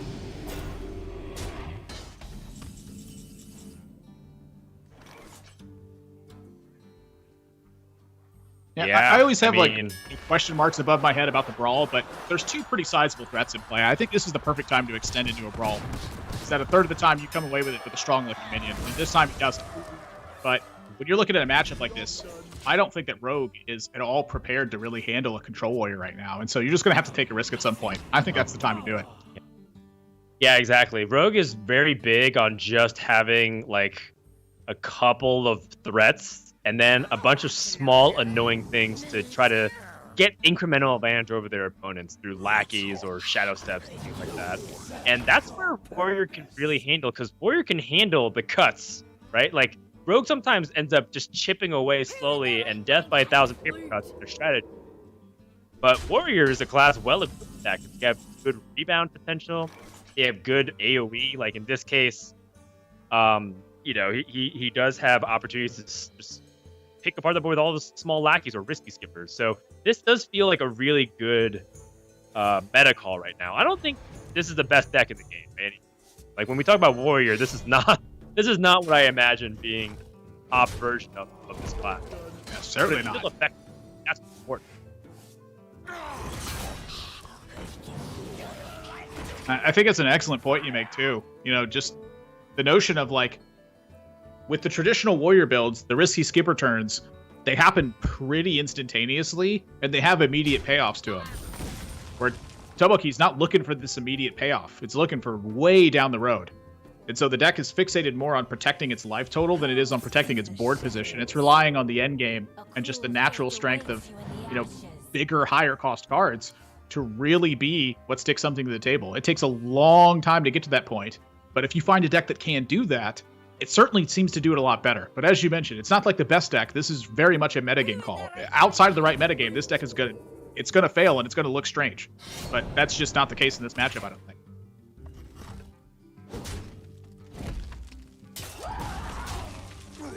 Yeah, and a full board for the Rogue, which should be intimidating for a lot of Warriors if they don't have Risky Skipper, but he does, even as a second brawl, to deal with this. You know, I'm really not sweating it. A lot of this series for Toboki feels more just like a deck building victory as opposed to anything else. Like there's nothing particularly super complicated about what he's doing here. He just has the goods. He just has exactly what the opponent doesn't want to see. And I love this. I mean, these are some of my favorite types of tournaments to watch, is when somebody achieves what I think you very poignantly put as a deck building victory. You know, there's multiple ways to fight a game of Hearthstone. You can fight it with your technical play. You can fight it with decks that can just get very strong mulligans. You can fight it with decks that have stronger game plans versus what your opponents will bring. There's all different types of ways to win. And the deck building victories to me are some of the most exciting ones because it brings up a lot of questions in my head. Are we playing the best decks? Is this the best iteration of something we can find? How much different can you do once everyone else, you know, becomes predictable by playing these very strong deck lists that have been discovered? Right. I think there's always opportunities for change and innovation. The question is just what it's worth and what it's costing you. Yeah, I just look at Deep Freeze and just think, wow, that's kind of nuts. But no, it's a really good point. And Rogue's really good at creating those random circumstances that I was just mentioning, though. You know, there's a lot of discovered cards that happen in Rogue. This game is by no means over. Right.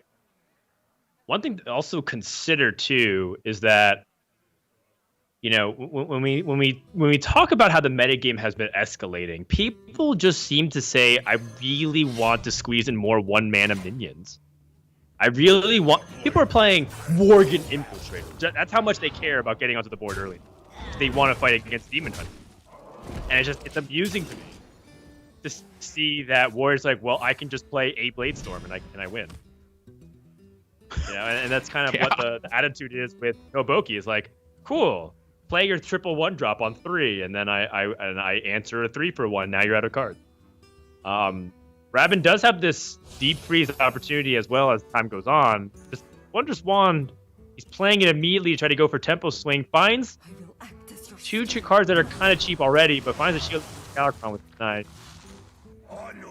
Yeah, I'm looking at this Shadow Step with the Togwaggle. That seems really powerful to me. You know, Toboki left up the Togwaggle on that turn, and I think rightfully so. It was just a really inefficient kill. But when that Tog lives and a Shadow Step gets picked up, that can be a very dangerous style of outcome. It gets a value trade to boot on top of that.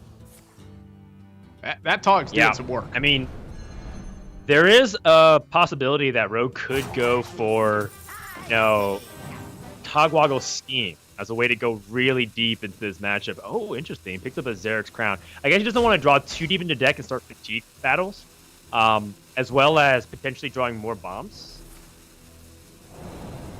Yeah, I think the bombs are a bit of a worry. I think another big one is just threat potential. If you draw through your whole deck, you know, I don't think this Rogue deck from like a macro perspective is equipped to quite create as many threats as is needed, I think, to fight in this matchup. And so I think taking the crown to try to, you know, establish some board presence in the face of a heavy, you know, board sweep turn, I think that's quite a strong call to make. All right, the Magtheridon Brawl combination. Yeah. That's fun. No matter what happens, the Magtheridon will be summoned this turn. He's really hoping that it also doesn't let the High Spear and Togwaggle or the Shield of the Galakrond to survive, because he only has a 4-attack weapon. But chances are it's not going to. He's having some debates about it. I don't blame him. I mean, there's still some strong options here. Right. He's yet to see some of Rogue's most powerful swing turns. But this looks pretty good to me.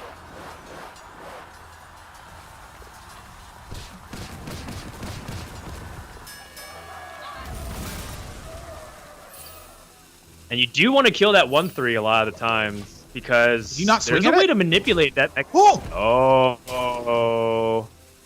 There's a way that the Rabbit can counterplay this Magtheridon, and that's simply shadow stepping and never playing that 1/3 again. I guess my question is that like a base though? Like, is that Shadow Step's a very useful card in this matchup. True. Yeah, that's a good point. Maybe that's just being overreactive and being too cute. He's gonna do it! A play that you and I means that we're snap doing, you and I personally. You know, the two greediest Hearthstone players on Earth. Right. I mean, I like it just from the disruption perspective. I even would consider playing the spell benefit in this position. Oh, jeez. That 1/1 protecting these water elementals is a really big deal right now. Excuse me, the 2/1. Yeah, that was huge. Protecting against Blade Storm.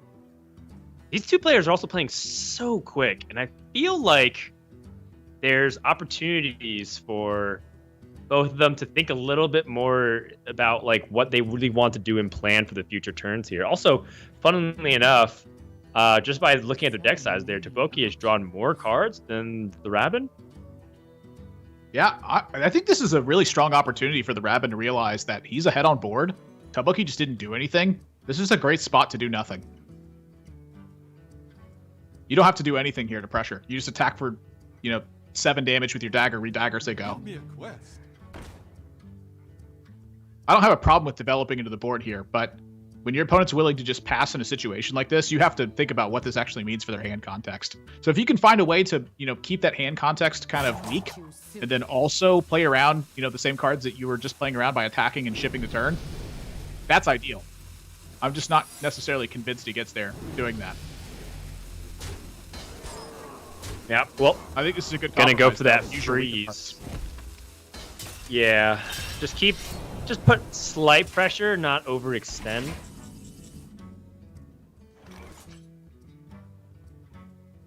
But He's going to test for the counterspell with Corsair Cash. See nothing. Then Blaze Storm and Plague of Wrath. Clears everything, and that's another set of waves cleared. Yeah, Now, in my granted- head, that exact same result happens if he doesn't develop anything. If he just attacks and chips the turn back, I think you see a similar result to that. Yeah, I was gonna say. Granted, he's not even giving that many cards up, but that was like one of his meaningful threats. Now he does have Zer's Crown, but he's gonna hope that he eventually picks up another meaningful threat development here. Kronks would be great. Draws a bomb. That's got sting. Draws Wow. another bomb. You know, that's something else to be said too, is that the play for the questing adventure could be just a nod, purely to hand space. You obviously want to get the Galakron developed, and if you're overdrawing, key cards from your deck, that's a nightmare. So that was something I had not considered when I initially made that impression, that you could ship the turn back. That's right. Does not want to draw cards with the Greyheart Sage. Has an opportunity to drop that free Van Cleave. Currently, it would be an 8/8. Pump No, it a lot up of board even sweeps played. further. Yeah. The Brotherhood shall obey.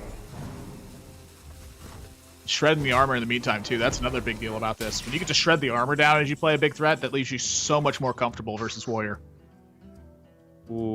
Okay. Well, he does have an execute, but he knows that the secret isn't counterspell, but he doesn't. Does he have full confirmation that it's spellbender? I don't think he does. I think you have a sneaking suspicion it's Spellbender just because the timing of it. If it's something like Ice Barrier or what have you anyway, why wouldn't you play around it, I guess is kind of my question. Right. It's not like Well, the he does Shield Slave's going play to around it. bringing up the bacon or anything. I think it's very wise to play around it.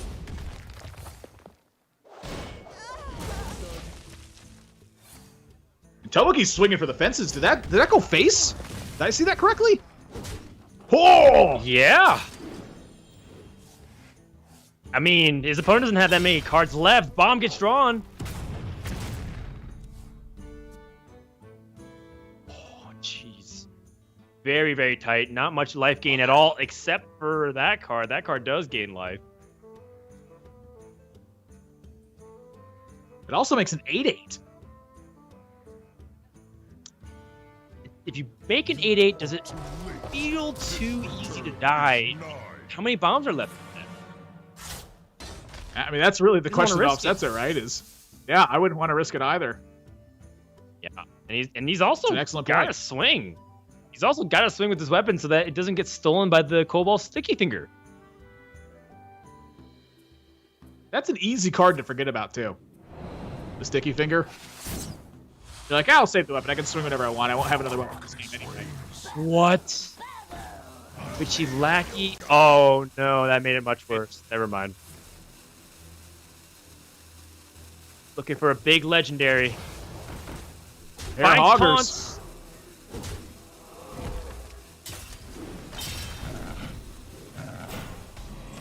Tomoki needs some action. That's not action.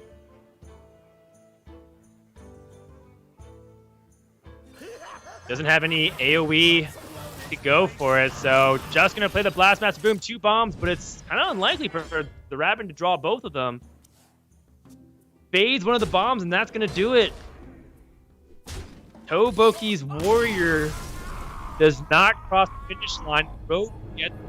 Now, I don't think Rogue is exactly like he was targeting, but definitely some definitely fight there in that first game, and the Rabbit's able to survive the bombs the Warrior kept planting in the deck. So with that, it's a 1-0 lead for the Raven. We're going to take a break. When we come back, we're going to find out if he can be the first player to join us in the grand final.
Game number 1 went to the Rabin, and as much as the Rabin was able to kind of play very tempo-centric and was pressuring the Warrior, I do kind of wonder if the outcome of that game could have changed at all, because there were some moments where it felt like both players were rushing a little bit, but am I being unfair, Admiral? What do you think?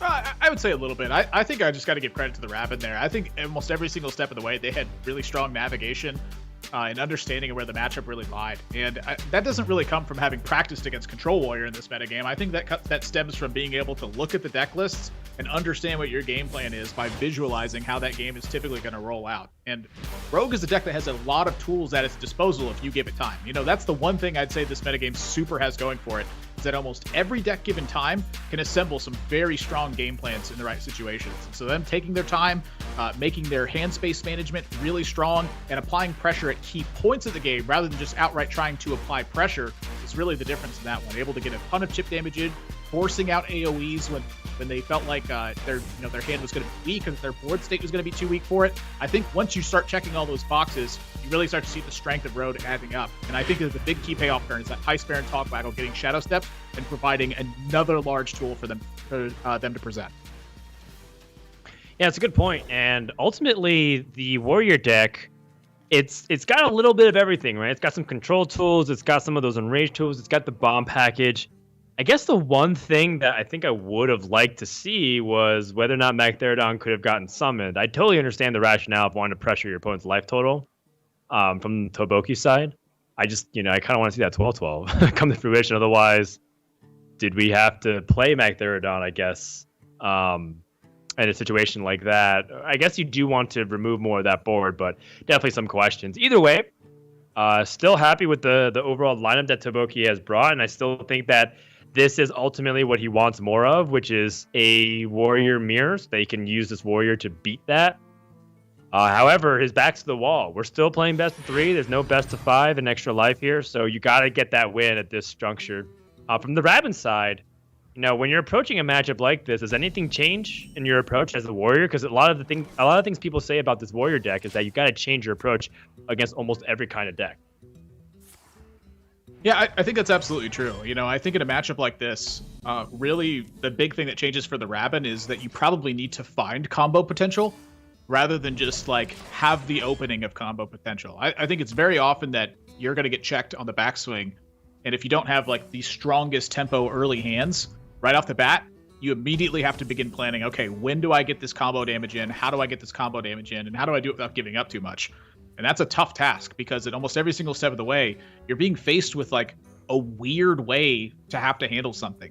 Where there is the Bomb Wranglers from the Rabin's deck, we're looking at, Quartermasters, the evil Quartermasters from Toboki's side, where you're looking at, you have 5 Wire Lances to produce minions, your opponent's setting up for long-term damage with Reg Calibers instead. So you don't have all the time in the world with a deck that's meant to draw through its entire deck to find combo damage against a deck whose threat potential is kind of outstepping what your threats are trying to do. You're trying to just simply kill your opponent with your threats. For Toboki, he's just trying to simply kill opponent's threats with his threats. And so it creates a very strange dynamic early on where the Rabin is faced with a colossal task. How and when do I get burst damage in?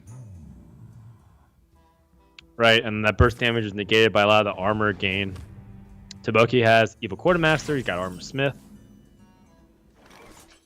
I mean, the Rabin might end up approaching it kind of like a combo matchup where he's just going to wait. He's not going to extend it to the board until he's ready to go for 4 or 5 cards in a turn, maybe even more. Meanwhile, and also just says, if you want to... Go ahead. It's just limited by the hand context as well. That's kind of the line you intend to play to, but you're kind of forced to play with it with a hand like this. Right. I mean, it's not like he had anything great to develop anyways, so can just go ahead and pass. And this does look like a tough situation. Blood Boy Brute gets a lot worse when your opponent doesn't want to play any minions. True story. I'm also just looking at the hands themselves. Toboki's got double Reg Caliber into Blastmaster Boom. That was the nuts. And in this style of matchup, it still feels like the nuts to me. Yeah, Toboki doesn't swing, recognizes that he wants to have at least one guaranteed bomb on turn 7, so he can play Blastmaster Boom. But this is looking pretty dicey for the Rabin. 15 mana has been effectively floated. He's been using it to hero power a little bit. But he needs a lot more if he's going to climb back into this game. Second Armor Smith's not going to really do much in this spot. Is this another Stuff pass? like the Armor Smiths, probably. I mean, stuff like the Armor Smiths in a matchup like this, they always lead me to like, okay, well, can I just generate enough armor that I actually have time to do something I really need to do?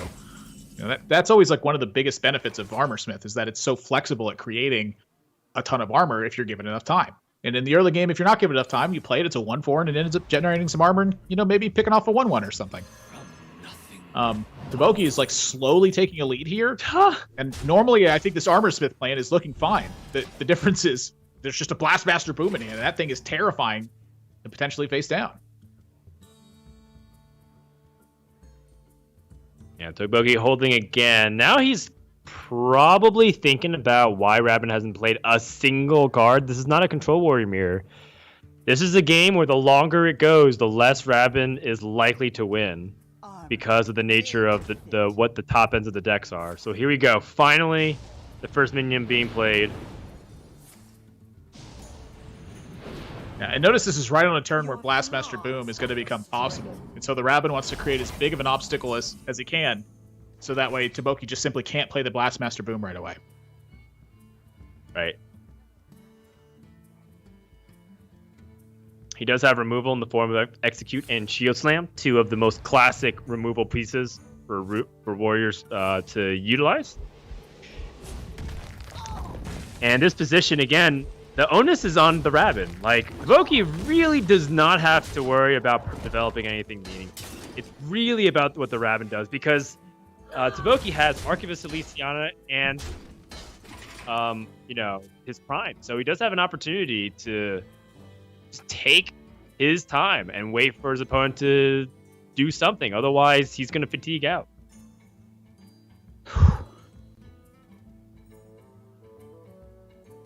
Yeah, you just don't have the tools. Like, even on that previous turn, I felt like a lot's given away by trying to set something up like that. If it gets checked, it's like, well, now what do I do?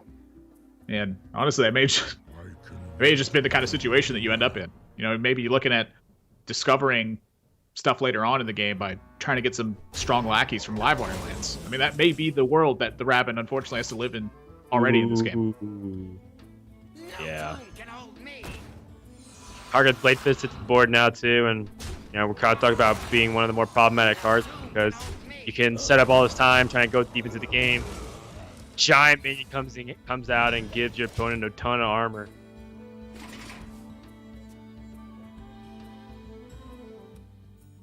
And Taboki exercising one of my favorite things about Control Warrior, the Lost Art of Armor Up. Right, it does feel like a lot of these modern warriors don't really care about that whatsoever.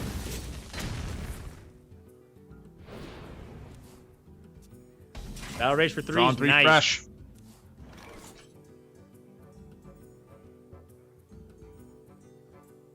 Mag Therodon, I choose you.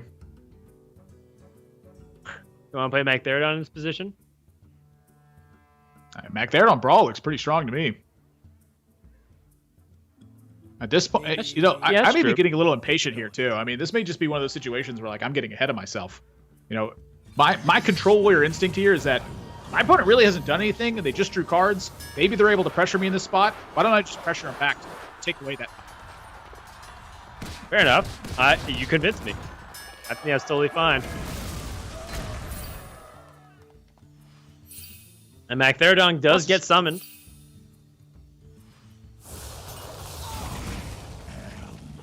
Yeah.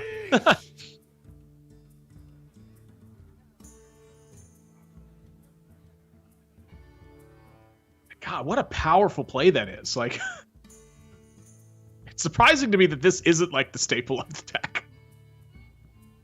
Mac Therodon Brawl, because it just guarantees destroy as all minions. So much stuff. Yeah. Yeah.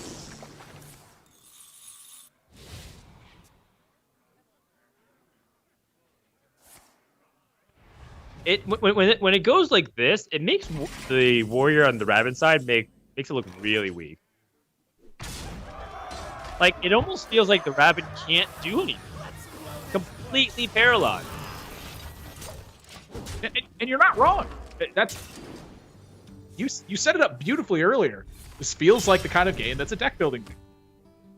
It is. I mean, how many? It requires how many tough choices minimal has execution. Teboki really had to make? Yeah, it requires some pretty minimal execution, in my opinion. But The tough choice was putting this together. Yeah, the hard part was already done, which was figuring out the actual line. Dead? Oh no, not quite.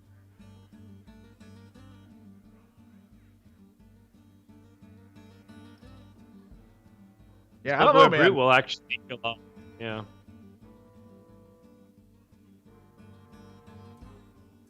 Something's missing.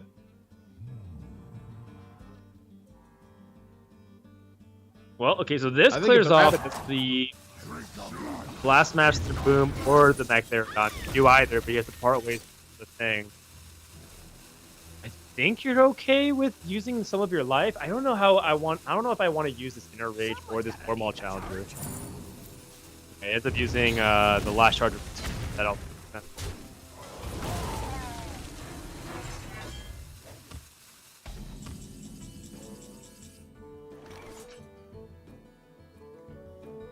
It just feels like so much has been used on the Rabin side, and that so little has been used on Teboki's side.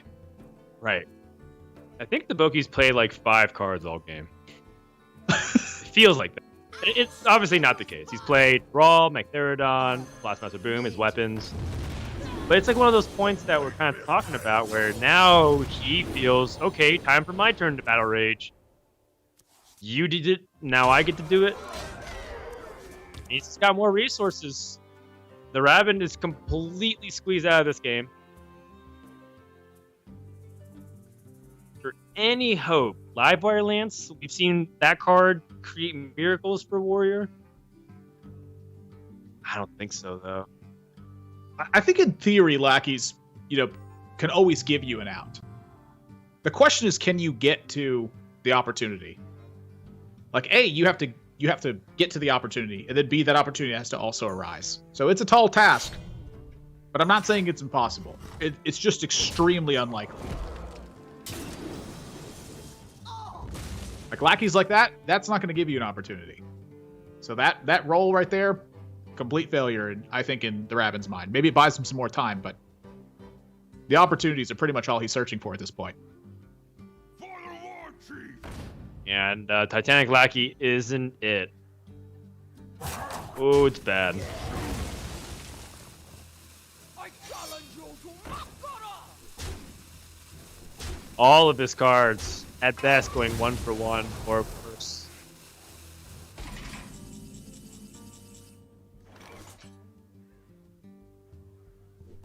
Deathwing? Cobalt Sticky Finger! God. It's just Even on the opportunity it's just- front, there's counterplay.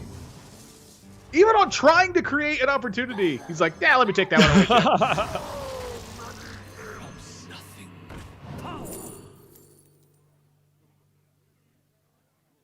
Molten Breath. Sure. I was You have a thinking dragon in hand. Rampage. Oh, it's true. Deathwing. Yeah, I often don't really think of it as being like some dragon synergy because you usually play Deathwing and that's the only dragon, but that is true. All right, taking the opportunity back. Wow. Legend has Live it. wire Live lands wire lands like a hot speaks your potato. hands to this day. I know.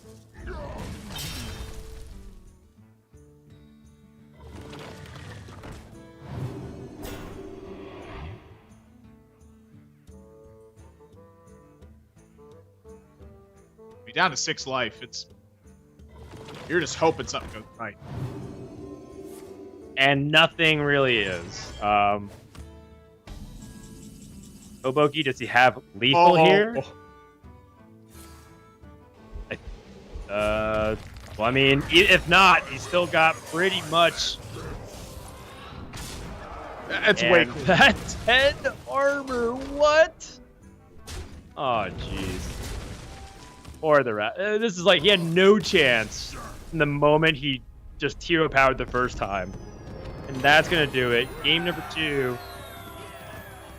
Toboki finally able to get the victory here. It took a long time. It felt like the game had been determined much earlier, but that defensive warrior deck able to get over the hump. We are going to game to determine who is going to the grand final here at WSOE Online 1 Hearthstone. And we'll be right back with the final game of the series.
WSOE Online 1, we're playing Hearthstone here today, and we are in Game 3 of a semifinals match right now. Toboki tied up the series just now 1-1 versus the Rabin.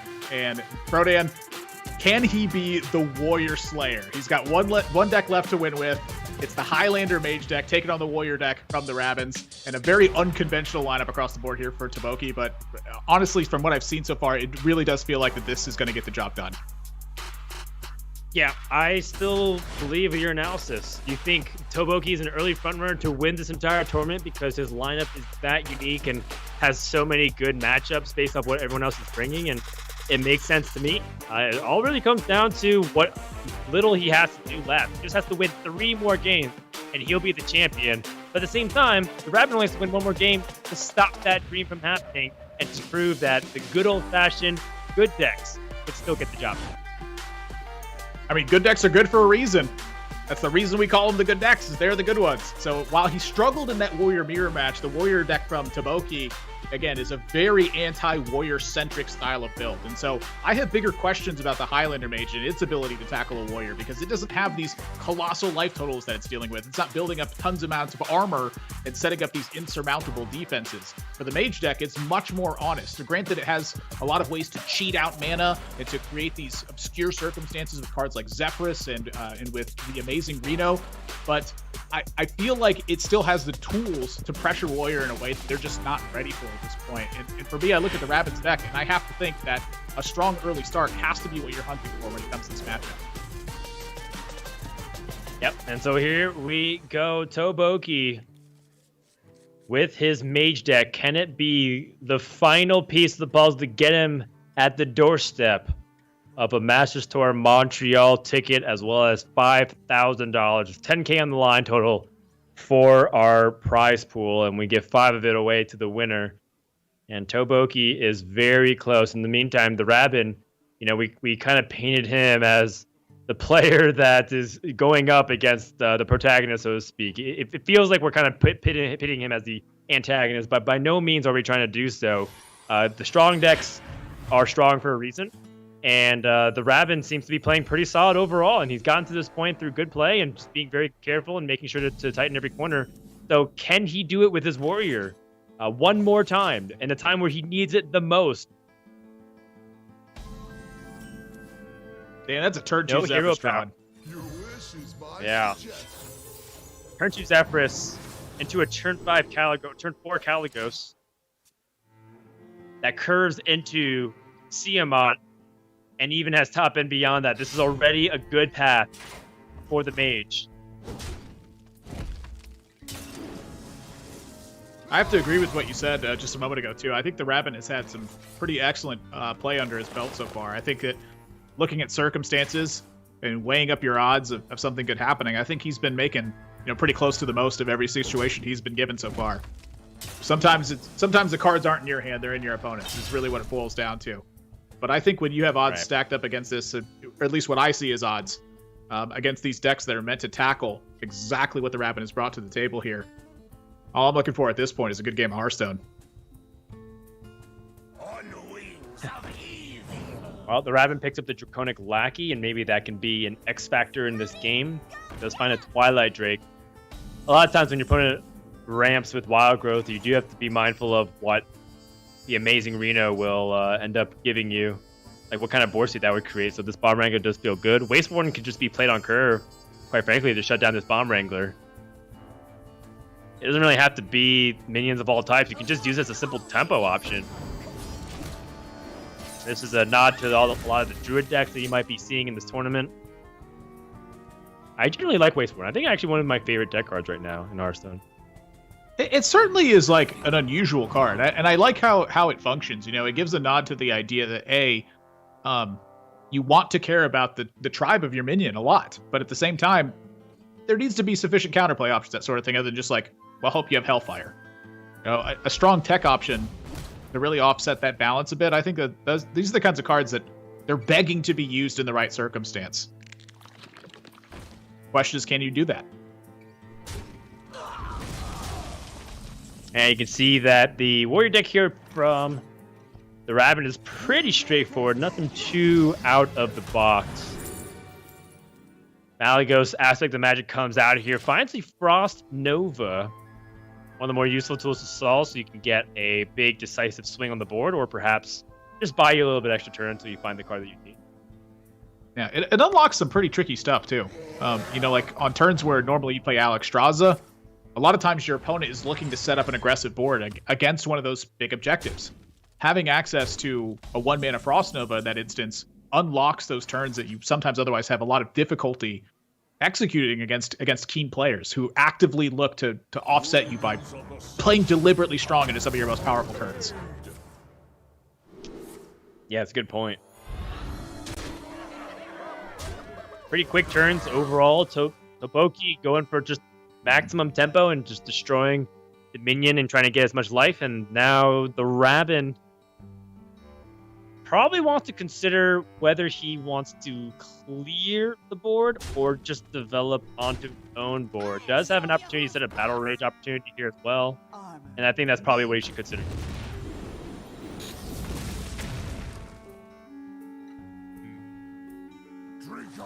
Get the Brute as well. The Brute, I think, is really the card that makes this turn here for the Rabin. I think without this Brute, this turn is looking, pretty rough overall. But when you get to add in the Brute here, and instead, you're now at 4 minions to 0, and you just drew a handful of cards, that's a big game changer. Like, suddenly Toboki went from like, oh, I'm feeling great about this game, to like, whoa, hang on now, I gotta make something happen. Right, well, Dragoncrafter gives the next spell a full discount, finds Power of Creation into some annoying minions. Eccentric Scribe is really hard. I see it kind of like a Savannah High main in a way. And Hogger is okay.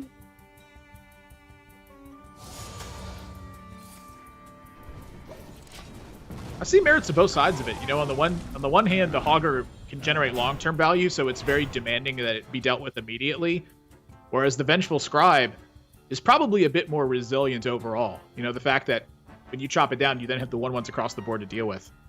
I think that right now, Toboki is more in favor of creating something that the Rabin has to answer immediately, because Toboki's hand is just stacked full of strong, expensive cards. All you need to do is unlock time for that. If your opponent is able to ignore your Vengeful Scribes, that's bad news.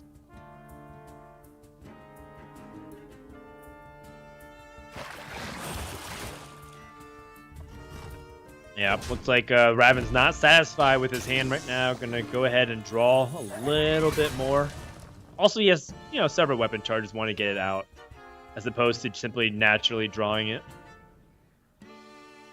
How does he deal with these Hoggers, though, if he doesn't want to get rid of that other risky skipper? I think that's an excellent question, and I think that's exactly what Toboki was trying to create. It's like, you better do something now. Yeah, because now the problem still exists the following turn, which is these Hogger generate 2/2s, which are really annoying. And you don't know what Malygos spell your opponent got. Ooh, Conjurer's Calling. I'm looking at Alex, Okay. looking quite powerful here as well. There's so many good powerful plays here, I think, for Taboki. Ooh, that's a good point. Alex Straza with Frost Nova looks actually very, very good. Yeah, the reason why I think that you would hold off on Alex Straza at this point is because there's just so much armor total stacked up on the other side that the Alex Straza isn't really creating that impact that you're looking for that life total reset to really make. And so I think without that impact, you're more in favor of playing for value. Woo! Yeah, when Double you get the big taunts, the taunt. Hoggers, they can be cashed in. Yeah. At least one of them can be.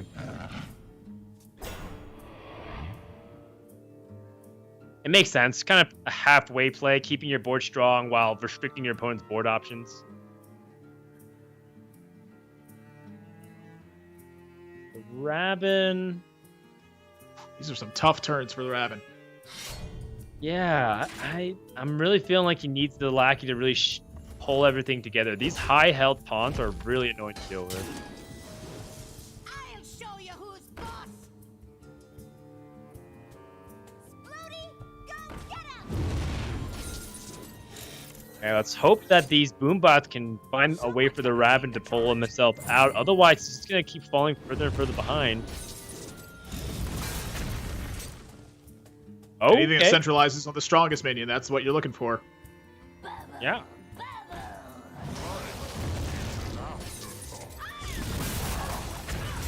Wow. Whoa, boombots coming up huge here, but it's just the beginning, right? Because Mage is starting to hit its real stride now. That was just like wave 2. Yeah, this is a gigantic turn here for Taboki. Remember, I talked a lot about that Frost Nova. Kalagos, create 2 10 drops, and then, potentially a Frost over the board right when you need it. And not the best 10 drops in the world, but it's still pretty strong. Oh, yeah. I mean, 4 mana 4/12 is still great, and you still have Kalagos to give you a free spell next turn. Granted, the spells you have aren't super good, but it does give you tempo options. Now, kind of to me, the Frost Nova, it does appear pretty weak at first sight, but what Taboki's worried about here is charge damage from the Rabin side. If there's a significant amount of charge damage, which now there is a significant amount of charge damage, like that's the full Monty of damage that you get to deal in hand right now. He doesn't have the mana to unlock it, I don't think. It's it's 16 is what he has from hand right now. With the Rampage added onto that, you're looking at 22 damage from hand next turn. I think Taboki's right to worry about the life total. And honestly, this might be too much to overcome. I'm not sure he's got the tools to get out of this.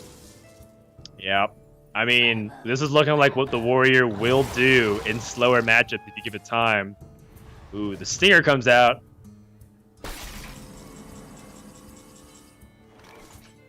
Okay. Well, maybe I spoke too soon. Yeah, Ice Barrier plus... Okay, so he has the opportunity to Ice Barrier, Hero Power, and also play the Tortolan Pilgrim. You could also Frostbolt instead. It's true, you could just Frostbolt Have to a shut off 6/9. 6/9 per turn. Blizzard will shut it off too. Blizzard? Whoa!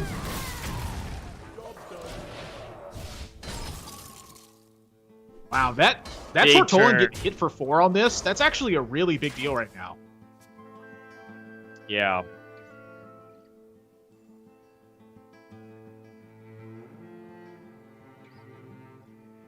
So the Rabin, with their hand context, if that secret doesn't impact the attacks or the spells, lethal damage from hand. However, the first thing that comes to your head is how that secret is going to interact with either combat or with your spells. So for the Rabin here, he's not looking for lethal. He's looking to figure out what that secret is. Well, I think he knows what it is though, because there's only one secret in the deck, and that is Ice Barrier. And if he's can tracking, he should know that that is from the deck. Oh yeah, excuse me, that is correct. So in his mind, I think he already knows. Doesn't really solve the problem, though. He's still not any closer to lethal.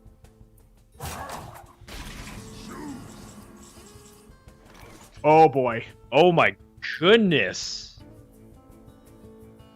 Is that... But that's kind of weird, right? Because it ate the Wormhole Challenger, so he actually... Oh, you could just trade and then do that. Because he has the hero power afterwards, because the Wormhole Challenger will be 11 life.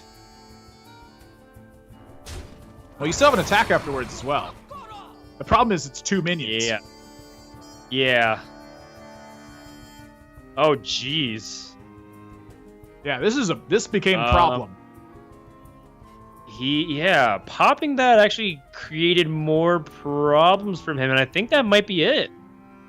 I don't think he can actually, unless this series of Reno hits mainly targets the Stinger. Oh no. No? That's disastrous. And that's just going to be the game. Too much damage coming in from the Warrior, and Toboki's anti-Warrior lineup not going to get there. The Mage deck is all about pressuring the Warrior side of it. Yeah, we talked about how Warrior, you know, it's a class that you can try to corner, but even in its worst matchup, it still has an opportunity to get the win. And this crazy amount of damage from the hand, the 22 from hand plus the 9 on the board, is 31 damage. Toboki was not safe for most of this game, and that's going to result in a Game 3 victory. Your first finalist here at WSOE Online is the Rabin from Switzerland, booking a ticket in the top 2 and potentially getting a spot in Masters Tour Montreal. Massive congratulations coming through for the Rabin, the first finalist to punch his ticket to the grand finals, an opportunity to compete for $5,000 that first place finish, and of course an invite to the important Masters Tour Online. Of course, we're looking out at the final bracket. He had to claw his way to the spot, though, as you see right now. 2-1 victory over the Russian and Cosmo. 2-1 victory over Toboki from Singapore. And, of course, he'll be waiting to see who he plays in the final between No Hands Gamer and Call. We've talked about that matchup quite a bit. The battle of the American coming from North America, and then, of course, Call coming from Brazil and South America. So I want to get your reaction to that matchup, though. Just a quick thought from both of you in summarizing that match between the Rabin and Toboki. Starting with you, Frodo. Yeah, I think that in the end, as much as I really want Toboki's lineup to do really well and potentially win the tournament, just for, you know, the storylines on our end, I think the tighter player got the victory here. You know, I think there were some corners here from Toboki that I think, you know, in terms of his general logic makes sense, but in terms of the overall macro game plan, he gave a little bit too much time for classes like Warrior to get set up, and didn't really have an alternative to it. So, and it's really close, right? Like, these are really small margins, but they sometimes make the biggest difference. So I gotta say that the Rabin overall is very deserving of a spot in the grand finals, and I'm really happy with that. But hats off to Toboki, took a really big risk with this strategy, and overall top 4 is still a really great accomplishment.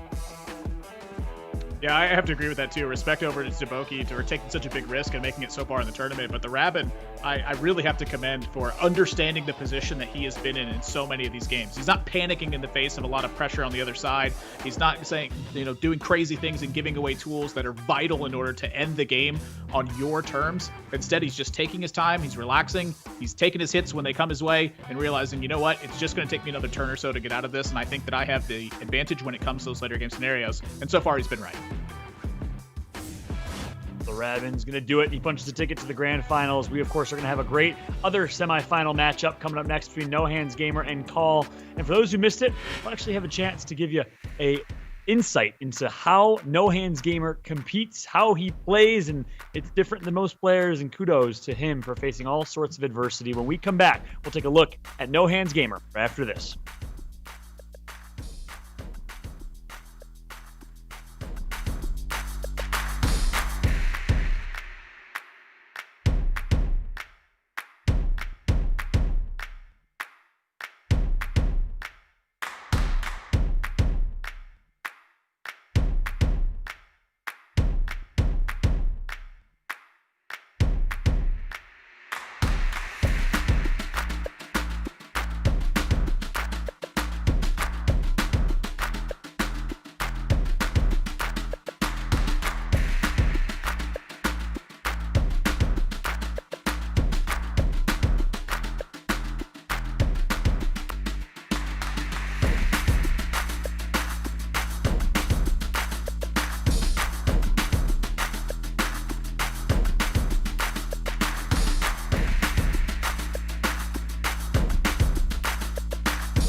Welcome back, everybody, to WSOE Online 1 Hearthstone, as we have No Hands Gamer getting ready to go up against Call in our second semifinal matchup to see who will punch their ticket to the grand final and an opportunity to win for a Masters Tour Online spot. Paul out here joined back alongside our casters today. It's Rodan and Admiral. And great second semifinal, the first semifinal with a 3-game series. Do you think we can see another one go the distance here, or what prediction coming up in the second semifinal? Yeah, so for the second semifinal, we got No Hands Gamer versus Call, and I'm looking forward to see if No Hands Gamer can keep up that momentum. At the same time, a lot of the purpose for these third-party tournament organizers, the big reason why we have a big open tournament, the reason why we try to cast a wide net is to find new and upcoming talent. No Hands Gamer has already crossed that threshold. He's not really going to be a player that people haven't heard about for a long time, right? At this point, people know him. We're going to learn more about his story, also the feature profile, and we really hope that he continues to succeed. But at the same time, Paul, his story perhaps is just beginning. A lot of great players in LATAM that have yet to prove themselves. So I'm quite frankly happy with either players winning here, even though I feel like I would love to see No Hands Gamer continue legacy as he becomes a big grandmaster. And I think kind of looking across, going over to the lineup side of things, it's effectively, a mirror match style thing that I think I'm anticipating from this. Because when I look at Call's side, I'm looking at a Druid that's a much more standard looking style deck. It's got a miniature dragon package in here with the Rising Winds is that, just the extra card draw to get through the Druid deck, where No Hands Gamer, he's brought that full dragon package. He doesn't have the Glowfly Swarm in here, and instead he's brought the combo with Malagos, Alexstrasza, and the Moonfire. So I'm really excited to see how these two decks match up against each other and who actually comes out with the edge in that one, given the major card difference in threat. Yeah, great insights as always. As we're going to have the battle of two relatively new blood members of the Hearthstone professional scene. Of course, No Hands Gamer, the newly minted Grandmaster as of June. Major congratulations to him and his trajectory as he's gearing up in the preseason. However, not many people know or may be aware, you may have missed it earlier, of the story behind Luke No Hands Gamer cooking. He has severe carpal and carpal tunnel syndrome since the age of 19. He's been battling and overcoming adversity, and he is able to do so and make it to the top of the Hearthstone ranks. Let's take a look at his story and learn more about No Hands Gamer. My name is Luke. I'm a professional Hearthstone player, and this is how I game. I was 19. I was very involved in swing and salsa dancing, and I remember I jumped up in the air and I fell and banged my foot. They did an X-ray. They said, "Oh, looks like there's no broken bone here or anything." I took a few days off, but then things just got incrementally worse from there. Towards the end of my year, I had a surgery. Things were doing better, but then later on, about 2 months later, started doing bad again. Eventually saw another doctor, had a second surgery. And then during my second surgery, I was propped up because my foot was doing bad. And I was on my computer a lot, typing. I didn't have an ergonomic keyboard. And one day my hands just start hurting a lot, both of them. Immense pain, and it's been immense ever since. It was tough, and I didn't adjust to it well. 2 years after college were just very sad and almost feel like lost years of my life. Certain normal things aren't a big deal, but certain things are. Folding laundry is painful. I think what's hard is you have to ask for help in really weird scenarios. Hey, can you open this pickle jar for me or something? It doesn't feel great to be needy in that way. At a certain point in my life, I had to figure out, okay, what am I gonna do? Because I can't use my hands and I can't walk. So I was 22, I went to a disability counselor, and they suggested a program, Dragon Naturally Speaking. It's a voice-to-text program. You speak to your computer, it types, and I found a head mouse. People think it's eye tracking, but it's not. I have a sticker I wear on my glasses, and I have kind of an infrared camera, which is on the top of my computer, and it reflects off the glasses, and I move my head, and those slight motions in my head control my mouse.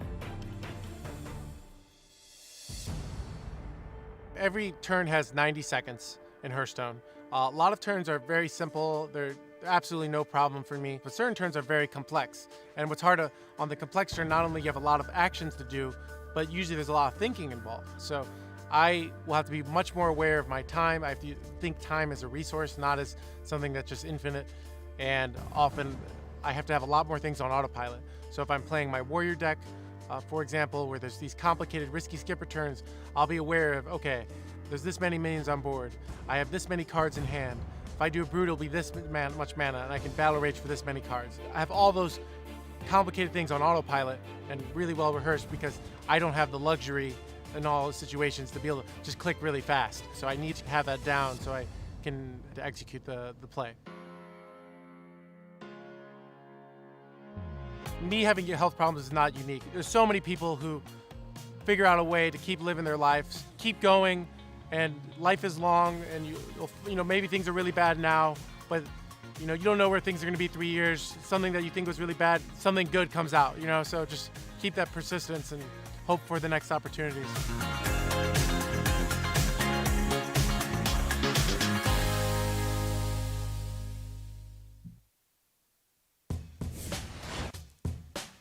Wow, what a great story that speaks to the inclusivity and accessibility of esports in comparison to maybe some traditional sports. But of course, the adversity that No Hands Gamer had to overcome to achieve what he's achieved and to make it to where he's at is certainly one of the top players in North America. And he's earned his way and clawed his way to the top over the last 3 to 4 years. Any just final thoughts on No Hands Gamer and his trajectory so far, Frodan? I think it's just a testament to what Hearthstone represents. I think a lot of times people, really undervalue what Hearthstone can bring to all kinds of gamers from all kinds of different backgrounds. Lions win last year at BlizzCon was a really groundbreaking moment for the industry. But, don't forget about other people who have their own adversities as well. No Hands Gamer, when you don't have the ability to enjoy the things you love with a traditional routine thing like using your hands, which you quite frankly take for granted very often, that kind of joy can get stripped away from you, or you can overcome it. So, such an inspiring story, and why I think Hearthstone is so valuable to the esports ecosystem, because it does give so many people a way to compete and do what they love. Yeah, I think it's an excellent point, and something else that I look at is just his perseverance through all of it and figuring out a way to turn something into his strength. Really, the first time I got to watch him play was at the Masters, the tour stop in Philadelphia a couple years back, and he told me his story and how much hard focus and hard work he puts in. Because of all these little extra things he has to do, where, he talked about in his piece having to be on autopilot for a lot of extra things. You have to hone your intuition and work a lot harder in order to get to that point. And I think having that strong honed intuition is going to give you an advantage in some places, and it's going to be a disadvantage in some other places where perhaps you don't have much time to think about something, but your intuition's stronger. So in general, you're thinking in the right line. It's really easy to uncloud your vision and really get a clear image of what's actually happening there. And so finding a way to turn something like that right on its head and rise to the absolute tip top in terms of tournament play, that is just a phenomenal story, and really not much of a surprise to me after watching him play a few times. Yeah, so incredibly true. Great to hear his perspective as well, as how he looks at things like time as a resource and how he has to prepare and game plan a little bit differently than most to overcome some of those obstacles. But he does it, he doesn't complain, and he performs incredibly well, and he's getting ready to perform in this one because our second semifinal is ready. Who will be playing against the Rab in the grand final? Will it be No Hands Gamer or will it be Call? Let's figure this out and jump into gameplay with Admirable and Frodan. Thank you very much, Fallout. With this series on our hands, the winner will be playing the Rabin, which means that no matter how the outcome is for this semifinal number 2, we're going to have a Europe versus the America showdown in subcapacity. No Hands Gamers going to start things off with the Warrior, as Druid and Priest were banned. This might be the most Warrior play I've seen in a hot minute for tournaments, and it makes sense when you're going up against wacky lineups. Last series, the Rabin had to ban the Priest away from Toboki, and now this series, Call feels like he has to ban the Priest away from No Hands Gamer. Meanwhile, No Hands Gamer is like, well, yeah, I'm leaving up things like Warrior because I want to beat it with my own Priest. So I think that No Hands Gamer here already with that curveball strategy leading us to some unique matchups that we don't really see very often. I'm pretty interested to see the Druid banned away from Call's side. I mean, I guess it speaks to the testament of how weak the Druid matchup is against Call's Druid. Call having Glowfly Swarm and No Hands Gamer really not having Glowfly Swarm in his Druid deck. That creates a strange dynamic of how that matchup is going to work. No Hands Gamer has to feel that at a certain degree, he's just at such a large disadvantage because of that single card choice that he doesn't really have much of an option. He's like, I guess I have a better chance to beat the Demon Hunter just by blowing up a few threats in a row. And honestly, when I look at it, he's probably right. I don't really think that his Druid deck has much of a chance in the face of a Glowfly Swarm coming out early on. And so he's taking out a card that just could single-handedly defeat a deck of his. And instead taking his chances and saying, you know what, I just need to have the early interaction when I face against the Demon Hunter. Yep, and we'll go ahead and cross that bridge when we get there. But for now, the Warrior Mirror does still have a lot of volatility to it. I mean, it's funny that they bring up the tweet from before. Bloody Face vs. No Hands Gamer Warrior Mirror might have been the game of the tournament so far. But, we still have some more Hearthstone to play, and maybe this could live up to that hype as well.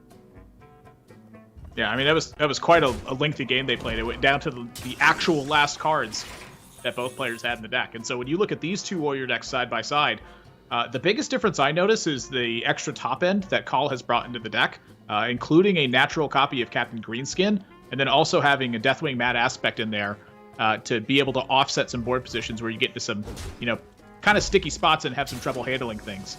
The big difference is he's missing the eggs. And I was saying the same thing about Bloody Face's deck, where I was like, he doesn't have eggs, but he's got these other tools instead, which might be able to give him the advantage. I would say that the tools that Call has brought go a little bit bigger than what Bloody Face had as the tech tools. But honestly, at a certain point, the bigger cards can just be a liability. Sometimes they cost too much or they're too clunky to use. And so once again, the question is going to be, is this lower curve with the eggs going to be able to get the job done? Or are these larger cards that try to get immense value later on really going to break the bank? Someone's gotta lead the charge.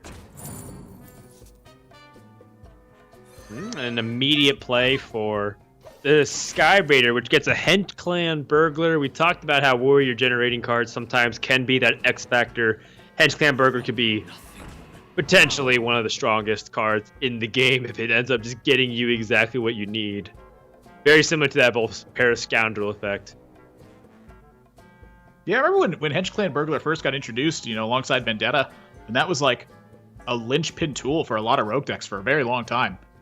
It's kind of surprising to me that card has fallen so much out of favor, because I think you're spot on. It has the potential to just be absolutely massive in the right spots.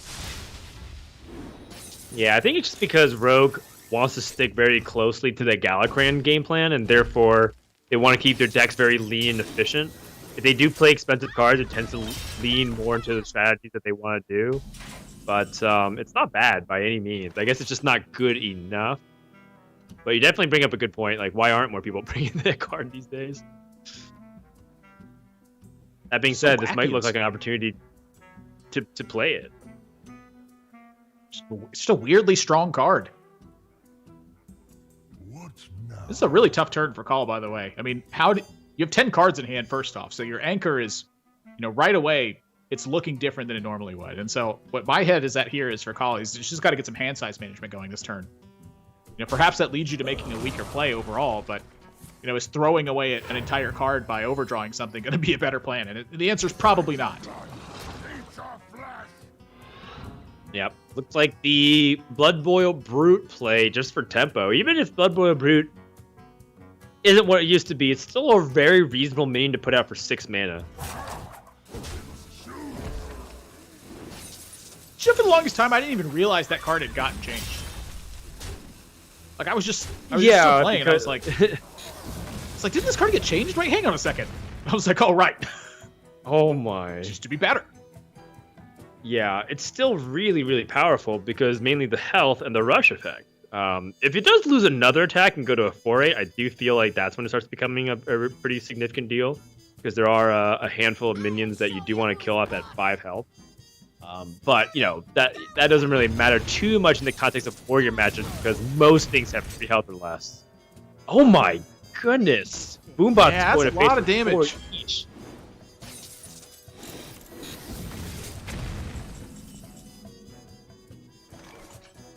So I think first real opportunity to, have a game-changing effect is going to go over to Call here.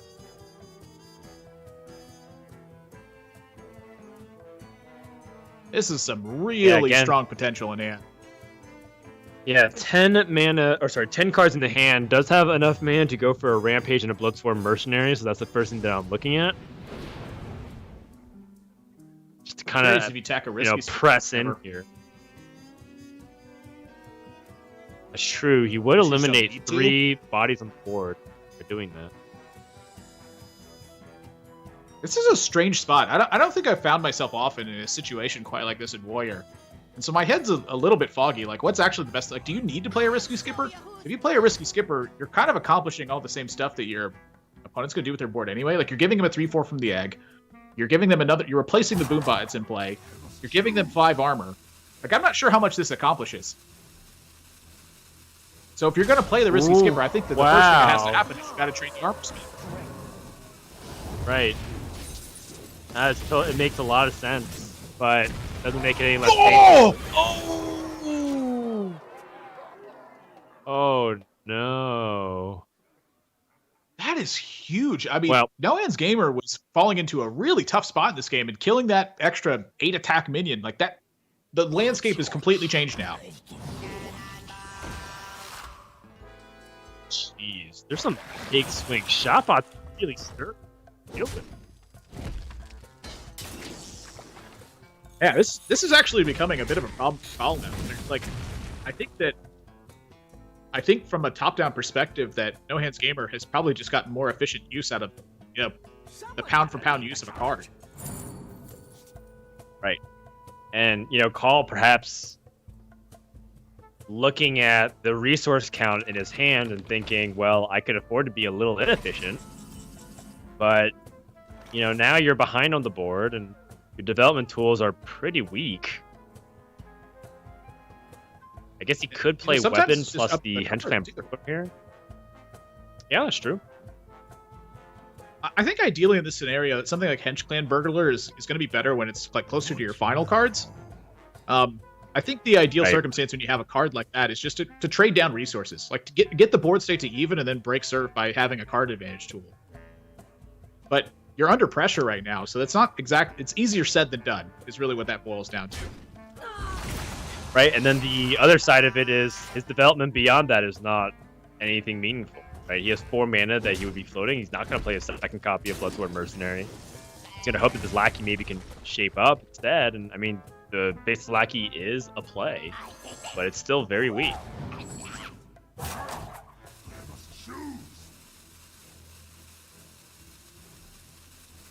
And kind of talking about that point, I guess this is about as close as he's going to get to creating a circumstance like that.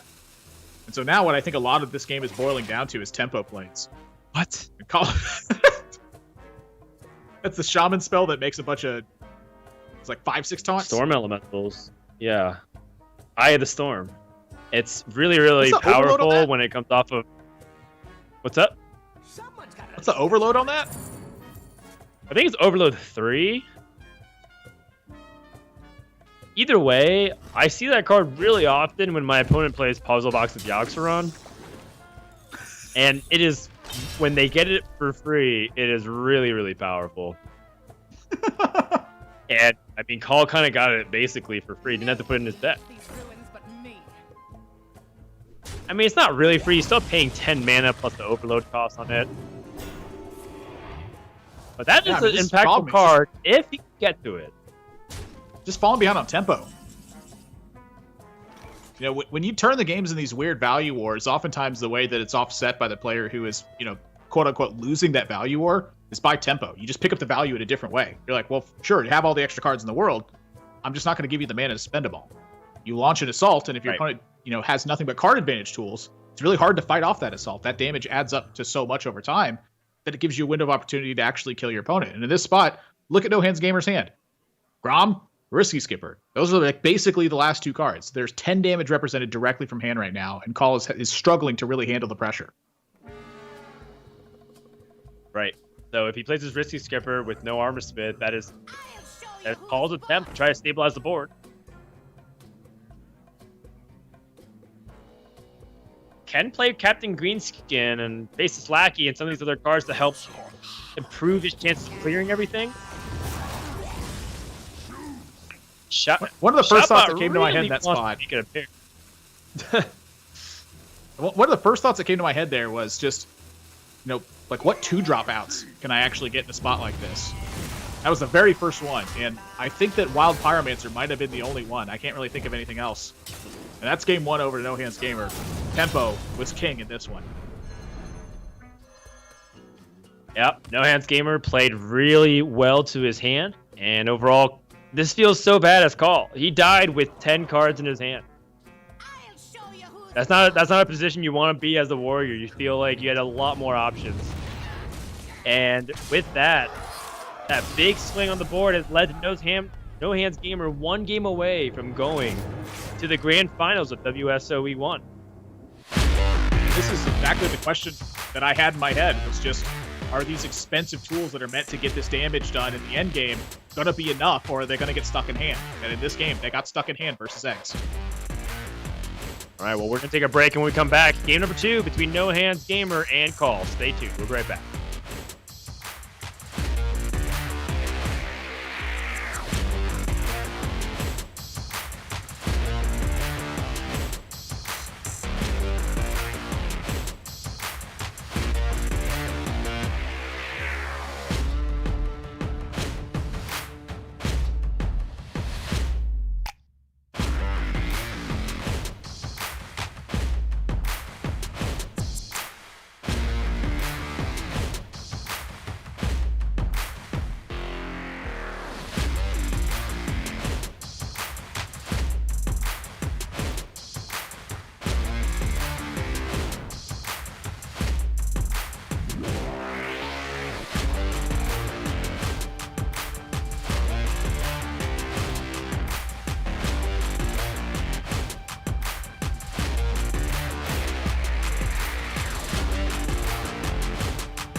No Hands Gamer 1 game away from going to the grand finals. All he has to do is get his last deck over the hump in this best of 3 conquest, and then we have one more show match, and then we'll wrap it all up with a $5,000 winner with a ticket to Masters Tour Montreal, if No Hands Gamer even needs it. Admirable, let's talk a little bit about what went right, what went wrong, and also preview the next game here. I think when I just look back to that first game, it really boils down to the deck building aspect of it. You know, the low curve options when it comes to these mirror matches, there's basically 2 ways to look at it. You're either a step slower or you're a step faster. And the ideal one for me is the step faster. Because when you're a step faster, we take out all this slow stuff. That's just not happening anymore. Sometimes this faster isn't 1 step faster, it's 2 steps faster. And that's exactly what happened with the Eggs in this one. Call died with 10 cards in hand and about 35 mana worth of cards. All that damage instead was compounded into a pair of 2 mana cards from No Hands Gamer's side. And 2 mana cards that produce 3/4 minions, those are things I'm interested in. Those are very good and they deal a lot of damage. And damage is what won that game, not card advantage. Yep, very much so. And now No Hands Gamer with his priest banned, all has to do is win with that druid, that ramp dragon druid, which he banned away from his opponent. All gonna turn to the demon hunter. That is his best class against druid on paper. However, we've seen druid do perfectly fine, especially with an opening hand like this, Fungal Fortune and Overgrowth in the opening hand, Admirable. That's already looking like fire for No Hands Gamer. Yeah, it's definitely a strong-looking hand. In the Demon Hunter matchup, I'd say a lot of this matchup boils down to how well you can offset your opponent's draws. And this is the type of hand that can really offset your opponent's draws pretty darn well. You know, some of the things that I look at here is just these little inclusions that make a difference, where there's 1 copy of Claw, there's 1 copy of Wrath. That's alongside the, the typical removal you see, the pair of Crystal Powers and the pair of Bog Beams. There's also a pair of swipes in this deck because No Hands Gamer's running on the Malagos side of things, trying to end the game with Alexstrasza, Malagos, and spell damage to really burst it out. You know, it gives the deck, I'd say, a bit more endgame flexibility at the cost of some of the early game super strong potential. But in a matchup like this, I don't think that you need like that early super strong potential. You know, we've seen Glowflies, I think, really struggle in this matchup for the most part. I think the removal is what really makes a difference in this matchup, because if you don't check the Demon Hunter, they run away with the game. Call's got a pretty decent early start here, and it's whether or not No Hands Gamer can offset it and then capitalize on the end game. Yep, and with this small window of opportunity, can the Demon Hunter capitalize, especially with no Glowfly Swarm threat? It's kind of like a race at this point. A very quick and swift race that's decisive. And with this swing coming in with the Kane Sun Fury into Glaive Bound of Depths, I do seriously wonder if Druid can handle this. Yeah, I mean, There's Kane a lot is, of I think, damage. one of the It's turn stronger 4. cards against Druid. I mean, Kayn is got to be one of the stronger cards against Druid. It's got a big back end that Druid really struggles to deal with right now. You know, we're not looking at like naturalizes and mulches and these like 5-10 taunts. Not even that would matter against Kayn. But the point is they don't really fight with any minion pressure, and all of their removal is like low damage utility. But the Kayn, I mean, this is just going to hit the rest of the game basically. Right, unless it's cleared now with Claw and a Wrath. It's expensive, but maybe necessary? I don't know. I mean, sometimes you just look down with your Druid deck, you're like, I died. It's just kind of how Druid lives and dies by these sorts of things. Kill as much as you can and hope it's enough. Gladebound Adept here, though. I mean, that's gonna be close to all she wrote. Right. A good opening hand from Druid, but not enough to handle early game pressure from Demon Hunter. At least not at this stage. There are draws off the top of No Hands Gamer's deck that could potentially change things. It's I'm tough. looking at though. Overflow mainly. Overflow is Mount one of Seller, them. all the big 7s. I grow impatient. Yeah, Exotic Meltzer would just be the nuts. Interesting hesitation here from Call because he does pick up the Satyr Overseer, which gives an opportunity to go really wide onto the board. I think it's a good question to stop and ask yourself too, which is just, is the pressure on board going to mean more than the damage immediacy? And I think the answer is pretty clearly yes when you take a moment to think about it. This gives you more flexibility if your opponent has Exotic Mount Seller. Now instead of having to just put your biggest minion into a 3-4 taunt or a 1-4 taunt or what have you, now sometimes you get to clear through it with relatively inefficient minions. You get to deal more damage overall. The one thing it doesn't really checkmark for, I guess, is exactly like Swipe and Moonfire. But even still, it probably does. The Gladebound Adept would die to Swipe. Like, you'd lose your whole board against Swipe. Excuse me. So this is just stronger against that as well. Yeah, there are several reasons to go for this, as you mentioned. And then you still have Gladebound Adept damage from the hand.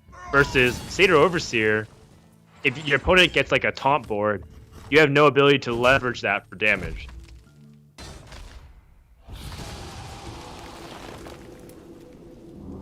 Yeah, No Hands Gamer here. He's just got to spend his stuff. Yeah, at this point, he is desperate and hoping that Ysera unleashes the next card in his deck because that's all he's got.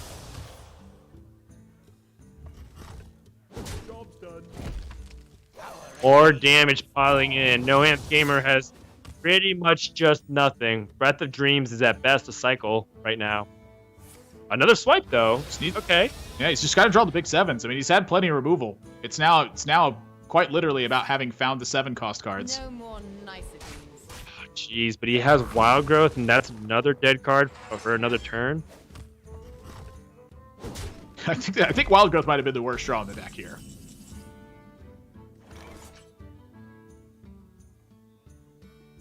And then if you're... Oh, you've seen 2 Crystal Powers, a Wrath, 2 Swipes. Is it time just to play Altruist and just start to go wide onto the board and once again pressure your opponent here? You're looking at like Altruist, Umberwing, and then Hog Merchant. Give it Divine Shield as well. I mean, it's not... Yeah, this is the play for sure, I think.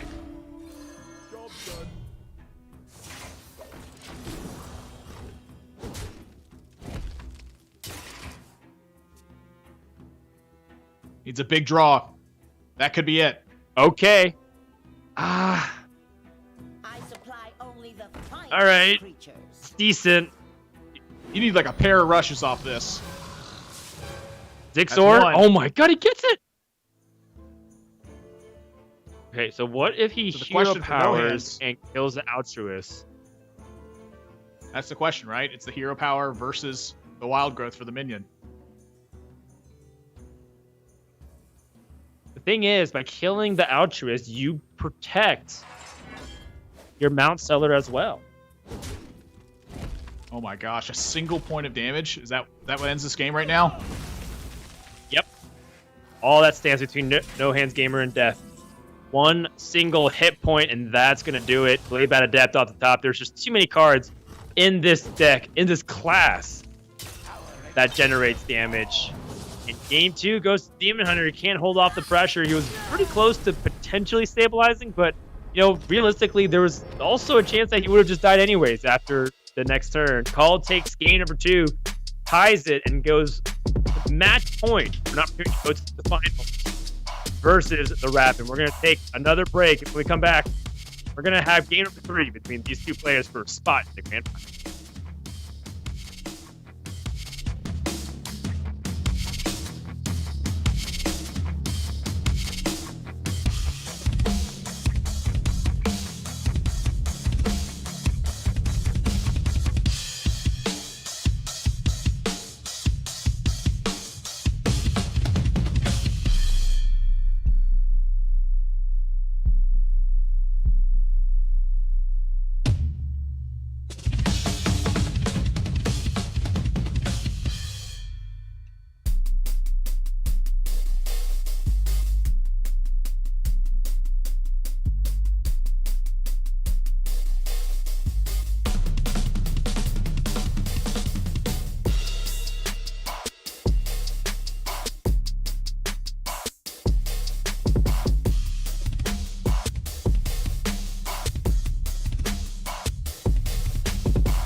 It's the WSOE Online 1. We're playing Hearthstone here today. That's Admirable. I'm joined by Frodan, and we are getting into game number 3 of Call, taking on No Hands Gamer. Winner of this is moving on to the grand finals. And we have seen 2 pretty blowout games, I think, from both sides. No Hands Gamer decisively taking game 1 in the Warrior Beer match. In game number 2, Call absolutely dominating through it with Demon Hunter. And now, Dan, all down to game number 3. It's winner go home time. This single elimination bracket, 512 player open field across the board. Yeah, it really comes down to this for both these players. You really want to see close games back and forth, and it's been kind of a blowout for the game number 2. Game number 1 was kind of tight for a little bit, but then also turned into a blowout for No Hands Gamer. So let's find out what happens in game number 3 here. Now that Call's got the Demon Hunter through, all he has to do is win with his Warrior. And so we get to see if No Hands Gamer's strategy of picking up Warrior is the correct one. And I think here with the Warrior versus Druid, my big question mark is still the big tech choices that Call has brought to the table. Instead of running a pair of eggs in the early game to try to get some pressure down, instead there's a copy of Captain Greenskin that's naturally in the deck, and a copy of Deathwing, Bad Aspect, the 12/12 that fights all the other minions in play. The absence of Glowfly Swarm in No Hands Gamer deck I don't think is that big of a liability in this matchup, because Risky Skipper is often going to deal with those cards anyway. And so I feel like the inclusion of the Alex Straza and Malagos from No Hands Gamer side turns out to be a big benefit for him in a matchup like this one, where instead of having a card that you kind of throw away by the wayside to your opponent, instead you're looking to go way over the top of what they can do and deliver that final burst. Yep, it makes sense to me. So here we go. Game number 3, Wild Growth and Breath of Dreams and a Dragon in the opening hand. We talked about good opening hands for the Druid and how important it is. I mean, this is pretty close to ideal, wouldn't you say? I guess the Wild Growth is where my question's at. Like, can that one get better? I mean, not really, yes, right? It could be Overgrowth. Maybe another Breath of Dreams? I'm full keeping the hand. I'm a question guy here. Oh, yeah. And the answer is, all of the above. You would take all of the above in a scenario like this, because it is time for the last game of the series no matter what. So you really want to take the guarantees in this spot. Against Warrior too. Oh my goodness. That's aggressive. This is like, I think it's the difference that no Glowfly Swarm makes, right? Like when you know that your opponent has Glowfly Swarm, you're never playing Risky Skipper. Absolutely not. You need to deal with a board of 2/2s at some point. But when your opponent doesn't have Glowfly Swarm in their deck, what's Risky Skipper doing? It's putting bombs in play. It's damaging your minions for Battle Rage. I think this is absolutely a really heads-up call here from Call. Yeah, really smart. It just wasn't something I was thinking about. The moment he drew, I'm like, okay, cool. Let's think about a Coin Bomb Wrangler into something else. And then, wait, if you play Risky Skipper before that, you get the bomb. Very, very clever. Is it worth using Bog Beam here? Yeah. I think it's a nice opportunity for Call to get some pressure going. If he manages to draw, say, Rampage, I was going to say and Bloodsworn Mercenary, but, you know, you want to draw the Rampage first. But this opens up Inner Rage now, even, for being a strong draw in this spot. Right, and goes to show you the importance of what we're talking about, which was clearing off that Bomb Wrangler. Holy smoke! Are you kidding me? That's illegal. That's not fair. Yeah. I'm pretty sure it is. For reference, that's the damage that Dino Tamer brand, a deck-defining, game-swinging legendary. That's how much damage that would do. The Goose is gone now, too. 8 damage. So with the Malagos gone from the Fungal Fortunes here as well, No Hands Gamer basically has to win this game off of Exotic Mount Seller or Ysera Unleashed at this point.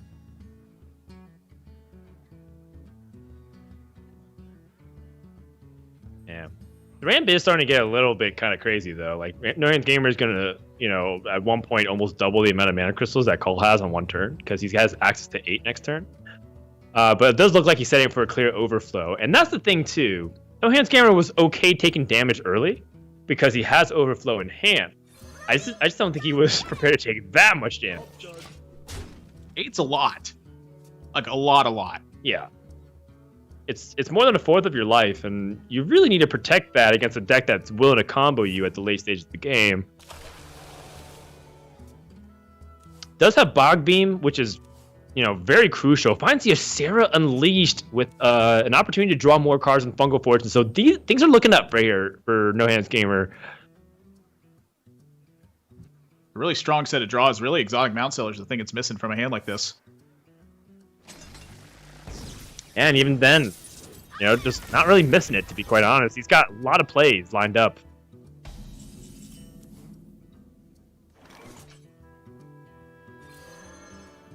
Anchor off the top. Kind of important. Already has used one Risky Skipper, though, so perhaps even looking for cards like Captain Queenskin as opposed to Sky Raiders. Does unfit picking the Sky Raider. Pretty mediocre turn, all things considering, which gives No Hands Gamer full clearance to go ahead and develop one of his big I'm dragons. really interested in this Alexstrasza. I'm really interested in this Alexstrasza right now.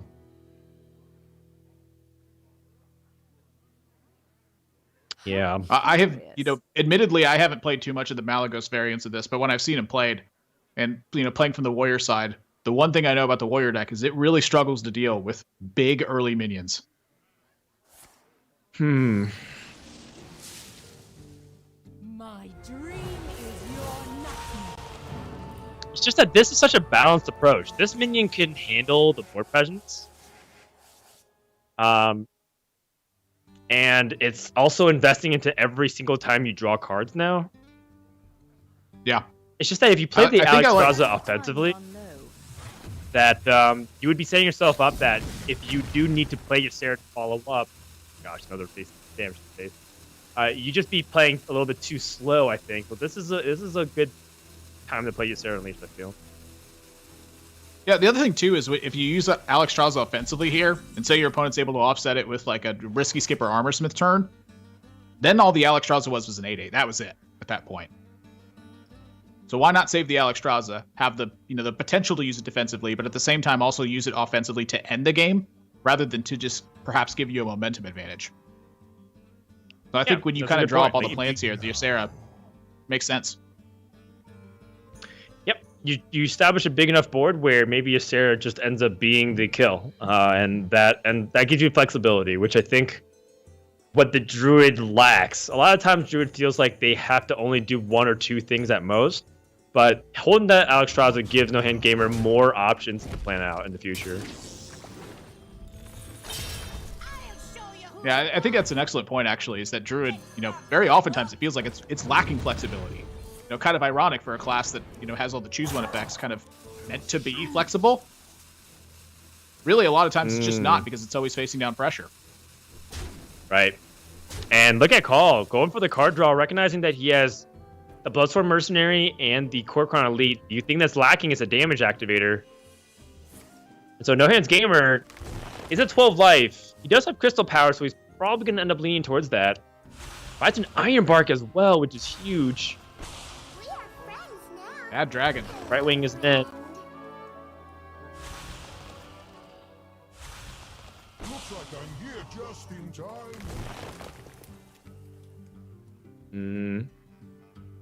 Ron's Herald isn't going to do anything much here. So Feels like a the really Iron dangerous Bark's spot. big. Yeah. I guess I should kinda wanna specify for swap Cal, because I'm looking at Yeah. No Hands Gamer's hand. The Iron Barks are no joke on these kinds of boards. It really stunts the pressure that your opponent could potentially have. And we're looking at a 5 Right, and another- taunt versus an empty board, basically. Right, and it's so tough because the warrior doesn't have that single target removal unless they're playing Execute, and Call isn't one of those warriors playing that. He doesn't have the mana. He has good tools. If he had a lot of more mana, basically the equivalent of Druid, he would have more plays available to him that could potentially swing the board, but right now, just on 7, it's just limited. And he was kind of hoping to get that pressure going next turn. If anything, his play kind of felt a little bit all in, even though he has many options because of the size of his hand.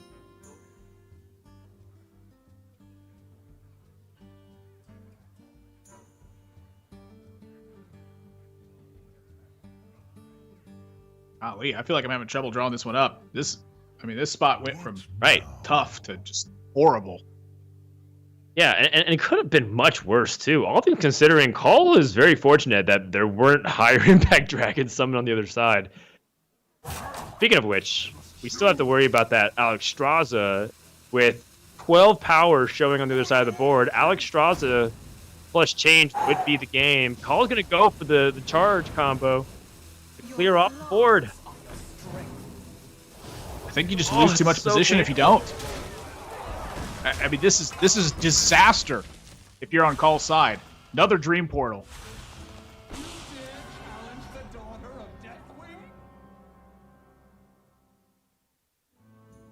Oh, You know, my I goodness. was thinking the exotic Mount Seller may have had to been a reliability here, but with the Ysera coming down and then just Dream Portals being drawn, there is so much board established on No Hand Gamer's side. And, you know, suddenly holding onto this Alex Straza, you look down and you're like, well, wait a second, almost any time that he has an opening of damage, the game ends. That's right. Stop this corruption. I mean, it's not even necessarily about Alex Straza for the win either. Like, this is a lot of power on board. Even if he was able to put, even if he didn't have to trade, he had that 7 damage push right now with 16 ready to go. Looking Kyle has tough gotta here handle- for Call. At least one of these 4 attack minions, or they have to get a huge taunt in play. And at every step of the game, It's not possible. you have to fear Alex Straza. Now, in this spot, Call can't even think about Alex Straza. You probably just don't have a way to play around that, to be perfectly honest. So you just have to ignore that straight up in this spot, and you still don't really have the tools to fend this off in a reasonable way. No Hands Gamers this just got every single corner checked right now.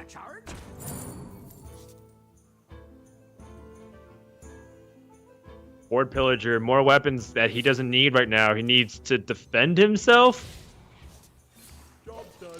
Okay. And that's going to do it. No Hands Gamer. He has Could you draw 16 4 power Dream on Portals board. and go Alex. for 4? Oh, you're right. If there's not enough board space. That's it. That should do it. Alex Straza plus the Claw is enough damage here. Just to wrap it up. It's going to count just to make sure, but this one's going to go down to 17 after the Alex Straza Battle Cry. Got 16 on board. And Claw's going to wrap it up. No Hands Gamer, the newly minted America's Grandmaster, is going to go to the finals of WSOE just a week and change after he had his spot next. All still another heartbreaking defeat. This guy's been constantly breaking the top of the tournament bracket. Never been in it. No Hands Gamer once again going to be the story of the tournament as he is now face rapid shot team. And there you have it. No Hands Gamer will continue his way through the bracket, making it to a grand final, an opportunity to represent the U.S. and, of course, cement his legacy and his continued story and the momentum he's gaining as a newly minted Grandmaster here in June as he's heading into the preseason and hoping to make a statement continuing through his career. So a big, big win coming through from No Hands Gamer. Admirable, I want to ask you, any thoughts on your end in that matchup as we take a look at the bracket here?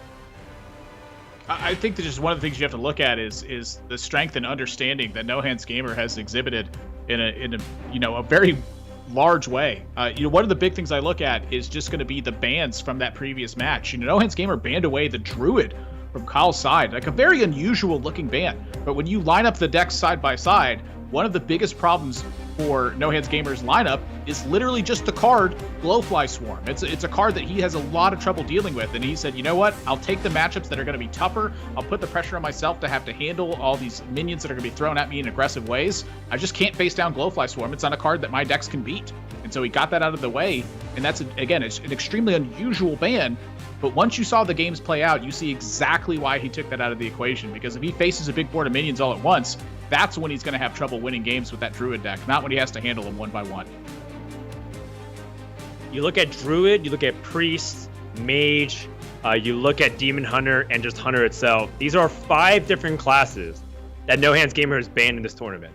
He is choosing such a flexible strategy and really adapting his lineup to whatever he feel like is properly help tilting the percentage in his favor. That's such a dynamic strategy. Everyone else who's playing most of these tournaments, it feels like what they're saying is you just bring a lineup and you always ban Warrior, or you bring a lineup and you always ban Demon Hunter. No Hands Gamer is playing very open and flexibly. He's doing it very unique in his own way, and he's doing it when he didn't have to, right? He could have totally taken this tournament easy and rest up for the preseason leading up into the Grandmaster season later this summer. But he's choosing to really bring it all, and I have nothing but respect for this guy. A great tribute to the adaptability that No Hands Gamer has been showing throughout the entirety of this tournament. Clearly, he's prepared. He's put in time studying some of his opponents and putting some good counters in play as a result. So his hard work pays off. He makes it to the grand final. The big question is, can he finish? Can he take home a first place finish with $5,000 to his name as a result? We have 2 matches to come. We have our show match with Gia and Derek. We also have our No Hands Gamer finals right after this.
Welcome back, everybody, to beautiful Las Vegas, Nevada, the hub for WSOE Online and WSOE Online 1 Hearthstone. We hope you've been enjoying the Hearthstone action all day long, whether it's our show matches or our single elimination tournament. It's been a great day of competitive Hearthstone action. We've had some amazing gameplay, some good 3-game series, some clean sweeps, but in the end, it's No Hands Gamer that's brought us way all the way to the final play against the Rabbit, our main tournament.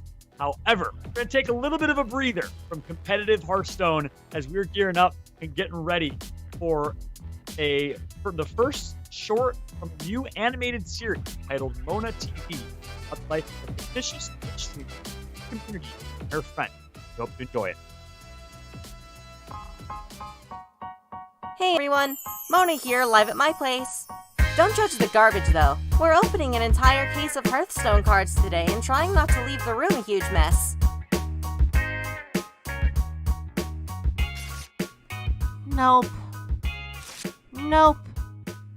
Nope. A stupid angry chicken. Mona! Did you finally pull a golden Edwin? I wish, Clicks. 200 packs and not a single gold legendary. Sorry, Mona.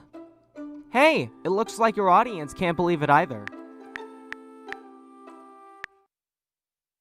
Wait, what's this replay clip?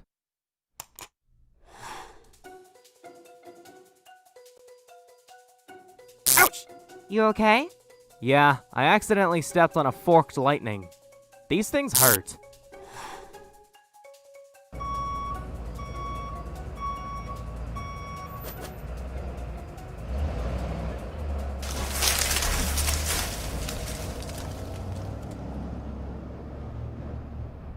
Well, this is perfect, Mona. You'll totally go viral after this.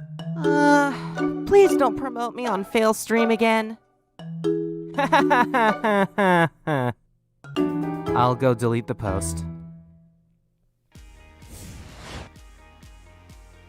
What would you guys do if you accidentally got rid of a golden Edwin card in a pack there, as we saw in the Hearthstone first animated short series? Always some fun, and big shout out to Curtis and the team for putting that together. As we are... I wouldn't know how to make that mistake. I don't even own a copy of Edwin Van Cleef. I just won a game with Edwin earlier this morning, so that's a lie. Overall, though, I think it just goes to show you what's really important, which is never dust your Edwins, because one day the prophecy will come true, right? That we'll get our full dust refund for Edwin Van Cleef. Annabelle, what do you think? It's never happening at this stage, as far as I'm concerned. Like, Edwin Van Cleef is just a permanent fixture of Rogue. We're just gonna have to deal with that. The trash is the right place for it, in my opinion. I hate that card, but that's just me. I like Edwin. I just, at the same time, I like, Leroy Jenkins. I love Azure Drake. I like all these other cards that kind of rotate the Hall of Fame. But at the same time, I also really love the fresh experience of Hearthstone. And so, sometimes that's what Wild is for, right? Give us even more reasons to potentially dip into that nostalgia every now and then for Wild. Because I actually did queue up Wild the other week, and it was pretty fun. Always good to go back and play some World of Warcraft. Big shout out to Blizzard for keeping things fun. Of course, shout out to WSOE for keeping things fun with the animated short as well. But we are getting ready for our next show match. We already saw our first show match between Orange and Fino. Some specific words exchanged between Fino and Orange on Twitter about some of the luck that maybe Fino had in that one. But it was a great first show match. $1,000 goes into Fino's pockets. However, we're going to be showing Gia versus Derek coming up live in our next show match. Gia, for those that are not aware, is actually our 2-time winner, champion for WSOE in previous Hearthstone events. Taking a look here in 2014, she started her career playing Hearthstone. 2016, started casting Hearthstone at the Malaysia Major, and her career just continued to explode in 2018 as the WSOE 2 champion, followed by another WSOE victory at the WSOE 5 in 2019. Great career for Gia. Continues to grow as a pro Hearthstone player and also a caster. We'd love to see her check set. I know you had a chance to pass. Yeah, I think it's funny that the first start was way off target, and it's when she started playing Hearthstone. It's like, what is that? Was that a miss for playing Hearthstone back in 2014? As she continues her journey, it was a funny visualization, but Gia comes in as a 2-time WSOE champion. She has hit #1 on ladder. She is well respected as the top analyst for Asia Pacific and quite possibly the top analyst in all of Hearthstone right now. I think she gives Sato and people like Honorable a really good run for their money. No offense to Nathan, but she's definitely been one of the precious jewels of the Hearthstone community, and I think she's an international global icon, and I'm really happy to see her compete. And Derek can meme. Derek certainly can meme. After casting a lot with Derek, as far as I'm concerned, I've had enough of him at this point. For Gia, though, the first time I met Gia, it was after we had spoken a lot about some of the Asia Pacific players, because we were casting Asia Pacific in one of the weekends, and so one of the people I looked to most was Gia. I had heard about her and I'd watched a bit of her play, and I was like, wow, Gia's really good at Hearthstone, and she knows a lot of the players personally, and so I wanted to go talk to her and to get some more insight into some of the players. And when I first met her after that in person, one of the first things she started talking about is lines of Hearthstone play and how to improve in this scenario, and what do you think about this thing, and what do you think about this thing? I was like, look, you're better than me, all right? I don't know how to do these things that you're doing. I kind of click my green cards and put them into play and hit people really hard. That's how I hope to win a lot of my games, and by choosing better decks. She chooses the right decks, she builds the right lineups, and she has extremely strong technical play, and she's able to articulate it super well. Gia is in my opinion, truly one of the top Hearthstone players that could be out there, and she could take that in any direction she wanted. If she wanted to be a professional, if she wanted to be a caster, if she wanted to be a streamer, I think she could do it all. Wow, such admirable words, pun definitely intended there for Gia. And then, of course, Frodan, after giving Gia such a great introduction, you introduced Derek by saying he can meme. Is a hell of an introduction for Derek as well, as a caster and a memer coming from the UK. It looks like the game is ready. Show match is about to take place. Let's go ahead and jump into it. We got Gia from the Philippines playing up against Derek from the UK himself. Against the 2-time WSOE champion. All right, so already some pretty interesting strategies being employed here as both these players. Well, Derek has the mage in the lineup. Gia chooses to bring a pretty traditional lineup, although she does have some couple interesting cards here.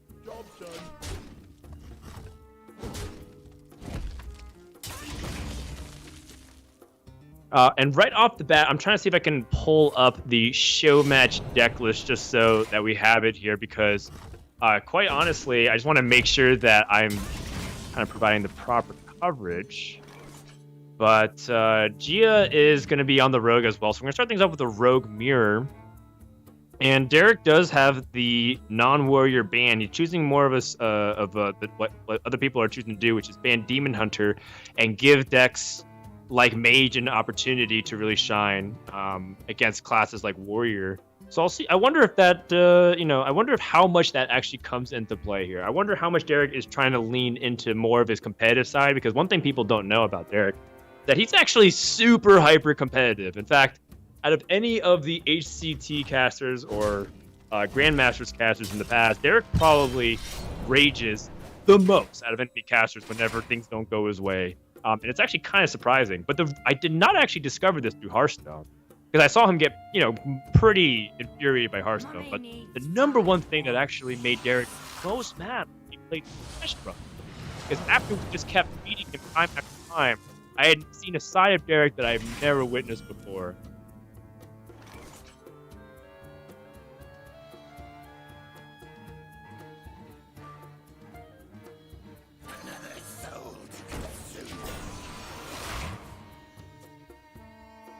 All right, so with this, I was told that I am left on my own here to solo cast, so just kind of getting my bearings here for a bit.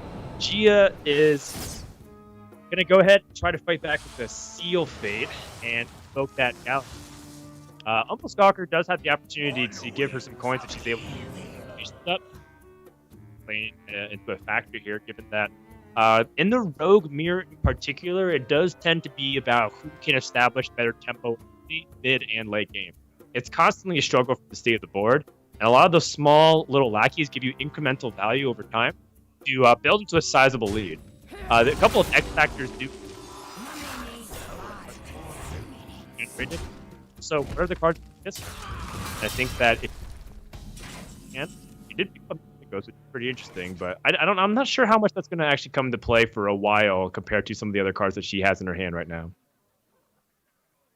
And so for Derek Brown, he has the Face Disruptor because that's the thing that he can do next turn. He does have a Siamat in the nice pick. I wonder if he's playing a Highlander.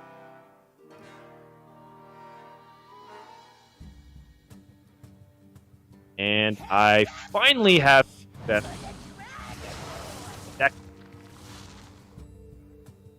And indeed, it does look like Derek is playing that Highlander Rogue. Usually Siamat does go into it because if you do end up playing more of a... And Gia with her Umbro Stalker, actually, I was thinking, which is she actually playing a Malagos Rogue straight up? And she is. She has 2 Sinister Strikes. She has the Eviscerate, she has the Seal Fate, and she has the Malagos. But what's really important isn't necessarily the Malagos.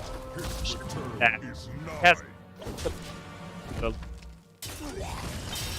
so, like, it's kind of a mixture of meme while being serious. It's serious classes with some interesting twists on archetypes. Yeah. And then from Derek Brown, he's kind of doing the same thing, but with a couple of fun twists and turns with Highlander being well. So gotta respect it. These people are casters, so they do want to put on a good show, but they're also competitive players at their heart, and they do want to win. There's 1,000 on the line, so it makes a lot of sense that they really want to try and get the W. All right, so back over to the board here. Edwin Van Cleef picked, but looks like Gia is gonna go for the Stalker, get those coins, go for a big tempo swing potentially. The big problem is that if she goes for Edwin and gets removed easily and she does the coins in, she might end up ready. But at the same time, she does have Galakron, good reef in hand. So how much does she want to do this Edwin Van Cleef is more of the question that I want to ask.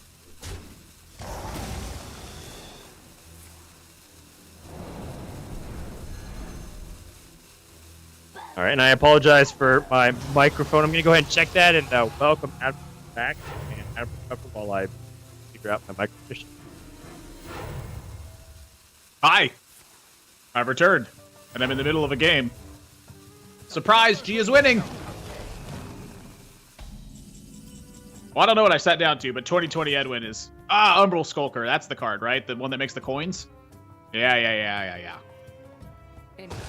Oh, yeah, that's a blowout.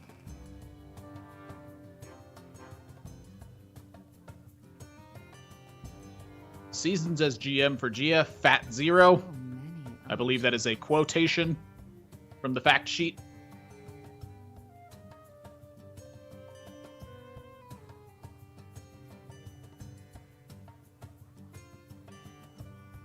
Yeah, Darok's having a tough time here.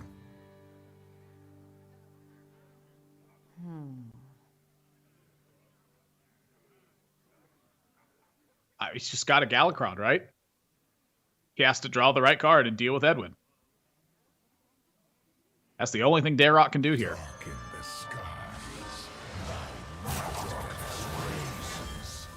Looking for the perfect card. Silence? Silence!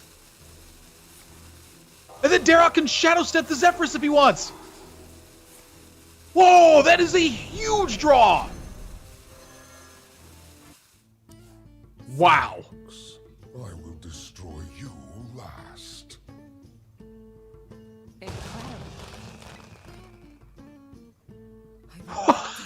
How is that possible?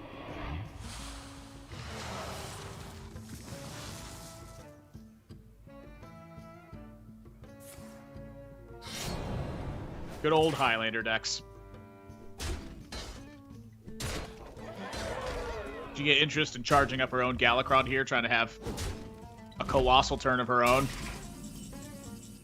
For Darok here, gonna weigh all the options.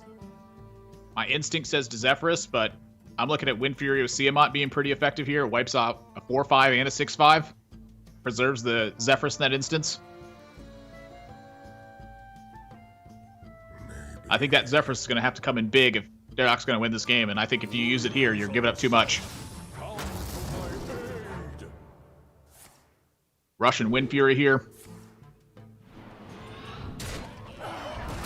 Chuck a little 1/1 into play. Dragon Queen Alexstrasza in hand for Darok as well. His next turns are looking pretty good. But Gia finds a Sinister Strike. Fully charged Galakron with Malagos in hand. That's a lot of damage. Finds a 0-cost Heist Baron Togwaggle. 0-cost Flick.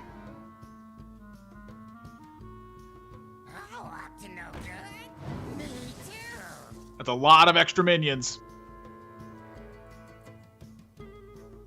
On the wings of evil.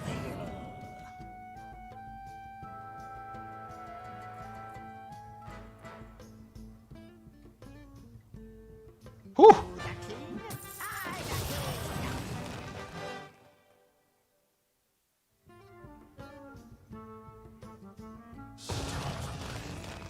Darkness wanes. Dan, I don't know what I stepped back in, what you're stepping back into here, but I stepped into quite a doozy. Darok Yeah, is top deck all I out know of it a bit. is that even in Hearthstone, 2020 ain't it. I don't even know what that. Oh, because of that, it was a 2020. I'm so stupid. Now Derek has the second Zephyrus Battlecry ability here. Can clear off the board.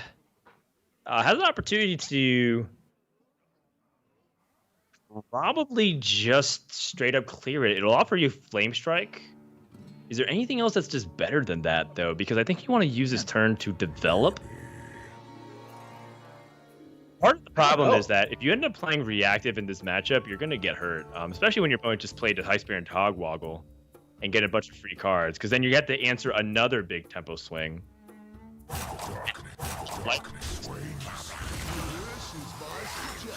I think you're right on the tempo swing. I think that's really his one shot to get back into it, maybe. Chaos I'm just Nova looking at gives the Sinister opportunity to Strike play outcomes. Escape Mana Saver. Oh, that's cool.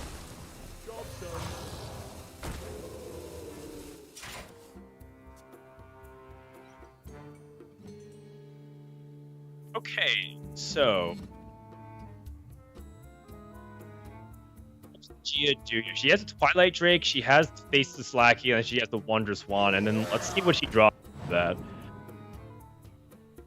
She just needs to secure, like, 1 minion damage here. Right. Then the Malagos kills it the next turn.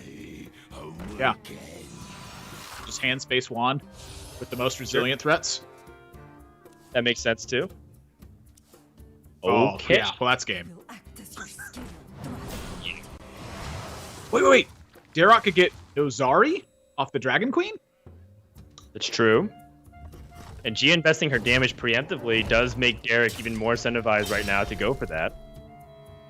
Darkness wanes.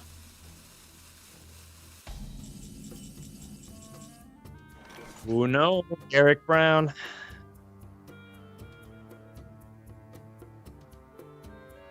I think his Drag Queen Alexstrasza is going to have to come out here, and it's pretty much just left to whatever random dragons they can generate for 0 mana cost. So instead, he's choosing, you know what? Oh, no, he's the mana unlocked. Oh, he's not going for that still. Yeah, he's just saying, I can't beat the goose anyway, so why try? I think that's pretty reasonable.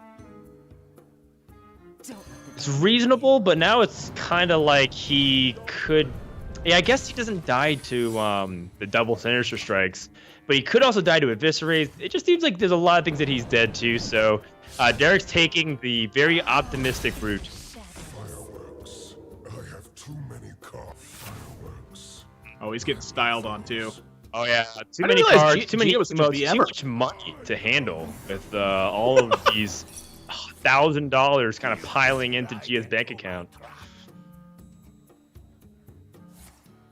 Yeah, that's gonna do it. Eric Brown bites the dust. Rogue Mirror in the APAC Caster Mirror goes Gia's way. Oh my god. This is so BM. He's already dead. She kills her own Malagos. Oh, I love it. Wow.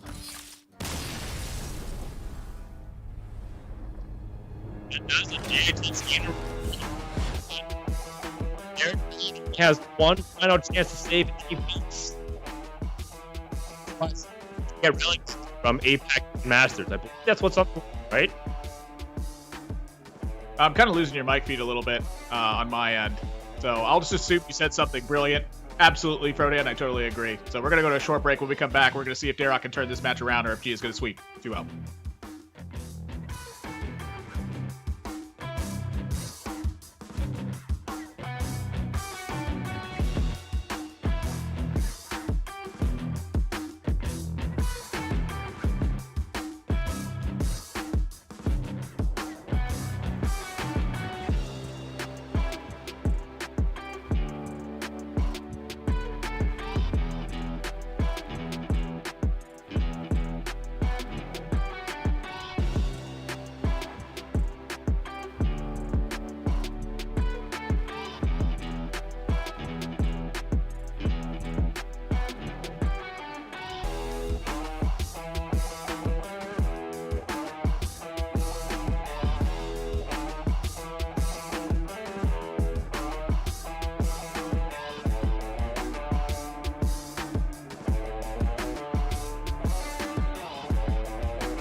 In that series, Gia taking on Darok. It's the casters battling it off here, trying to earn their $1,000 that heads up in this match. And then afterwards, the grand finals for this event that's taking place. So let's get to game number 2 and see who's going to take this one down. Is it Gia going to get the sweep, or is Darok going to answer back and force game number 3? Darok, on one of his favorite classes, he talks to me a lot about it.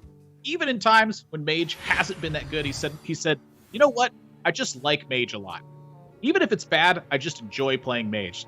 And with the time, Mage was pretty darn good. He said, I don't think Mage is bad right now, but even if it was bad, I'd still enjoy playing it. So picture that being said with a very British accent, and that's Darok himself. Gia, bring in the beats, super aggressive decks, and I love to see it.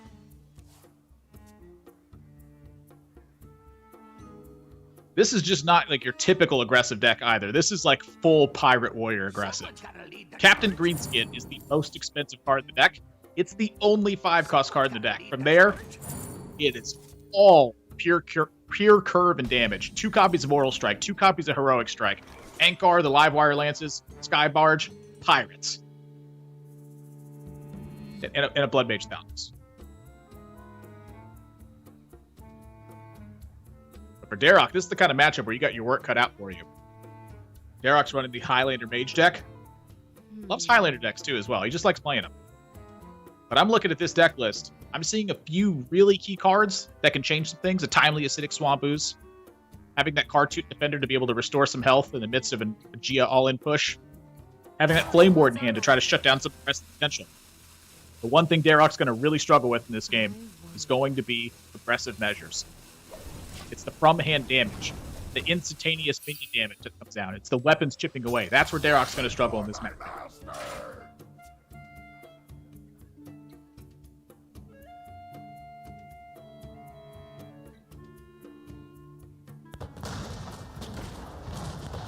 Sky Barge coming in. All those little minions, they represent extra damage now. So for Darok, he has to respect this. The question is how. He's going to respect it in its full potential. That's going to cost him the coin as well. Costing him that coin will mean that he has no play lined up for turn number 4. If he just uses the Flame Ward, that's not going to get it done. It means that Gia gets to attack, develop a bunch of pirates back behind it, cash in on that Sky Barge. So Darok's very interested in using that Arcane Breath, saying, you know what, I'm just going to have a weak turn 4. I can't handle this damage, sir. However, this draws up Gia to be able to attack, play more minions afterwards.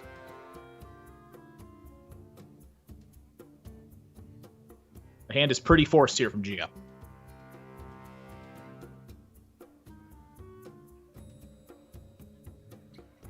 The kicker is, could be an Ice Barrier.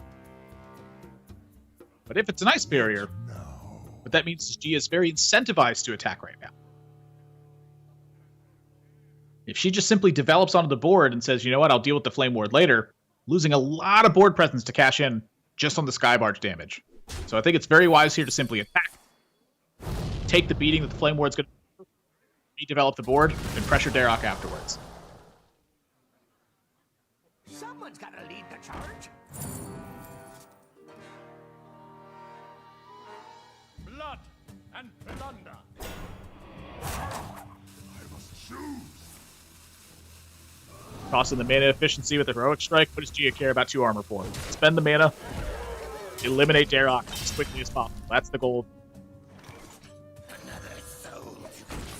That's a nice way to stave off some damage. That is a much needed pickup here from Darok, I think.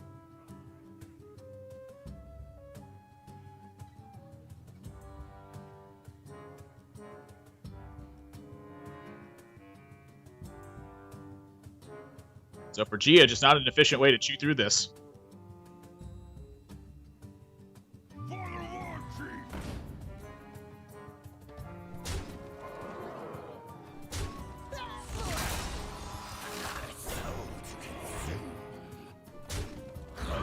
Eight damage sunk into a taunt.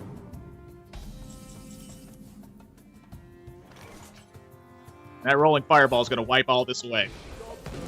Darok is a massive beat.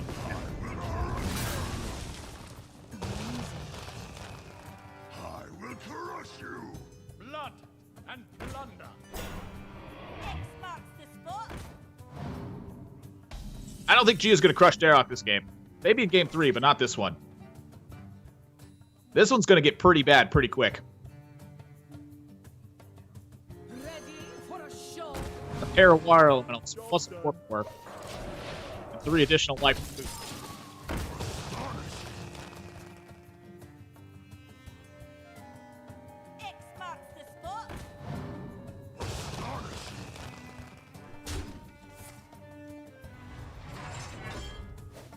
Gia's ticket into this game is to somehow get through 2 more damage, draw the second Mortal Strike, and have them both activate with the 12 or less health points that's attached to it, which is an enormous pass. That has just become even more difficult thanks to Cartoon Defender. We're seeing a game 3.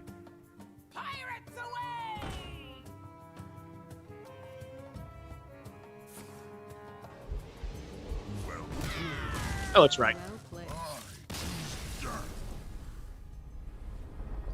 Darok able to tie up the series. Really boards really get the job done. Impressive decks. They prey on decks having fewer of those as opposed to more of those. Not really much way around it. Control deck got the board sweeps. Aggro deck's up. Otherwise, aggro deck pretty. So when we come back with of this series, Gia taking on Darok. It's the third and final deck of both players. Gia's Pirate Warrior. Get it done? We'll find out.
Welcome back, everyone, to WSOE Online 1 Hearthstone for our special casters show match. I hope you enjoyed the first couple games. Apologies for the mic issues. As we're trying to put on a remote broadcast. Sometimes there's some technical issues that are hard to avoid. But checking in on how things are going, looks like the series is going to go to a game 3. Admirable. What do you think about that? I think that Darok drew a Flame Ward and stomped Gia's Pirate Warrior deck in game number 2. Flame Ward sometimes makes the aggro matchups look pretty easy. But you gotta have it. Just one copy. That's right. Gia had no more gas, so she pretty much just recognized that she can't win from there. And so Derek's able to get the win from there. And it's going to come down to Gia's Warrior versus Derek's Rogue, which might be a good matchup for Gia because Rogue does tend to struggle with aggression. And so we'll see if this good old-fashioned Pirate Warrior able to get the damage early so that Derek can't stop that momentum. It's just like an all-in Pirate Warrior deck, too. Oh, yeah. Like you just shove all your cards in the middle and hope it works. Yes. It's pretty much just play every single card as quickly as you can, as efficiently as you can, and then hope that the next draw is the lethal damage. A little bit of timing stuff that comes into it. You know, Skybarge is, I'd say, a pretty massive threat versus Rogue. I'd say so. I think also just the weapon damage is really threatening versus Rogue, because Rogue can't heal easily. Yeah, this freeze really, really hurts Gia's plan, though. Her plan was to get down a little bit of tempo development and then back up the Skybarge with that tempo. And that's really been shut down. That's okay. Just equip the weapon anyways, and then next turn pop off on Derek. I feel like that's probably back here because, you know, you've been gearing up your... Oh my gosh. Jeez. Oh, wow. That is a huge draw. Wow. Derek Brown shutting down the buff weapon. Is that it? Is it just over? That too far gone. Wait, it's not over, but that really hurts. She still has an upgrade. She still has an upgrade on the weapon. Yeah, it's not quite the same. You really needed to kill some minions with that weapon. I'm very worried for Gia. Yeah, this is looking real bad. Because now Derek gets closer to the Dragon Queen Alexstrasza, and Gia can't answer it, and Derek still has full life. Full health. Oh, jeez. Yeah, I mean, everything's going to boil down to a tempo swing. Once you get past that, you know, the first couple turns of Gia not blasting off to the moon with, like, the strongest curve you could possibly imagine, right? Oh, no. All right, here we go. Sky Barrage. Or Sky Barge. I think. She has 2 pirates that can come out here.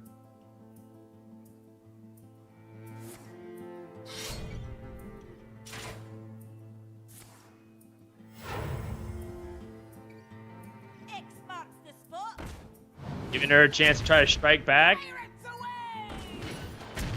March at least kills off the acidic swamp ooze, but that's such a weak turn relative to what you're really hoping for right now.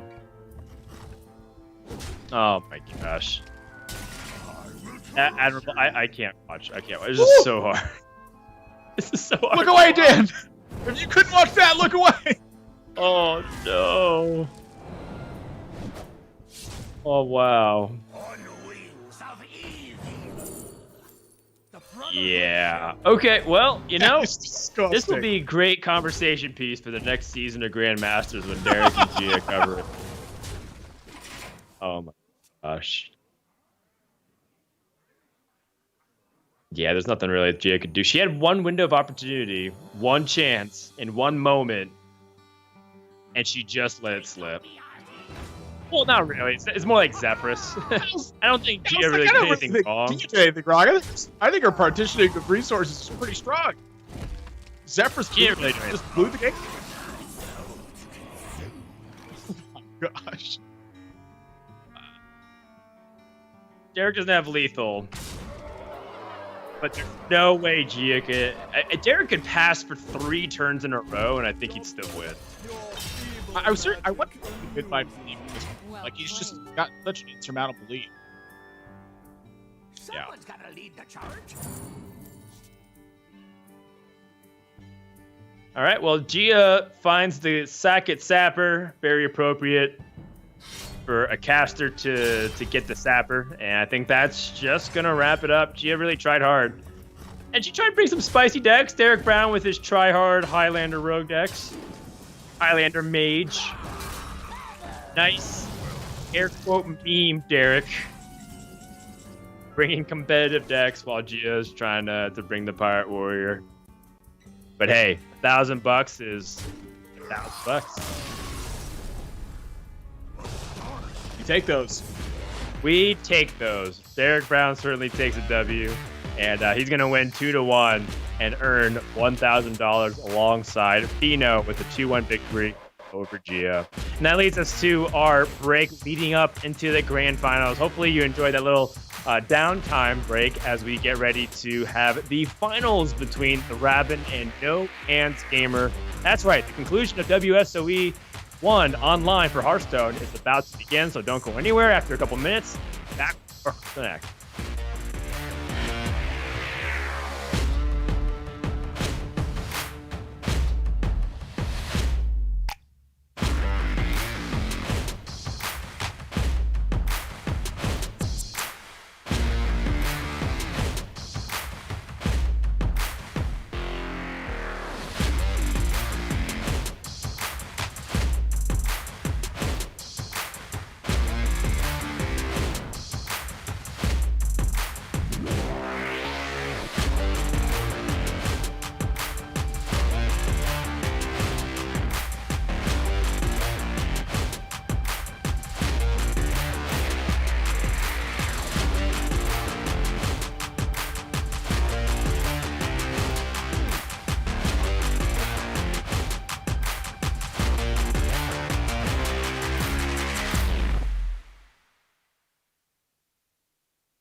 Mr. No Hands Gamer, hailing from Chicago, Illinois. Yep, grand final, $5,000 in stake alongside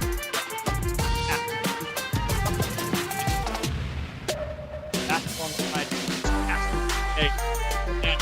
and a grand final ahead of us. It's going to be No Hands Gamer. It's going to be the Rabin competing for a first place finish. What are you most excited about coming into this tournament, Pro Dam? It's been really fun to watch the Grandmasters versus the non-Grandmasters. At the end of the day, it's only fitting that we have that final showdown between a player who wants to get that opportunity versus a player that has just grabbed that opportunity. Perhaps a glimpse of the past, present, and the future. So I'm really happy to see these two players go at it. Also, a combination of unique strategies. The Rabin bring in pretty much what most people expect the field to bring on average, the good decks. No Hands Gamer chose to bring a strategy to try to beat that. And I think that's a really good clash of ideologies coming here in the grand final. Yeah, and if you look at the way that the underdog is set up as well, you know, with No Hands Gamer being in the Grandmasters program now, and with the Rabin having to take that on, it's not only an underdog thing, but it's like, who has more to lose in this one? No Hands Gamer's finding himself at the Masters Tour in Montreal. Full stop. For the Rabin here, though, it's a big first place prize, and it's an invite for the Masters Tour for Montreal online. That is a colossal amount of pressure that ends up getting placed on you square right away. You're playing against a player who's proven themselves to be one of the best in the world. you have more to lose in the matchup than that player. That is a very rare and unique circumstance that happens when you get to this spot in a tournament. How often is it that the underdog actually has more to lose? Right. And no matter, what the outcome is, it's going to be a pretty nice story. We've done a lot of coverage over No Hands Gamer. The Rabin, we've talked about his side passions on top of Hearthstone, really enjoys cycling, really wants to use an opportunity to go to France and cycle for long trips and perhaps maybe even go beyond that. So really trying to find an opportunity to just push himself competitively in every single aspect of life. And it seems like, it's really paid off with a second place finish guarantee here at WSOE Online 1 for Hearthstone. At the same time, it feels like the Ravens also played pretty well. Personal background aside, the Ravens been playing pretty tight in this top 8. And it's to be expected. I think that a lot of European players who are on the up and coming are really good at Hearthstone, and they just haven't had many opportunities to really prove that. So I'm happy for the Rabin, just from both from the tournament perspective, but also his career if he wants to continue to pursue Hearthstone beyond this tournament.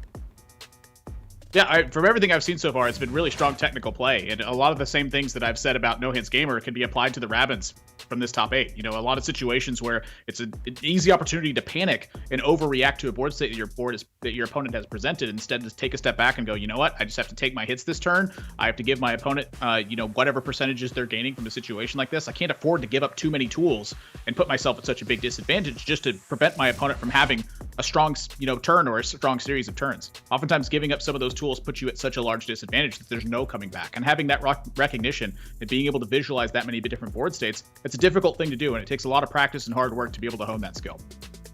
Yep. So with that, we have a Druid Warrior Priest up against the Demon Hunter Rogue and Warrior. So a pretty unique, different set of lineups going at it. And we mentioned how the Rabin's been staying the course, ban Warrior every single series, play what he thinks are the best decks on ladder. No Hands Gamer bringing things like his Priest, which has been banned almost every series that we've seen him play, at least in this top 8. But he's banned 5 different classes. He's banned Druid, another Priest, Mage, Hunter, Demon Hunter. So he's pretty much adapting his strategy to whatever he needs. I'm curious to see what he's going to bring for this final series of today.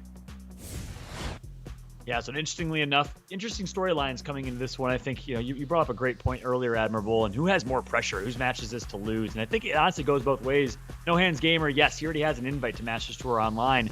However, he's just got minted as a Grandmaster. I think he's out to prove himself as a top player, and if we learn anything from his feature from his short earlier, he approaches things with a very, very professional mindset in the right way. He plays to win every single time. I think he plays with a chip on his shoulder in a lot of ways, and I respect that mentality. Meanwhile, the Rabin obviously has a lot of pressure in his hands, because if he loses, there's his ticket, there's his opportunity at the Masters Tour, and his opportunity to continue towards the quest of becoming a Grandmaster. So a lot of pressure for both of these players. I guess I'll ask you guys, which player has more pressure in your eyes, or do you think it's pretty even keeled?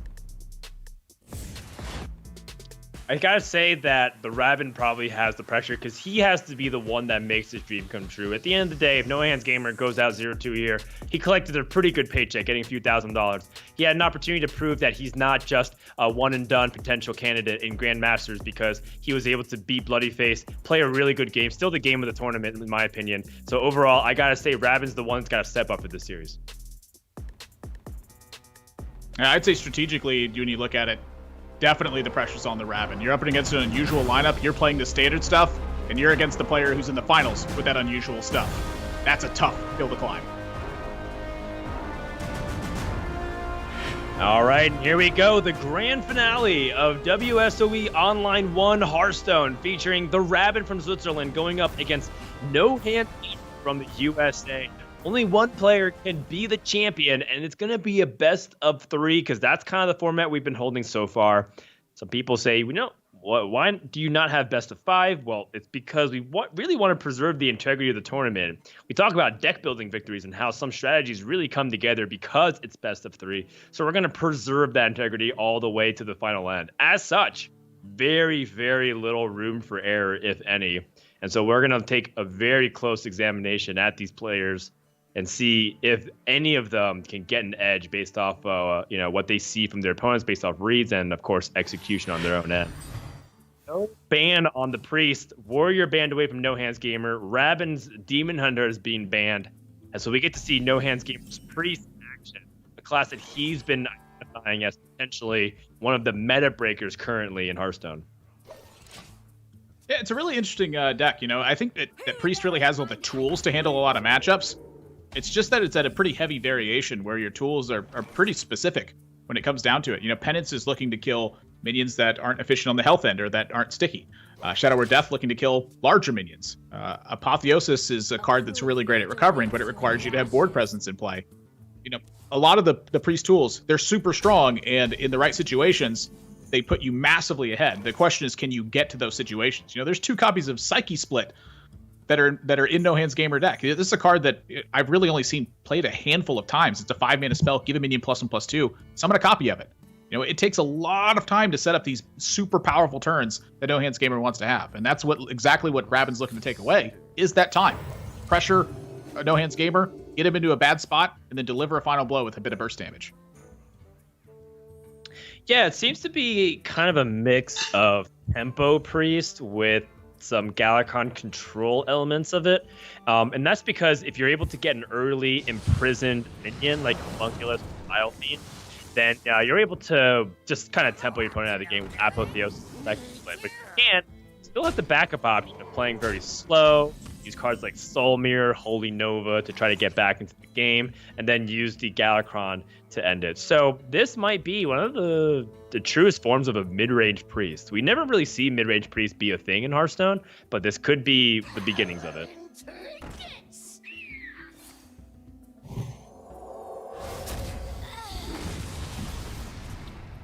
I've heard a lot of people insult this little 2/3, but I've seen nothing but good things from this card.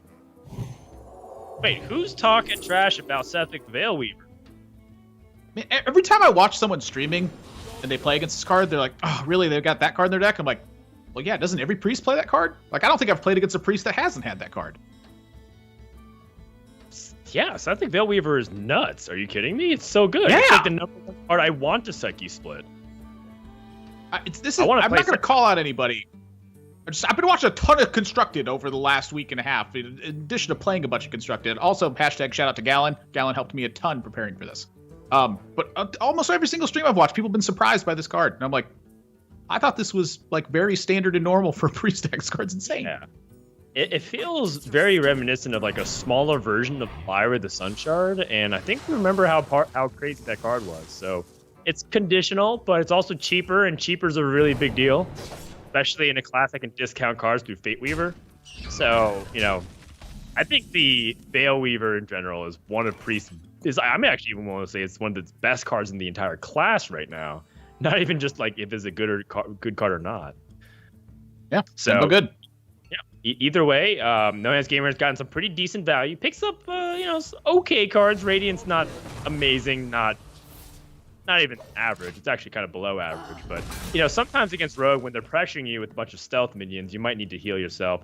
And he's just trying to remove while slowly building up his resources and holding off the waves of aggression from Rogue. Meanwhile, on the Rabin side, he's going to try to keep stacking his advantage slowly over time and eventually go through non-stop waves of pressure. I think the key to playing Rogue really smoothly right now is, kind of a little bit like Druid in a sense, which is every single turn, are you presenting meaningful threat to your opponent? And if so, that usually correlates to your success with. I think that's an excellent point you make. I think one of the things that is both very unique and very strange about Priest, but also very strong with Priest, is that a lot of the targeted removal it has, it's hoping that your opponent stumbles on a turn. As soon as your opponent stumbles, it's like the Priest is like, oh, I have it. The Rogue deck is built to not stumble. It's not doing anything that's broken or super powerful most of the time, but it keeps doing it. It's this constant pressure, and just the whole way through, the Priest is looking down and trying to figure out this puzzle of well, how many resources do I allocate to something? While at the same time, the Rogue is looking at this and going, how few resources can I allocate to something? And it creates this weird standoff dynamic where it's the entire time, No Hands Gamer is expecting to get chipped away at, and the entire time the Rabin is expecting most of their threats to get answered. So it's whoever stumbles first on their protocols. And I think when you look at that from a top-down perspective, in a way that, to me, that spells out a favor for Rogue, because when Rogue is the aggressor and it's able to continue doing it and just looking for the first time the opponent stumbles, that has to go to the aggressor in terms of who's favored, in my opinion. On the wings Yep, well, turns out that the Rabin is just going to keep stacking this mid-sized board, and, it's kind of like, it feels a little bit like a PvE adventure in a way. If you're playing against the Rogue, you're like, how many, waves of zombies can I handle before I eventually lose? And that's Classic the game, game Priest plan. versus Zombies. Yeah. Yeah, Priest versus Zombies. Oh, that's the new game mode coming out this year. That's great. Which, honestly, I probably would play it. But in this case, it does feel like Priest doesn't have a proactive game plan, and you're just kind of relegated to, well, just clearing. Wow. Those are some options. Penance isn't bad. I think that for No Hands Gamer, the way that this is shaping up is looking pretty darn strong. Having the Apotheosis on the Rush minion right away, that is a great way to start swinging a board back and also, padding your life total in the meantime. The one thing that this deck I think is going to be really weak to is massive burst damage, and that's something that Rogue has lost a lot of, in the last couple of rotations. Yeah, it's not even necessarily just Apotheosis. You can Grave Rune the Vile Fiend as well. This is probably one of the more subtle things about the deck that I really appreciated. No Hands Gamer was actually posting several variants of the deck list over the past month, and that's what I particularly liked the most about it, which was, the options that you have to fight back for the board both now and later. And it felt like that was something that Priest lacked, because the game plan for Priest seemed to be historically, can I part ways with this removal, or is it too greedy to save it now? That was just kind of the question you ask, rinse and repeat. But now it's like, how can I use this removal both now, or is it even more powerful if I invest in it later with rush minions as an opportunity? And that creates a new dynamic that really wasn't existed in this class before. Yeah, I think it's an excellent point. Just how much Priest has changed, with just a couple mana cost changes, as well as some tinkering with, what really is the identity of the class. And so for now, No Hands Gamer, it looks like he's going to be willing to take a bit more of a risk here with the minions. And I think it's because he's got a bit of extra healing in hand. It's like, when can you find that right turn to play Apotheosis and really get the most use out of it? I think when you Grave Rune, you're obviously pretty interested in, reestablishing that board in some way. Oh my goodness. Okay. Whoa. You might be interested in reestablishing some of that board presence immediately. Yeah, you definitely don't want to take too much damage here as the Priest when you're at 17 and a 9 attack minion appears on the other side. As No Hands Gamer can go ahead and Shadow Word Death.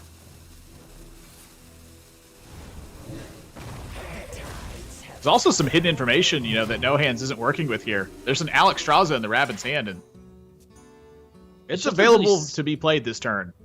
It's just such a sticky minion to deal with, and yeah, overall, that was definitely not the way that No Hands Gamer was anticipating with the Bamboozle trade. Yeah, I think Bamboozle did exactly its namesake in this game. Duh.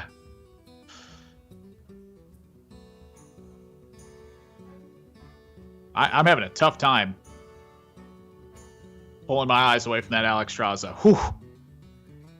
Yeah, I mean, now that your Warlord was dealt with, but you still have a very strong board opportunity here, and it makes it look so tempting because it's 14 damage. But he's just going to stack his resource advantage here. I guess he really believes that there's a big opportunity for Priest to bounce back with Apotheosis, so instead of committing to it and giving an opportunity for opponents to clear the board and gain a bunch of life, he's just going to clear the board here.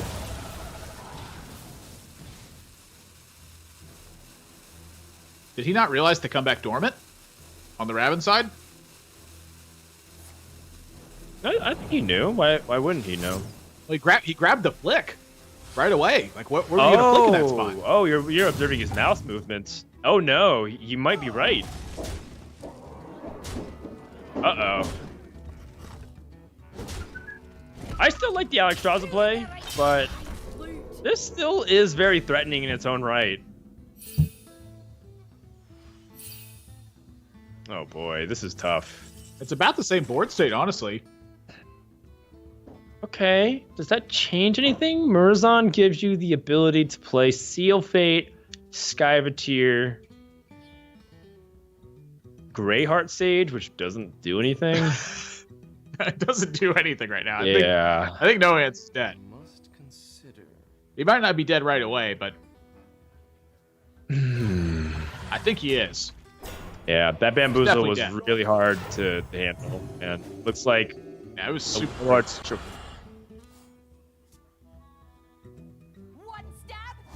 This back, he Game one hit over the Rabin.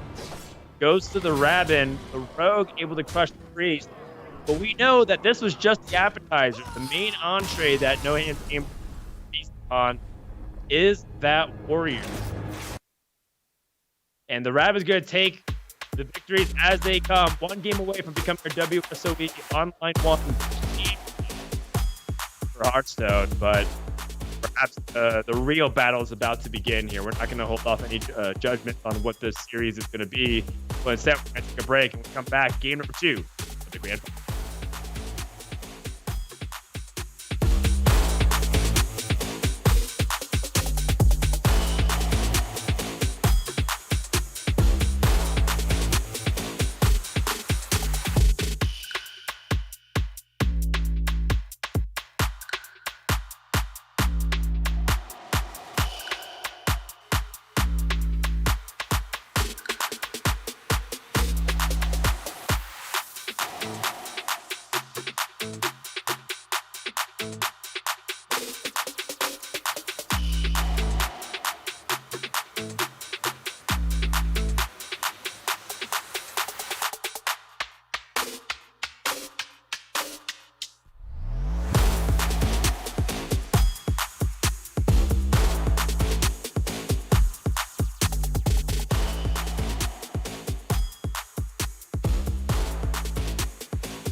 No Hands Gamer versus the Rabin, a Grandmaster versus an up-and-coming player, USA versus Switzerland, East versus NA. The storylines keep on piling on here at WSOE Online 1 for Hearthstone. My name is Froday. I'm joined by Admirable, and together we are coming to the end. This is game number 2 coming up, and if the Rabin wins, not only will he have that invite spot to Masters Tour Montreal because No Hands Gamer already has it, Grandmaster.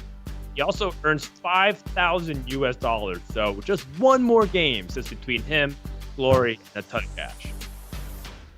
Yeah, and game number 1, looked pretty darn easy for the Rabin in that one. There wasn't really a lot of significant pressure coming out from No Hand Gamer's side. With the tools at Rabin's disposal, there wasn't really much counterplay available from No Hands Gamer's side.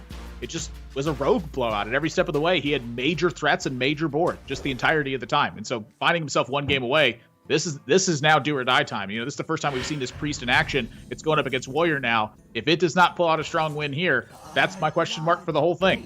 I personally hate Priest. Not really a surprise to anybody who's ever heard me cast before. Definitely not a surprise to Dan. That's pretty much all I talk about half the time that we're ever working together is how much I hate Priest because I always queue into it and lose. But this deck is sweet. Priest, I want to see it pull out some stops here.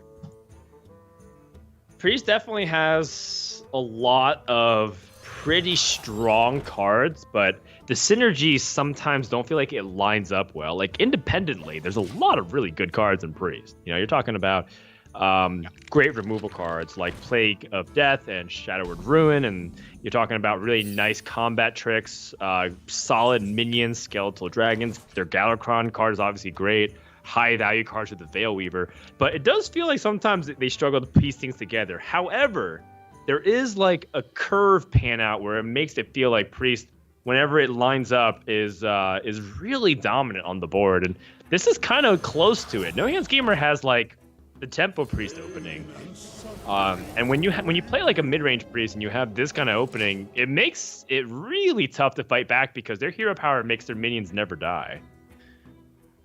Well, hang on a second, Dan. No Hands Gamer's only played 4 cards in 3 turns. Yeah. Your flaws are your strength. And so I didn't really have a follow-up Rabin, to that. It's really bad news for Rabins. Yeah. And this final I will say I love this little Dormant guy. Yeah. Yeah, the Vile Fiend, I think, is something pretty important. Even though it's like a neutral card, it does feel like it fits well in Priest, because Priest traditionally doesn't have a lot of good 2-mana minions they want to play proactively. And it does line up into Priest like good cards around turns 4 and 5 as well. You have so many ways that you can copy it. We're talking about Psyche Split, obviously, in the beginning of the series. But Apotheosis is also really good. These are really high-impact tempo cards that Priest really wants to control the early mid-game. You didn't want a Radiance? Well, too bad. You get to play Radiance. Yeah. You're gonna gain 5 health, and you're gonna like it. That's right. No Dire allowed. So for the Raven here, I imagine the 2/3 is really the major threat you're looking at. Yeah, you gotta deal with that Veil Weaver. Too much high value. And you also are keeping in mind that Vile Fiend that will appear on the next turn as well.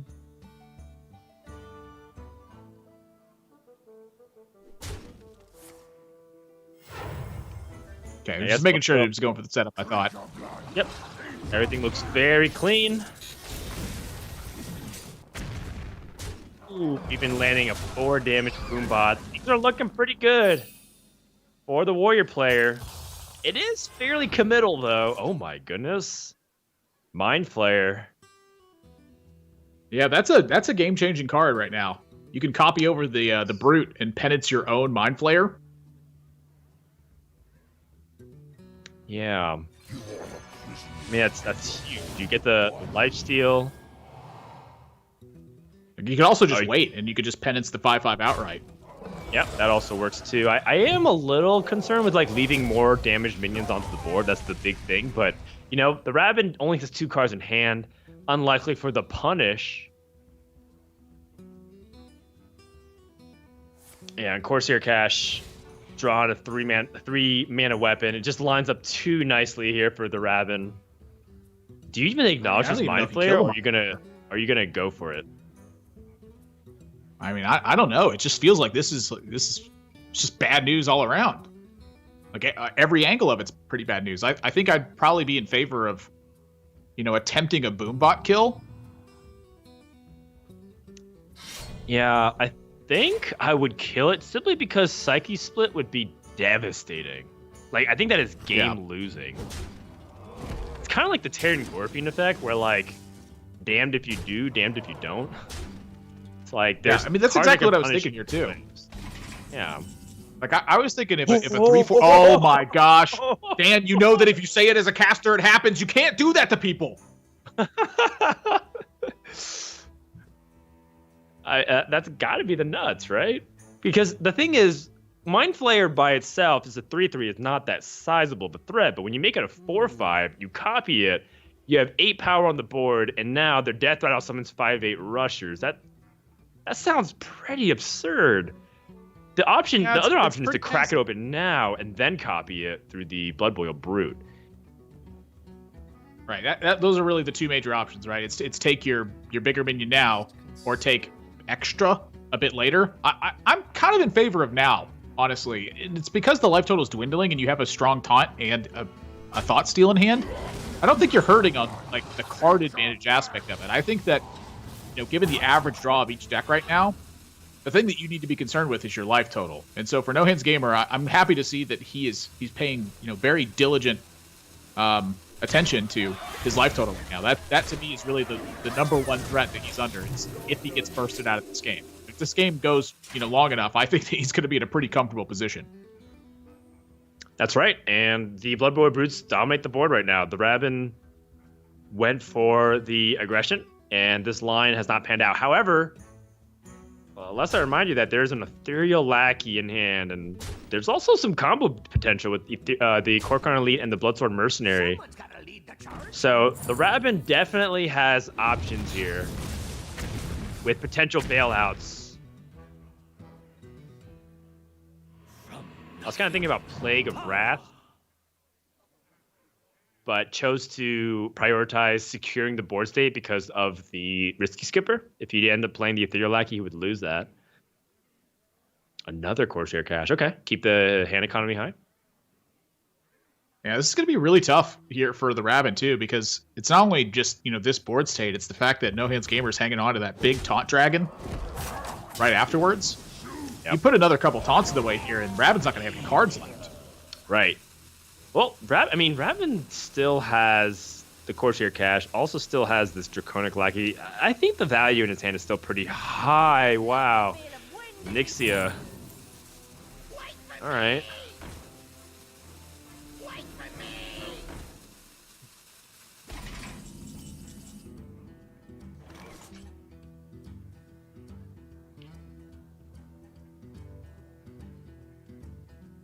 My inner battle of whether or not I want to kill board or attack face for 6. But I hate attacking 1/1s. If you don't trade into a minion, then there's 9 power just showing on the board to get past the Skeletal Dragon, which is why I think you need to do that. Otherwise, if you do this, now there's 8 power through the 3 damage weapon and 5 attack on board. So it has to be a trade, even though it's painful like you're talking about. And a good trade as well on the damaged minion to deny Battle Rage, which happens to fall into the hand of the Raven.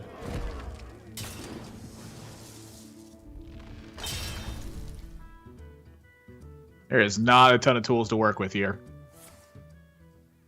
Yeah, particularly because you are insistent on holding off on Core Connolly and the Bloodsworn Mercenary for combo damage. But, I mean, this Goblin Lackey is okay to get past the Skeletal Dragon. That was important, right? As long as you got a single damage. Yeah, this definitely needed to go down. But it cost you your entire board.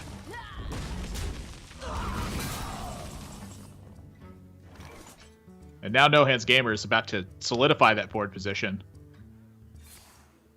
And it's not really costing him much. Mostly costing him mana more than anything else. Add Armorsmith to that. Yeah, Armorsmith is surprisingly really huge. I wasn't really thinking about like Armorsmith being a good card to steal from the Warrior, but a lot of times it does give you a lot of health to play with. And I mean, both players just kind of generating a lot of resources. The range of possibilities at this point is starting to get so wide on both ends. It's any dragon for No Hands Gamer that the Skeletal Dragon can give you. It's any dragon that Rabbit can discover. It's any pirate that he can get. It's starting to get kind of out of hand, and Rabbit probably just says, I'm gonna have to figure out a way to combo this, but he still doesn't have a turn 8 play. If he doesn't play his Onyxia or his charge damage combo pieces, and what's he gonna do on turn 8? He's just gonna die. He's gonna take 6 damage. That's what he's gonna do. Yeah. Oh no! That's one of the weakest ones of his deck. Okay. Well, we can still draw a pirate and play that. We can also Battle Rage just to draw a single card. Never great, but desperate times calls for desperate measures. Needs to be Risky Skipper. So my question now is, do you actually just take out the board here? I think you're pretty forced. You get to draw 3 cards in the meantime. It's not like the worst deal. I mean, there is a halfway measure. Like, he could play Risky Skipper and Core Connolly and then Battle Rage, then trade that. He doesn't have to commit his Bloodsworn Mercenary. Yeah, I definitely be hanging on the Bloodsworn here. Yeah. Just giving away such an important tool. There's only one copy of Core Connolly in the Rabbit's deck, and so that burst potential that we've been talking about, that's basically gone now. It's Grom or it's nothing.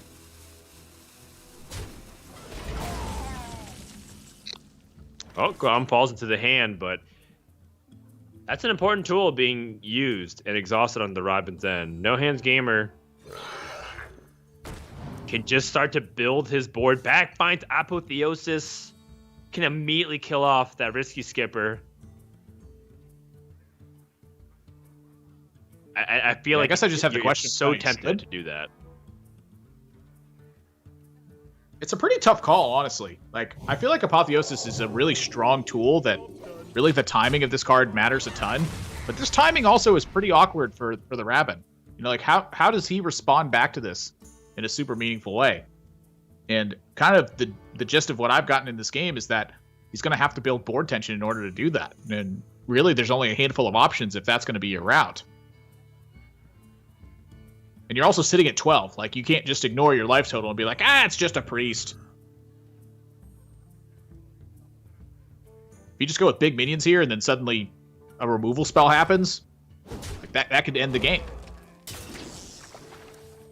Yeah, I don't know if we're in that territory we get that luxury anymore. I kind of want to just build the biggest board now if I'm the Raven.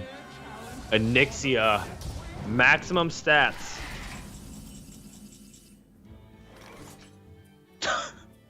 Wow. Maximum stats right pick. back? No, you're supposed to play the Veil Weaver. I was thinking about Murzon Shyward Death, but this is much better. This lets them play Armor Smith for the trades as well. Oh, wow. You're going to gain 5 health, and you're going to like it. Yes, I will love it. Give me all the radiances right now.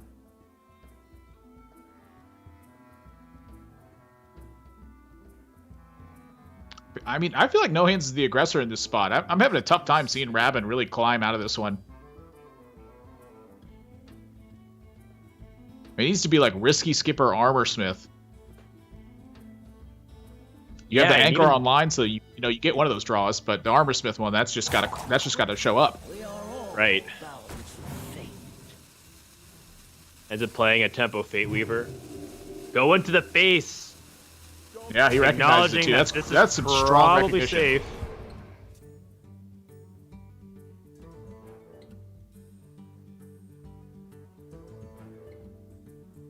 And what can Rabin really do in this spot? 18, 2021, 24. I mean, Rabin's close to lethal, but close is not good enough in this spot because you are getting lethal by this board right now. And if you can't deliver a killing blow, that means you have to kill the board. And if you can't kill, basically the entire board, it's just not going to work. And if you have to take damage to help clear the board, that's not working either. So it's looking like Anchor into 2/3. Grom something into 5/5. Kill the 3/4. No Hands gets to draw a card. This is a ton of resources that the Rabin's having to invest to simply get back to like an even board state. Yeah, there's just too much pressure. There's too much pressure. It's the same kind of struggles that the Warrior could have against a mid-range Hunter, like a Highlander Hunter approach. There's just too much stats to overcome, and you've lost too much of the board, and you've taken too much damage, and now you're dead. And so the Rabin sees if anything can change off of the Sky Raider battle cry. And he's out of time. He's out of choices. Game number 2 goes to No Hands Gamer, which means we're going to go to a game number 3 to determine who is going to become the WSOE champion. And that's what's going to come down to. It's all on the line on this final game. We're going to take another break. And when we come back, the concluding game of WSOE Online I Hearthstone.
We could not have written a better story if we tried, as it is a game number 3 that it's going to come down to determine the champion of the inaugural WSOE Online event. $5,000 in a Masters Tour spot at stake for the Rabin. Well, just $5,000 at stake, which is quite a nice piece of change for No Hands Gamer in game number 3 at all. Comes down to this. So I got to ask y'all, you're our casters. I'm going to make your analysts here for a second. Predictions going into this game 3. Game number 3, it comes down to the Druid versus the Warrior, and this is a matchup that, quite frankly, I don't know if I have a lot of faith in Druid, because I always feel like you're more at mercy of what Druid wants to do versus what you want to do. But at the same time, I think No Hands Gamer has constantly proven people wrong with some of his innovative deck choices, so I'm going to go with him for this final game. You know what? It's a bold call, but I think I stand by you on that one. And there's 2 reasons that I'm going to. Number 1, Dan, because you're just so dang smart. But number 2 is because No Hands Gamer's Druid deck is built differently than the ones that I have experience with, and it makes a lot of sense when you break it down. The first one is that he's foregone using the Glowfly Swarm, which honestly against Warrior is a pretty weak card. They usually just have a risky skipper turn, it's dealt with, and you move on. What he's gone with instead is the Dragon package with the Alexstrasza and the Malagos as the top end to try to deliver lethal blows from a completely different angle. Now, that's not always going to be the case. He still has the strongest part of I think, your deck versus Warrior, which is going to be Exotic Mount Seller, creating these giant boards. Much harder for Risky Skipper to deal with that. But number 2 is he's got a little bit more ramp potential, and he's also teched in a couple of extra removal spells in the form of a single Claw and a single Wrath. And that doesn't seem like a big deal, but when you couple that with the 2 swipes that are here, because it's a Malagos deck, I think this is starting to put it over the top for me. And what I'm seeing happen is, because No Hands Gamer's not reliant on Glowfly Swarm, the game just plays a little bit differently. And because it's playing a little bit differently, he has that flexibility somewhat that you're looking for. It's not quite as prevalent as previous Druid decks, but it's still there. I think he's got the gas to handle it most of the time. That's right. So here you go. The polls are starting to lean even heavier towards No Hands Gamer, as pretty much 3 out of 4 people believe he can take it. The Raven still has a few people who believe in him, but we shall see. That Bomb Wrangler gets easily dealt with.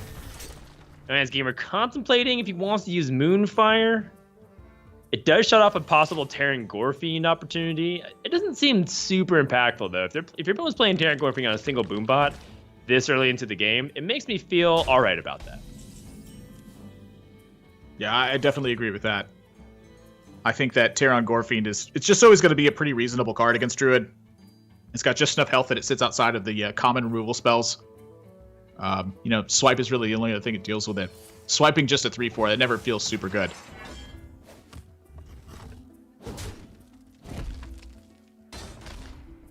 All right, so and now for Boombots. the Rabin, perhaps some pressure.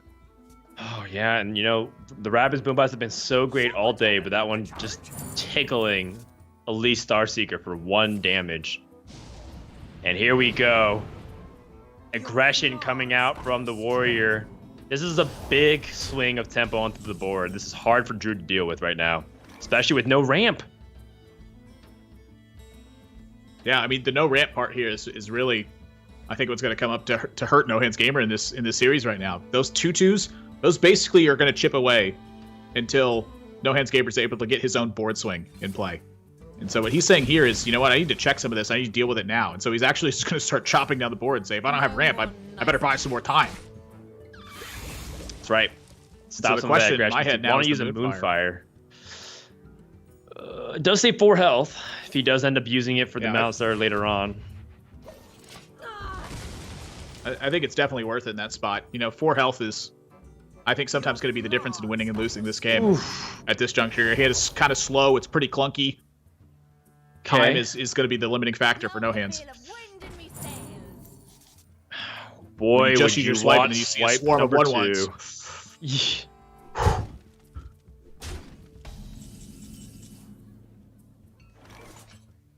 Well, the good news is that No Hands Gamer is likely to not draw any minions off of Fungal Fortunes.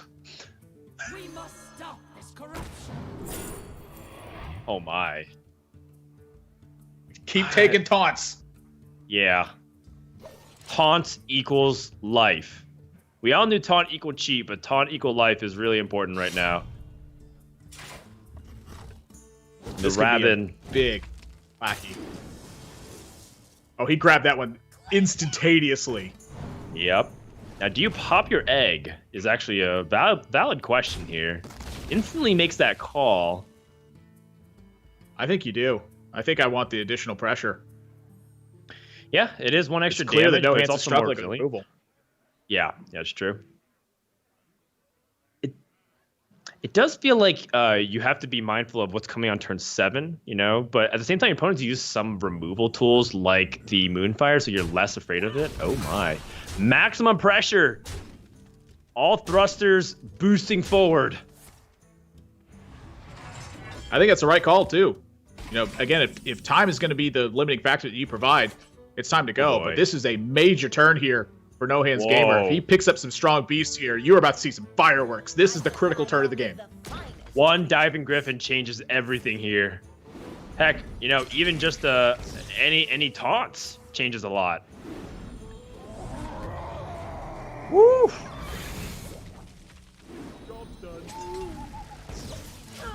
No Okay. taunts. 3, 4, 5, 6, 7, 8, 9. Grom found. But you gotta kill that exotic mount seller. You know your opponent doesn't have Iron Bark. Your opponent 100% of the time would have played it that turn. Oh, yeah. I'm Do you just definitely in agreement with you ignore? on that as well. Yeah. So I'm trying to figure out all the counterplay here. Like I'd say like one of the biggest things you're worried about is like overflow or like crystal powers, plural. You know, you obviously can't do anything about top deck Iron Bark, but you know when you're accounting for all the different spells that come in, you also have to think about fungal fortunes as well. And so I don't think it's necessarily the exotic mount seller pressure that you're worried about. What you're more worried about, I think, is the counterplay opportunities that come in if you can't deliver a killing blow in the next 2 turns. And so that, for me, is what I'm looking at on the Raven side. Is there a way to get enough pressure down that you don't have to really fear your opponent's counterplay? And I'm just not sure that there is with this hand. You know, outside of a risky skipper staying alive for a turn. Right. Moarg Artificer, but a lot of the removal spells have been used already. There's the Raven's inner rage going draw for it. available for Raven as well. Yeah, I mean, I respect going for it here. I would have done the same. He's at the mercy now of No Hands Gamer's deck. Okay, another minion being drawn, which means Fungal Fortunes only has 1 whiff out of a deck of mainly spells. Alex and Mally, that's it. Rush minion A right off the Rusher! bat. Oh Iron Bark. my goodness. That is a game-changing draw. Oh my gosh, you can even just forget the spells and just play another taunt and clear off most of this board. Yeah, I'm mostly interested if I'm in No Hands Gamer spot of taunt damage. Or I'm sorry, of taunt minions. Because if you just stave off enough damage for, you know, a couple more turns, you're going to have this game seized. We must stop this corruption. Alexstrasza, Cobalt Spellkin, Dragon Queen Alexstrasza, both variants make an appearance. And now No One's Gamer's going to clean up the board. Time run low. Yeah, this is all about defense here for No Hands Gamer. You are not thinking about offense at all right now. If you just simply contain the pressure against you, you are going to get to a victory. And so that step number 1 begins with taking out minions that can enable Battle Rage. Yep. And so enabling Battle Rage is on the mind here, but a lot of these minions have 1 health, and therefore the Raven... Yeah, he's losing his board. Yep. He's going to trade it in and then draw 4 cards. But here's a problem, is that he actually doesn't have anything to answer this board, and there's so much power on the other side. There's 19 damage on the other side. He's got the inner rage in hand now. Okay. I just don't think he's able to get through the taunts. The taunts is just so much. You know, I think the Raven has a couple more turns to, you know, perhaps find that scenario, but we're looking at the 3rd turn of Exotic Mount Seller being in play, and that is a problem. Right. If he even needs it, he can just play, you know, another big taunt like the evasive Draconid, and Warrior will still struggle. Holy overflow! Oh my gosh. That's too much. I think that's too much to come back from. Right here. That's the breaking point here. Raven has tried really hard to stabilize, but I think Druid has just too much. Life gain, the taunts. He invested his damage preemptively into minions. So that way he can get past it. But now if they heal back, it just means all those trades were meaningless. And you look at No Hands Gamer's side and how much he cares about his life total. He's trading a 4-1 in rather than taking a single point of damage to clear off an Armor Smith. If he gets out of reach, the game will end. And it looks to me like he's gotten out of reach. Oh, it's very out of reach. He just summoned another taunt, the Silverback Patriarch.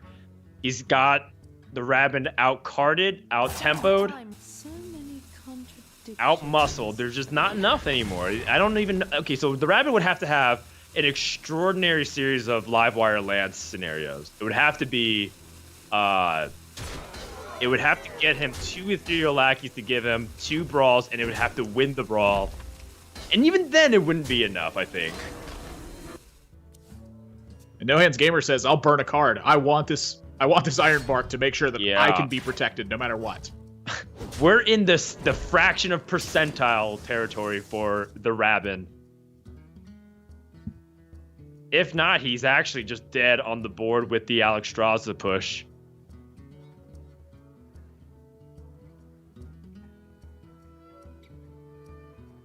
On the wings of evil.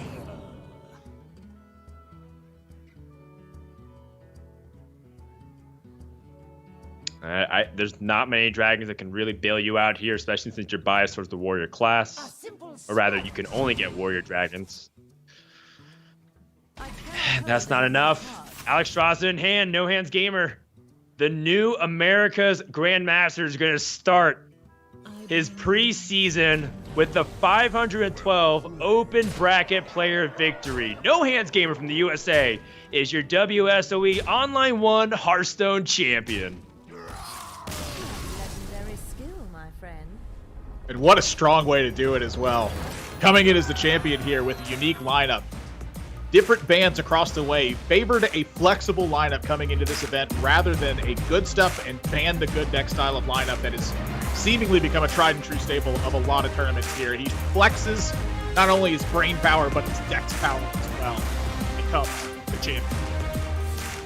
Yeah, you'd love to see it. Holistic approach to the metagame, and overall, it's just one of the most impressive ways to have a victory. It's complete, it's dominant. There's nothing that you can take away. Like, a lot of times, people love to discredit some other person's victory by saying, oh, like, this kind of thing, you know, maybe you just played this deck or you just got really pushed. He's dealt with some bad beats. He's had tough opponents. He did a different lineup. He took different strategies, series to series.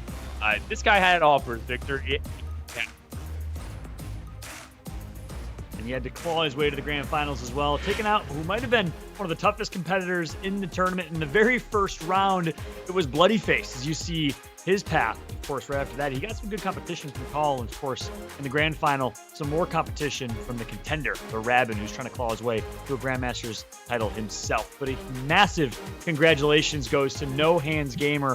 What a story. Love to see the feature as we had a chance to learn more about his struggle, his journey, and everything that he had to do to climb his way to the top of the Hearthstone professional scene. And he is now your champion of the WSOE Online inaugural event.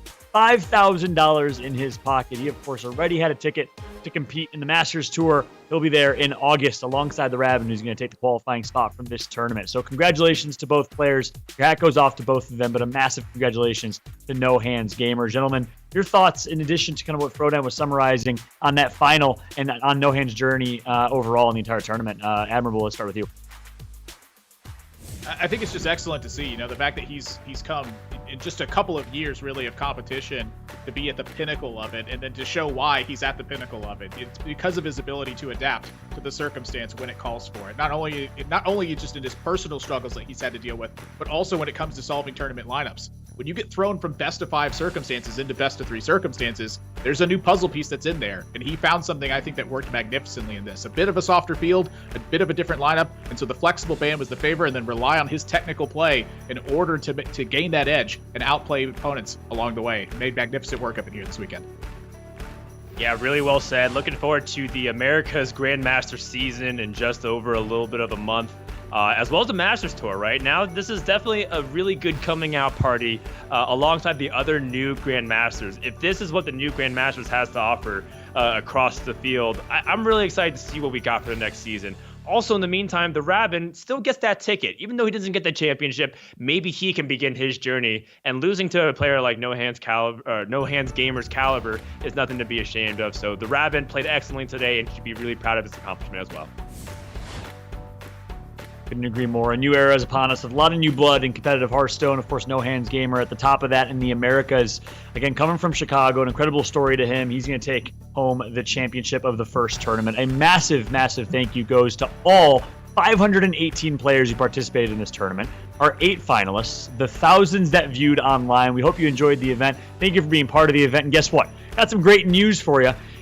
WSOE Online will be inviting Hearthstone back this fall, yet again, for another Hearthstone event for the WSOE Online series. So stay tuned, stay posted to @WSOE on all things social, Instagram, Twitter, etc. for updates and announcements. But I was excited to share that Hearthstone will be making a return to the WSOE Online series. That's going to be it for us today. On behalf of myself, Fallout with Frodan and Admirable, it's been a great day of Hearthstone action. We hope you've enjoyed the show and an amazing WSOE production. There's nothing like it in the business. We will see you next time at the WSOE Online series. Thanks so much, all.